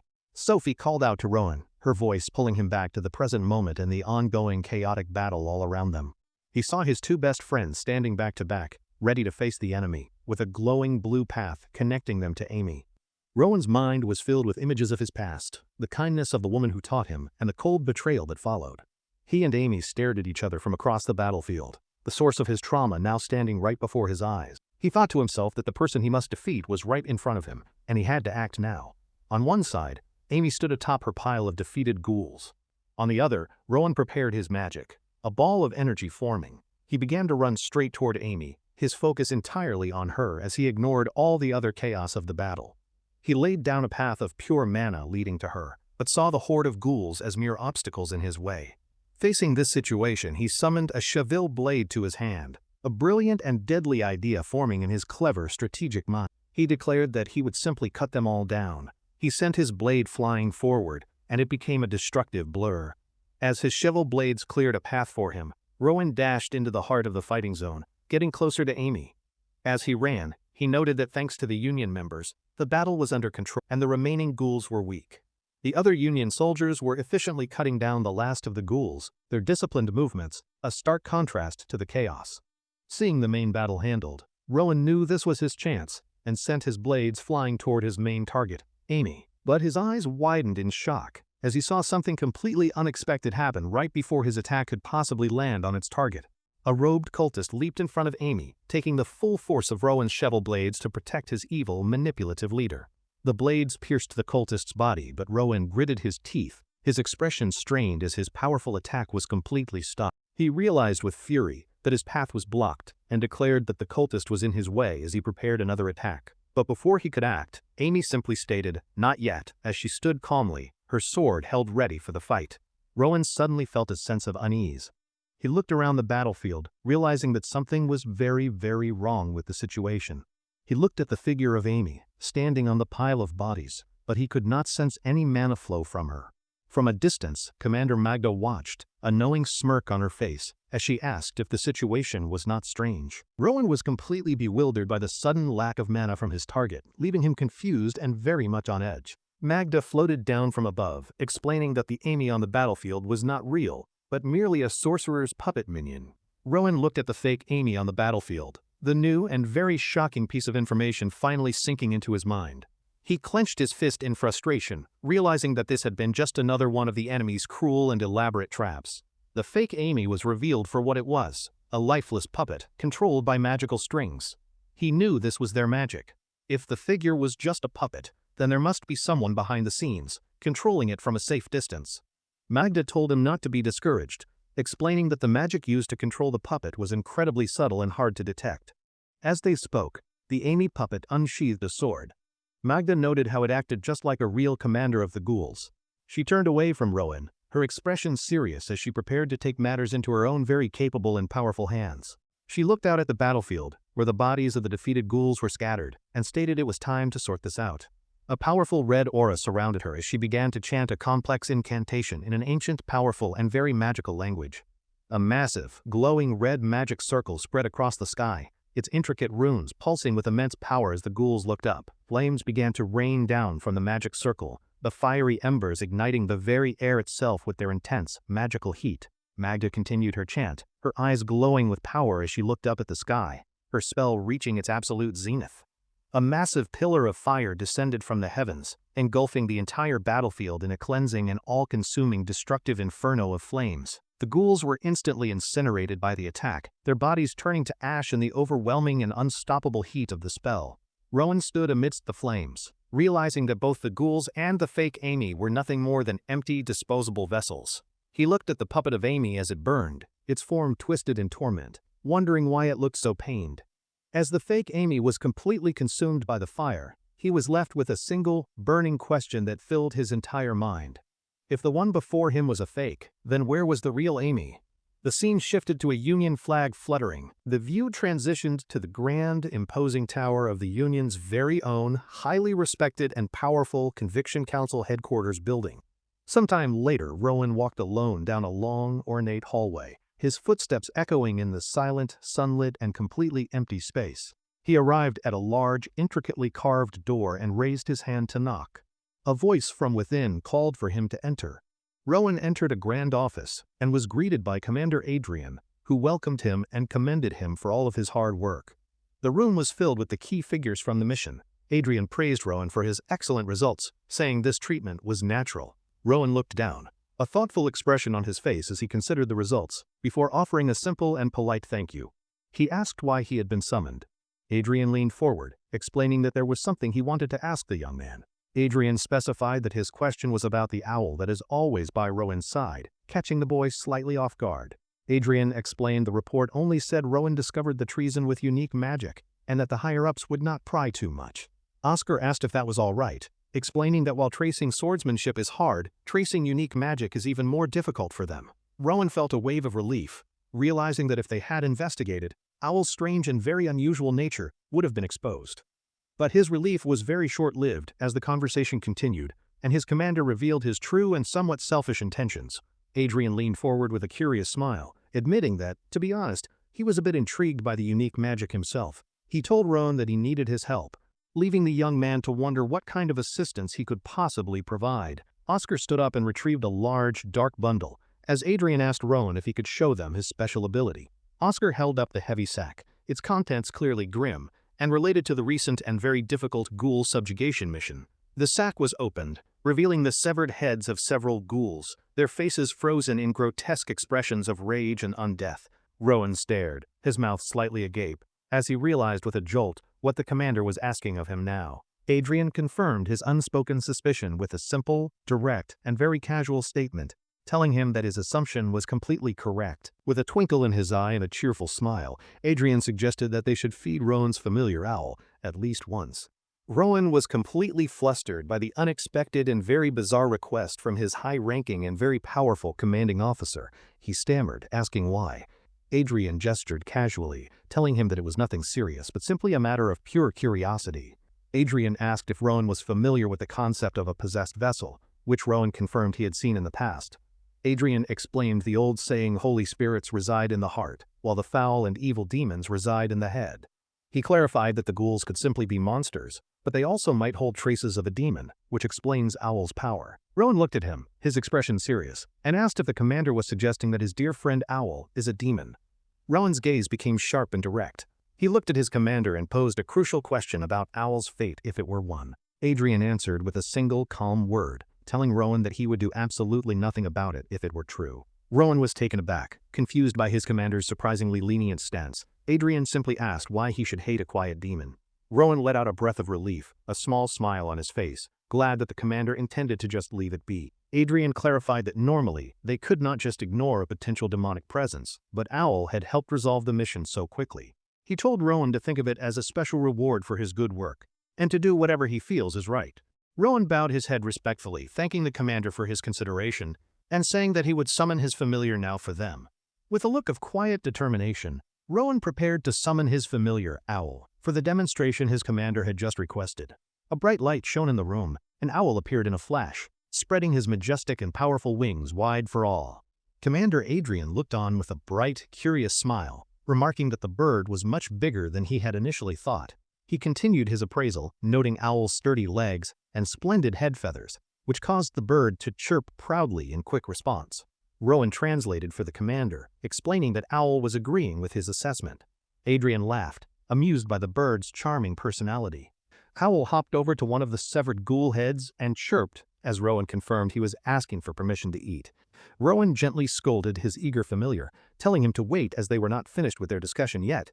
Much to Owl's dismay, Rowan took a steadying breath, preparing to make a surprising and very bold offer to the room full of his superiors. He announced that he would demonstrate Owl's power by revealing someone's secret, and asked for a willing volunteer from the group.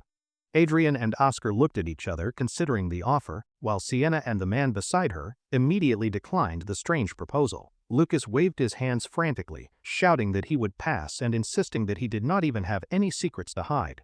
Adrian crossed his arms, thinking aloud that using Rowan or himself as a subject for the demonstration would be completely pointless. Lucas suggested bringing in a prisoner, but Adrian explained that riddle cultists do not share information, making the idea entirely useless. He elaborated that all important information is transmitted mentally, so extracting it from a low-level grunt would be completely and utterly pointless. Rowan looked up in shock, asking if they were controlled mentally. Adrian confirmed they were just following orders and were already dead. Adrian's eyes narrowed as he came to a final and very decisive decision about what to do in the current situation. He told Rowan to let Owl have its meal, noting that the bird's drool was about to flood the entire room. Rowan knelt down to speak with his familiar. After a moment of quiet communication, he looked up, surprised by what he heard. Lucas, curious about the sudden change in the atmosphere, asked what the bird was saying to his friend just now. Rowan explained that since there were no secrets to see, Owl would demonstrate another of its very special abilities for them instead. Owl puffed out its chest proudly. Rowan clarified that the bird was offering to lend its own powerful mana to him. Lucas and Oscar looked at each other, intrigued by the fascinating and very rare magical concept of a familiar sharing its own mana. A wide, hopeful smile spread across Rowan's face as he realized that a whole new path of magical possibilities had opened.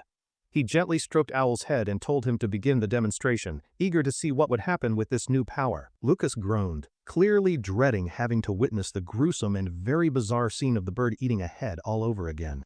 Owl faced the ghoul head, its expression fierce and determined as it prepared to consume its meal and activate its unique power.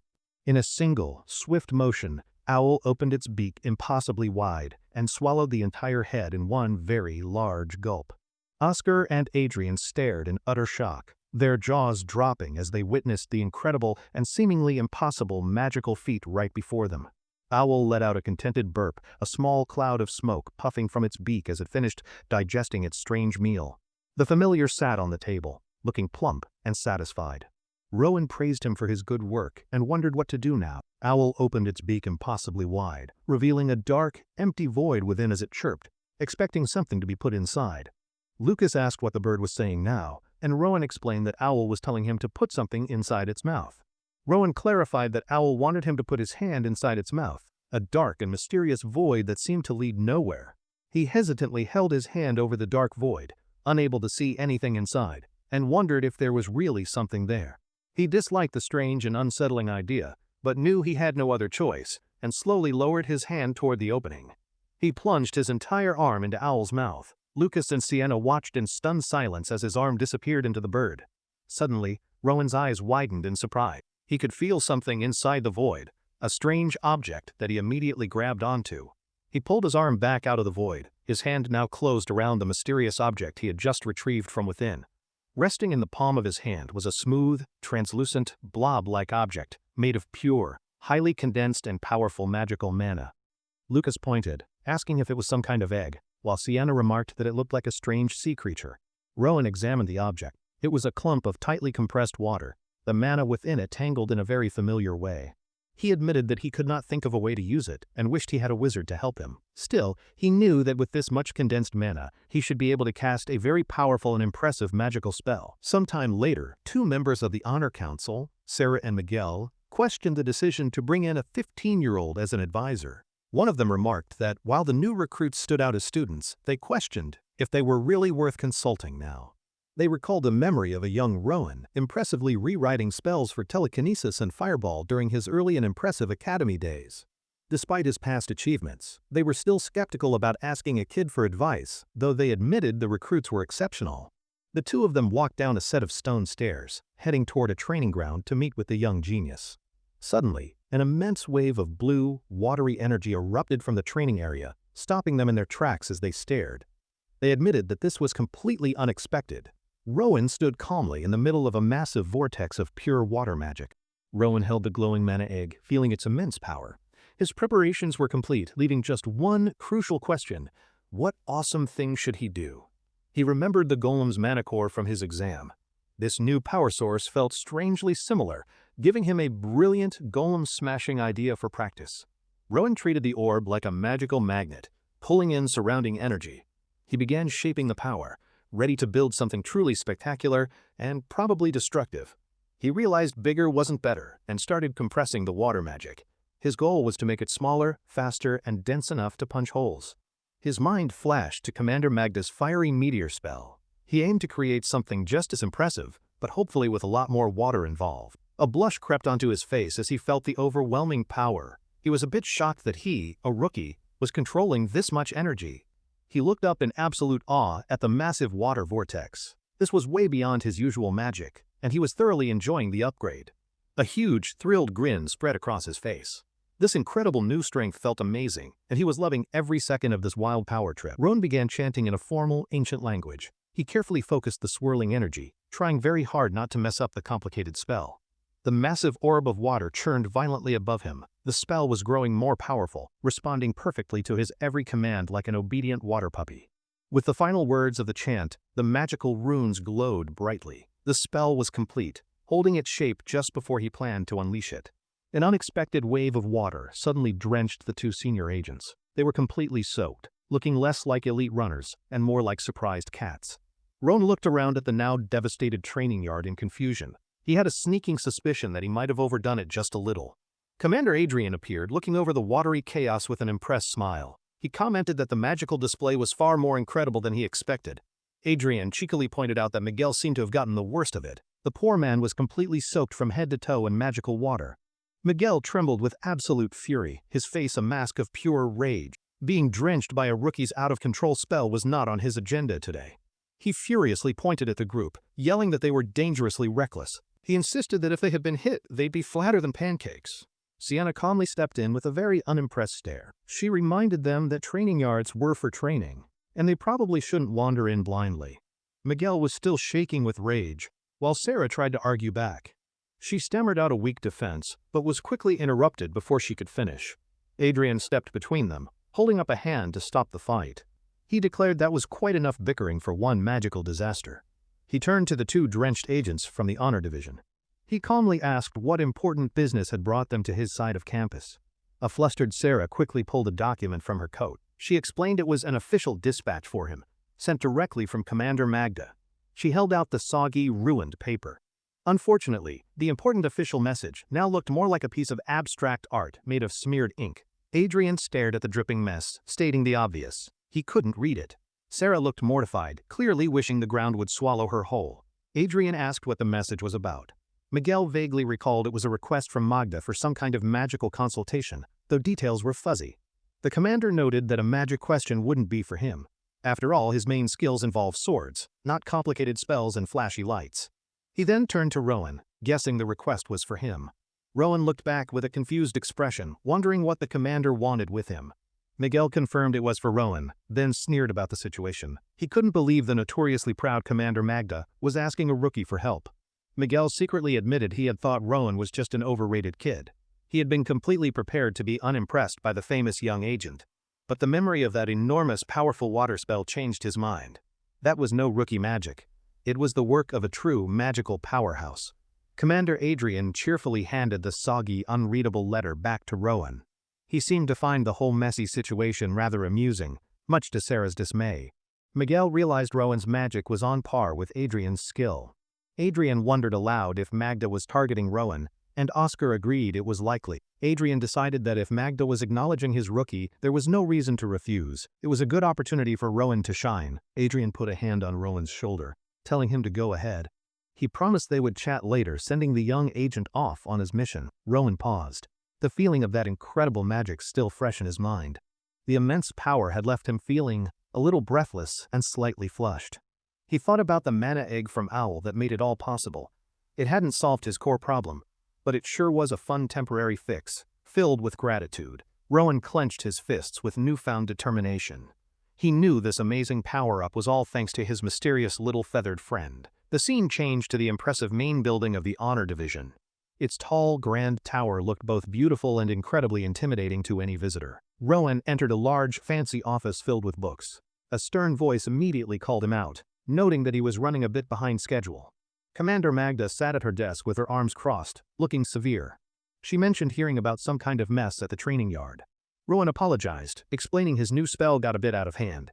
Magda seemed intrigued by the idea of him practicing a new magic. He admitted her powerful magic had inspired him to try creating a downpour. Magda looked pleased by this, and graciously invited him to take a seat. She asked if his new spell had a name yet. When he said no, she suggested, quote, Fallen Fury, which sounded both poetic and very destructive. Rowan's eyes lit up, and he happily agreed to the cool new name. He thought Fallen Fury sounded incredibly powerful and suited the spell perfectly. A rare, genuine smile appeared on Magda's face. She praised his good taste, complimenting his surprisingly artistic sense for naming powerful, dangerous things. Rowan then asked if she also named the famous Barrier of Blue Flame. She confirmed she had, back when she was still a vice commander. He excitedly told her how much he admired her naming skills. She noted his interest in languages would be useful for their real business today. Rowan's happy mood vanished, replaced by confusion. He looked up, wondering what sort of business the commander could possibly have with a rookie like him. Magda leaned forward, her expression suddenly serious and intense. She changed the subject to the dark and forbidden language spoken by the demons themselves. The room felt heavy as she asked a chilling question. Could he, a young Union agent, actually understand and interpret the demonic language, infernal? Rowan was stunned but admitted he could understand it a little. Magda immediately demanded to know where on earth he had learned such a thing. He explained he learned it from the books at the Rettel base in Allin. Commander Magda was left completely speechless by his incredible, unbelievable claim. She couldn't believe he learned a demonic language in a few days. He confidently added that with more books, he could definitely translate them for her. Without another word, she pushed a tall stack of old, ominous-looking books across the desk. It was time to put his bold claim to the test. She placed her hand on the books, her voice grim and urgent. They needed to understand these formulas quickly to stop those vile Rettel cultists. Rowan saw the books were bound in human skin, just like the one before. The grim task ahead settled over the quiet, sunlit room. Rowan began deciphering the demonic texts while Magda watched him patiently. She sipped her wine, observing the rookie's surprisingly focused and efficient. The hours passed in studious silence, broken only by the quiet sips of wine. Magda continued to watch Rowan, waiting for him to uncover something useful. Magda finally broke the silence, asking what he knew about demons. Rowan admitted he knew very little, other than that evil cults worship them. She explained that demons only appeared about a century ago. She added that so far they had only seen the weak ones. The real nightmares hadn't shown up. Rowan questioned the idea of ordinary demons. Magda explained that while it was just a theory, she believed there were countless demons out there. While pouring more wine, she compared demons to humans. Just as there are normal people, she reasoned, there must also be normal, everyday demons. She pointed out that there are special humans with powers, like him. Therefore, it only made sense that there were special demons with powers too. Magda finished her thought with a chilling conclusion. There had to be powerful, special demons out there, far beyond what they had ever encountered before. Rowan realized with horror that if Riddle kept improving their summoning spells, they might accidentally call one of those special demons, which would be very bad. Magda took a sip of wine, her focus clear. Before worrying about super demons, she said, they first needed to crush the Rattel faction completely. Rowan decided it was probably best to keep Owl's demonic origins a secret for now. The commanders didn't seem ready to hear about that just yet. He bravely changed the subject, suggesting they also needed a plan for the ghouls. Magda looked at him, surprised by his concern for the monsters. She dismissed ghouls as a threat only to regular people, not to them. He argued back that innocent people were still the ones who suffered. He confessed his true goal. He wanted to find a way to turn ghouls back into humans. He couldn't forget the sight of those tragic creatures. Magda stared at him with a cold, unreadable expression. His idealistic hope seemed to hang in the air between them, completely unspoken and uncertain.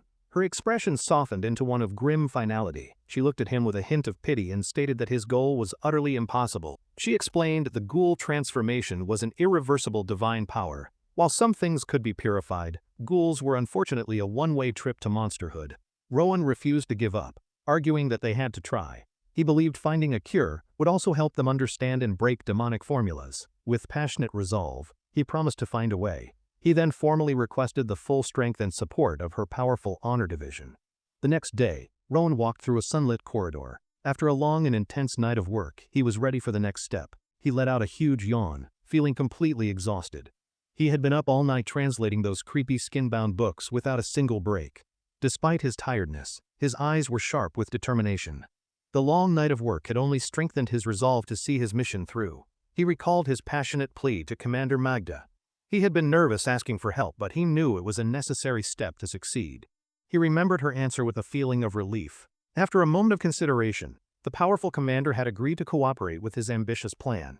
Now that he had a powerful commander on his side, his mind was racing. He walked with purpose, already beginning to form a new plan. He wished he could go to Sion to study holy magic. Unfortunately, as a low-ranking rookie, he couldn't just ask for such a huge mission.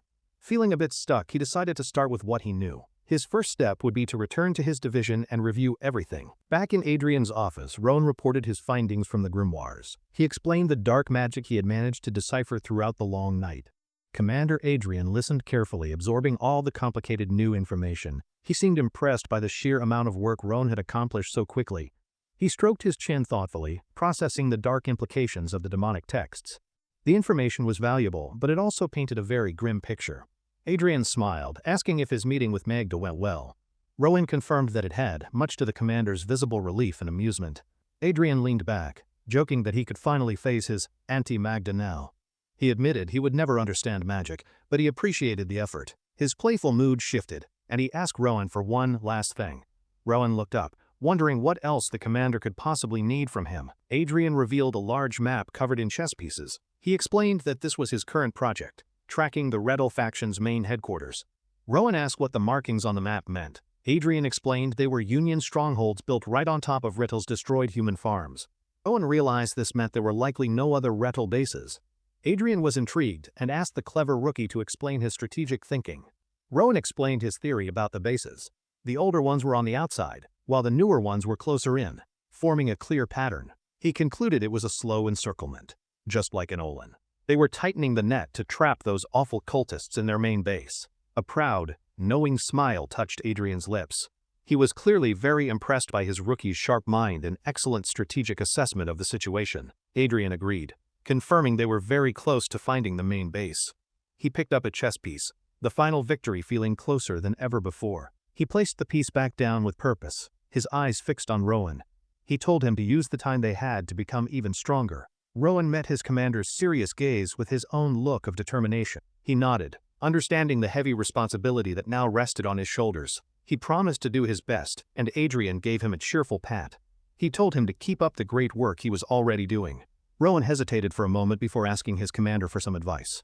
He looked a bit nervous about bringing up his personal request now. He awkwardly touched the back of his neck, feeling a little shy. He gathered his courage to ask the commander for a very big favor. He finally asked for a mission to the holy city of Sion. He knew it was a long shot, but he had to at least try. Adrian gently explained that he wasn't a high enough rank for a solo mission yet. Rowan looked down, his disappointment clear on his face. Adrian then offered a clever alternative to cheer him up. He suggested Rowan visit the academy if he wanted to learn more about Sion. He reminded Rowan that his old principal, Gregor, was the former archbishop. The man was a direct link to the very information Rowan was seeking. Rowan's face lit up with renewed hope. He had completely forgotten about his principal's past, and now a new path was open to him. Adrian dismissed him, telling him to go rest after his hard work. Rowan gratefully accepted and turned to leave the commander's grand office. Just as he was about to depart, Adrian stopped him one last time. There was one more piece of important news he needed to share. He told Rowan a manager was coming tomorrow to evaluate their mission. He also gave him a few days off, which was a nice bonus. Rowan left the office, thinking about the upcoming evaluation. While recognition would be nice, his mind was already focused on his next important task. He clenched his fist with renewed determination. Tomorrow, he would go to the academy and get the answers he so desperately needed from the principal. The next day, Rowan walked through the familiar grounds of the Union Academy.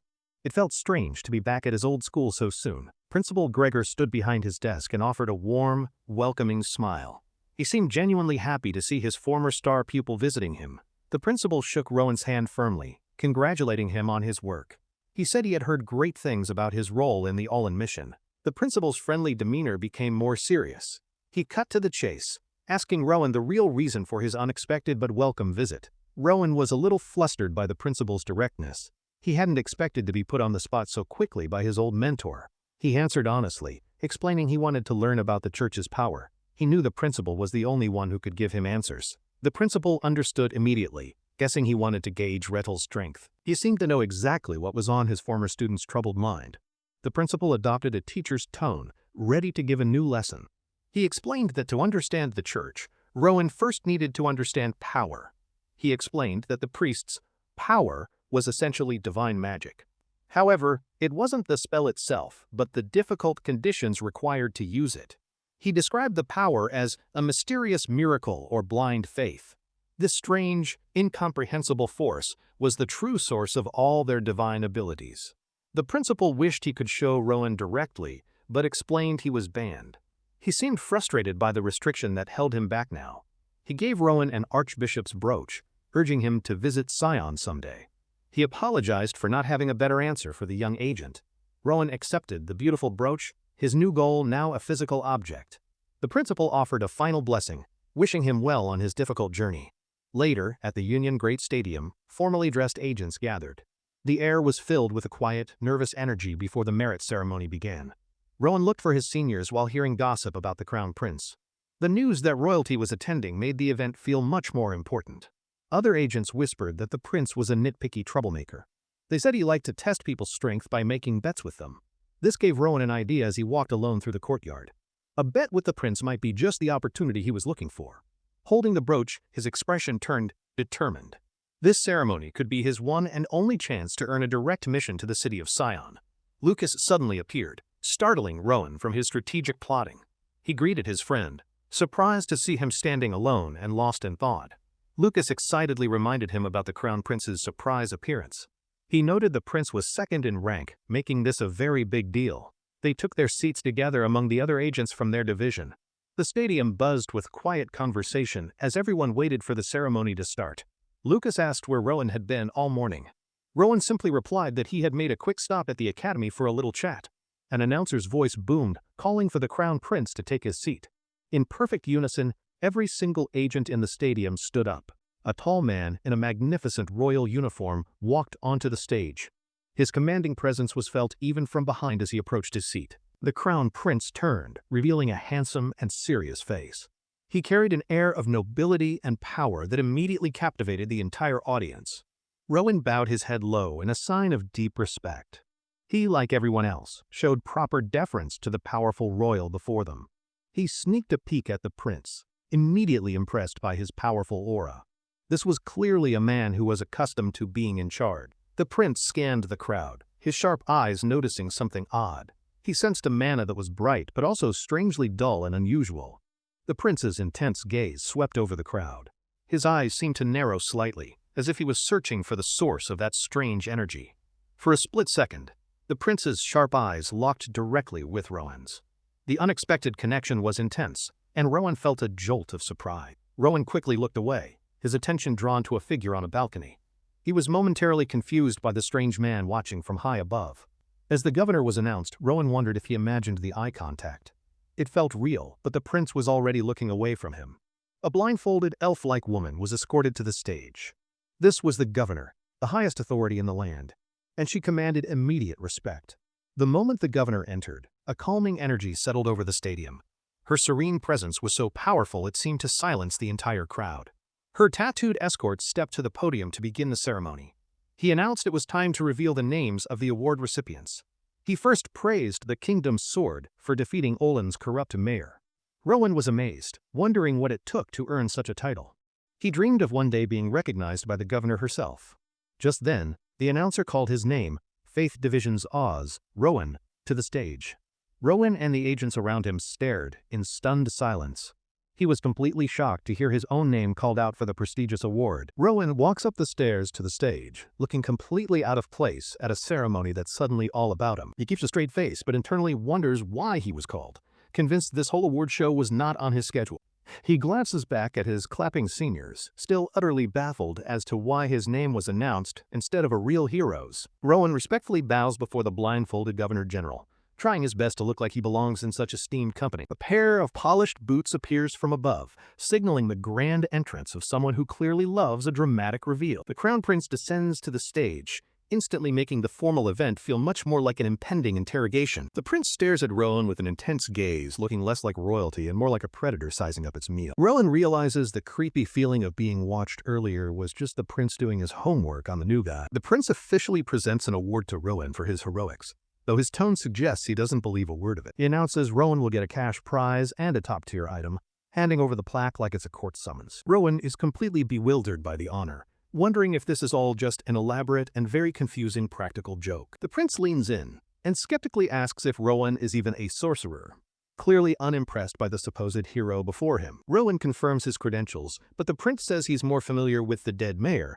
a man he apparently liked very much. The prince fondly recalls how the mayor always brought him excellent snacks, a truly important quality for a loyal subject to have. He pointedly asks if it's not suspicious for such a great snack bringer to suddenly commit treason, which is a fair question. The prince scoffs that the merit was for some vague magic, making it clear he thinks this whole award is a sham. The governor calmly states she approved the award, but the prince argues that giving a rookie a prize for nothing is unacceptable. He complains about being sent to this boring place, clearly believing his royal time could be better spent doing anything else. The arrogant prince declares he will personally test Rowan's merit, leaving Rowan to wonder what fresh hell this test will be. The prince says he's curious whether Rowan is a valuable asset or just useless garbage, showing his delightful bedside manner. They move to a training yard where the prince announces a friendly sparring match, which will be strictly hand-to-hand combat.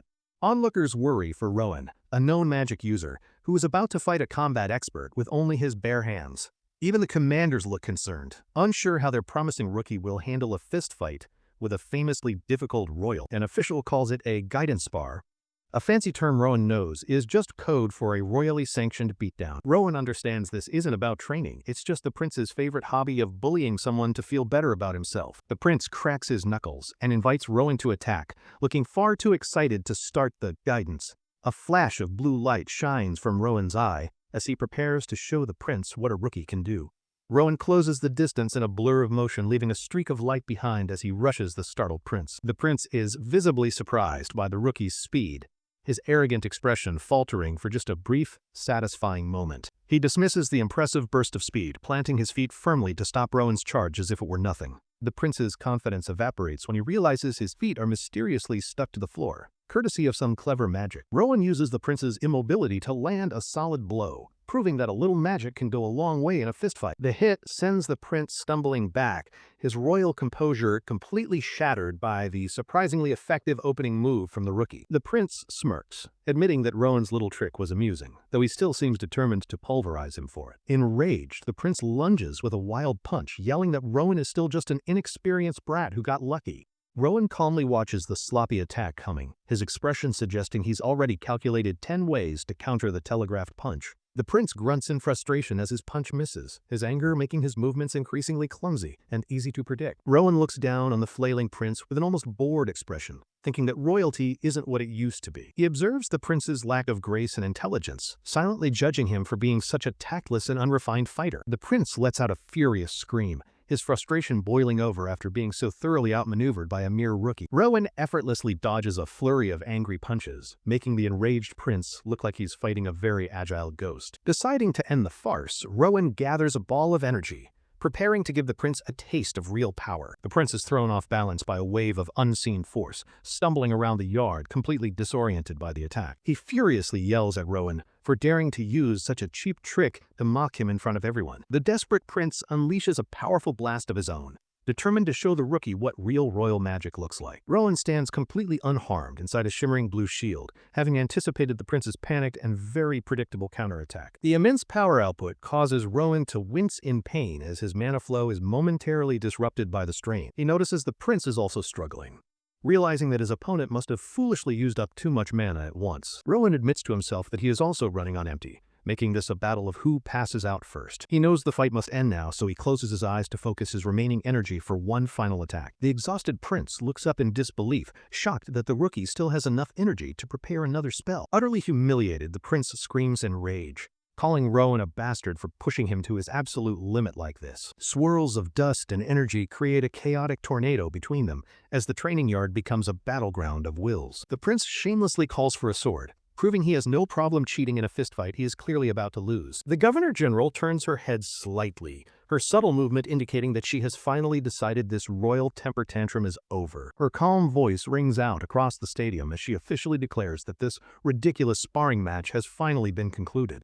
A powerful gust of wind separates the two fighters, a gentle but firm display of the governor's overwhelming authority. The governor dismisses everyone, leaving the prince standing alone in the dust, his face a perfect mask of utter humiliation. Rowan watches the scene unfold, quietly surprised that his public shaming was interrupted by such a powerful and timely intervention. The prince is left speechless, his royal pride completely shattered after being defeated and then dismissed like a misbehaving child. Defeated and utterly humiliated, the prince walks away, while Rowan remains standing as the unexpected victor of the quote-quote guidance spar. Rowan glances back with a subtle, satisfied smirk, having won the fight without even throwing a proper punch. Later that night at a tavern, union members celebrate loudly, the perfect background noise for a post-brawl meal with friends. Rowan advises his friend Lucas to slow down, gently warning that he might get sick from eating with such gusto. His friends are eating as if they've been starved for weeks, making the most of the free celebratory dinner. Lucas argues with a full mouth that he's honoring Rowan's victory, so Rowan tells him to swallow before talking. Sophie asks Rowan if he's serious about his quest to Seong, to find a cure for the ghouls. Rowan confirms his plan, hoping that the divine magic of Seong might hold the answer he is desperately looking for. Lucas notes that Seong is hard to reach before playfully asking how Rowan managed to get into a fight with the prince. Sophie dismisses the prince as a twisted person for trying to humiliate Rowan in front of so many important people. Lucas finds the prince's behavior odd,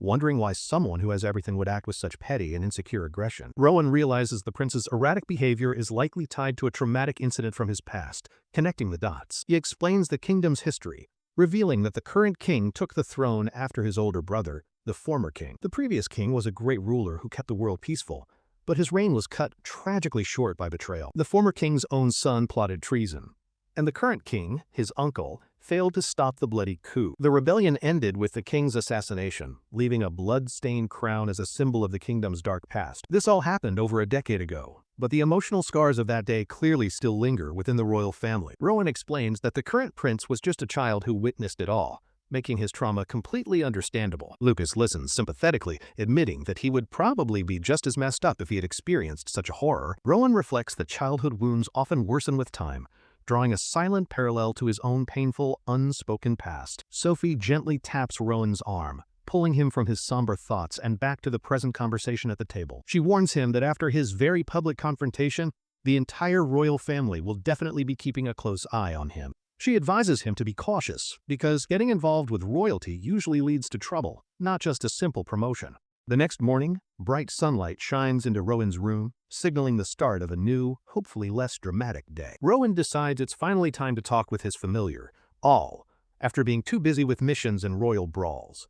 All happily flies toward Rowan with his wings spread wide, excited to finally have his master's undivided attention. Rowan affectionately cuddles his small familiar, glad to have a quiet moment with his loyal and surprisingly powerful companion. He curiously pokes Ol's belly, observing that it no longer stretches like it did when swallowing a whole demon head. Rowan asks his little bird where he went, half joking if he took a quick vacation back to the demon world. He remembers that Owl can't return to the demon world anymore, since his mana was purified by Rowan himself. Rowan sadly realizes that without his memories or a home, Owl has nowhere to go, making him feel more responsible. He asks Owl if he can produce another one of those handy water mana clumps, hoping for a repeat performance. Owl shakes his head with a pout, letting Rowan know that the next mana clump is a total magical mystery box. Rowan reassures Owl that it's fine, boasting that his academy studies prepared him for any elemental surprise that comes out. He cheerfully suggests they grab a snack before the big experiment, an idea that Owl enthusiastically agrees with. After knocking on an ornate office door at Union headquarters, a voice from inside tells them to come on in. Rowan enters with Owl on his shoulder, apologizing to his commander for showing up so unexpectedly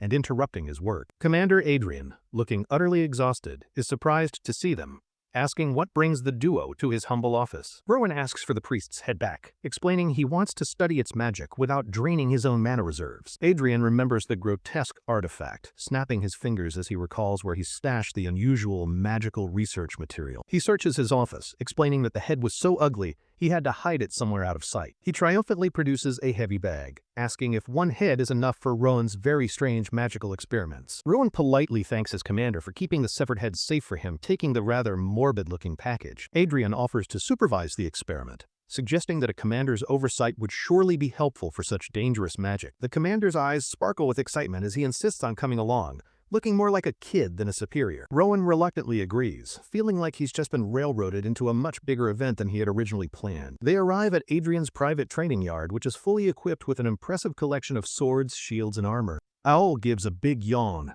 clearly unimpressed by the fancy training grounds and the impending display of powerful magic. Owl spits the priest's head onto a stand while Adrian watches, amazed that it doesn't smell bad at all. Rowan focuses intently, excited to see what elemental power he will be able to wield from the head this time. He remembers Owl's warning that the mana attribute is random, but decides to keep that little detail to himself for now. He decides to just watch and see what happens, his eye glowing as the mysterious mana begins to take form. He looks up, completely surprised by the result, as the unpredictable magic finally reveals its true nature to him. The mana forms into the exact same water clump as before, making all of Rowan's worries seem completely unnecessary. Rowan announces he'll practice water magic, so Adrian steps back, promising to watch from a very safe distance. Adrian jokes that if he dies, Rowan gets a promotion to commander, a comment that Rowan does not find funny. The commander assures him it's a joke and his shield will hold, but Rowan knows his frivolous boss is serious. Adrian stands ready with his arms crossed, so Rowan sets a new goal, to actually break the commander's legendary aura shield. Rowan releases a massive torrent of water, letting the powerful mana flow freely throughout the entire training yard around him. He skillfully controls the swirling vortex of water, gathering its immense power as his commander watches with keen interest. Adrian nervously adjusts his glasses, admitting that the massive swirling vortex of water looks much scarier from down below. Rowan decides to make the water harder, absorbing its heat to transform the liquid into a much more solid projectile. The water instantly freezes into a gigantic, jagged ice pillar, a deadly weapon now aimed directly at his unflinching commander. Adrian's eyes widen with genuine shock as he realizes Rowan has just created a weapon far more dangerous than simple water. The massive ice spear shoots across the yard, heading straight for the commander's glowing shield like an unstoppable magical missile. Rowan struggles to control the immense weight of the ice with his powers, finding it much more difficult than he anticipated. Realizing he can't maintain control, he decides to convert the ice back into water for one massive, final attack. He unleashes the full force of the water in a single, explosive blast, pouring all of his remaining energy into it. The impact creates a huge cloud of steam and mist, forcing Rowan to shield his face from the powerful backlash. As the mist clears, Rowan's confident expression melts away into one of absolute horror at the scene before him. He screams his commander's name in panic, his eyes fixed on the sight of Adrian's broken glasses on the floor. Adrian emerges from the mist, admitting the attack was startling, but thankfully his powerful shield held up against the blast. Rowan rushes over to check on him, while Adrian jokes that he was worried Rowan was making a play for his job. Rowan insists he only meant to graze the shield, completely confused as to why his attack landed a direct hit. Adrian calmly picks up his glasses, confessing that he deliberately stepped into the path of the incredibly dangerous attack himself. He explains that he simply couldn't stand by when such a unique and powerful projectile was flying right at him. Adrian playfully pats Rowan's head, assuring the worried rookie that he is perfectly fine, despite the massive magical explosion. Rowan is still in awe, realizing that he had put all of his effort into that spell, even if it was practice. They decide to get food, and Rowan realizes his commander is a true monster for taking that hit without a scratch.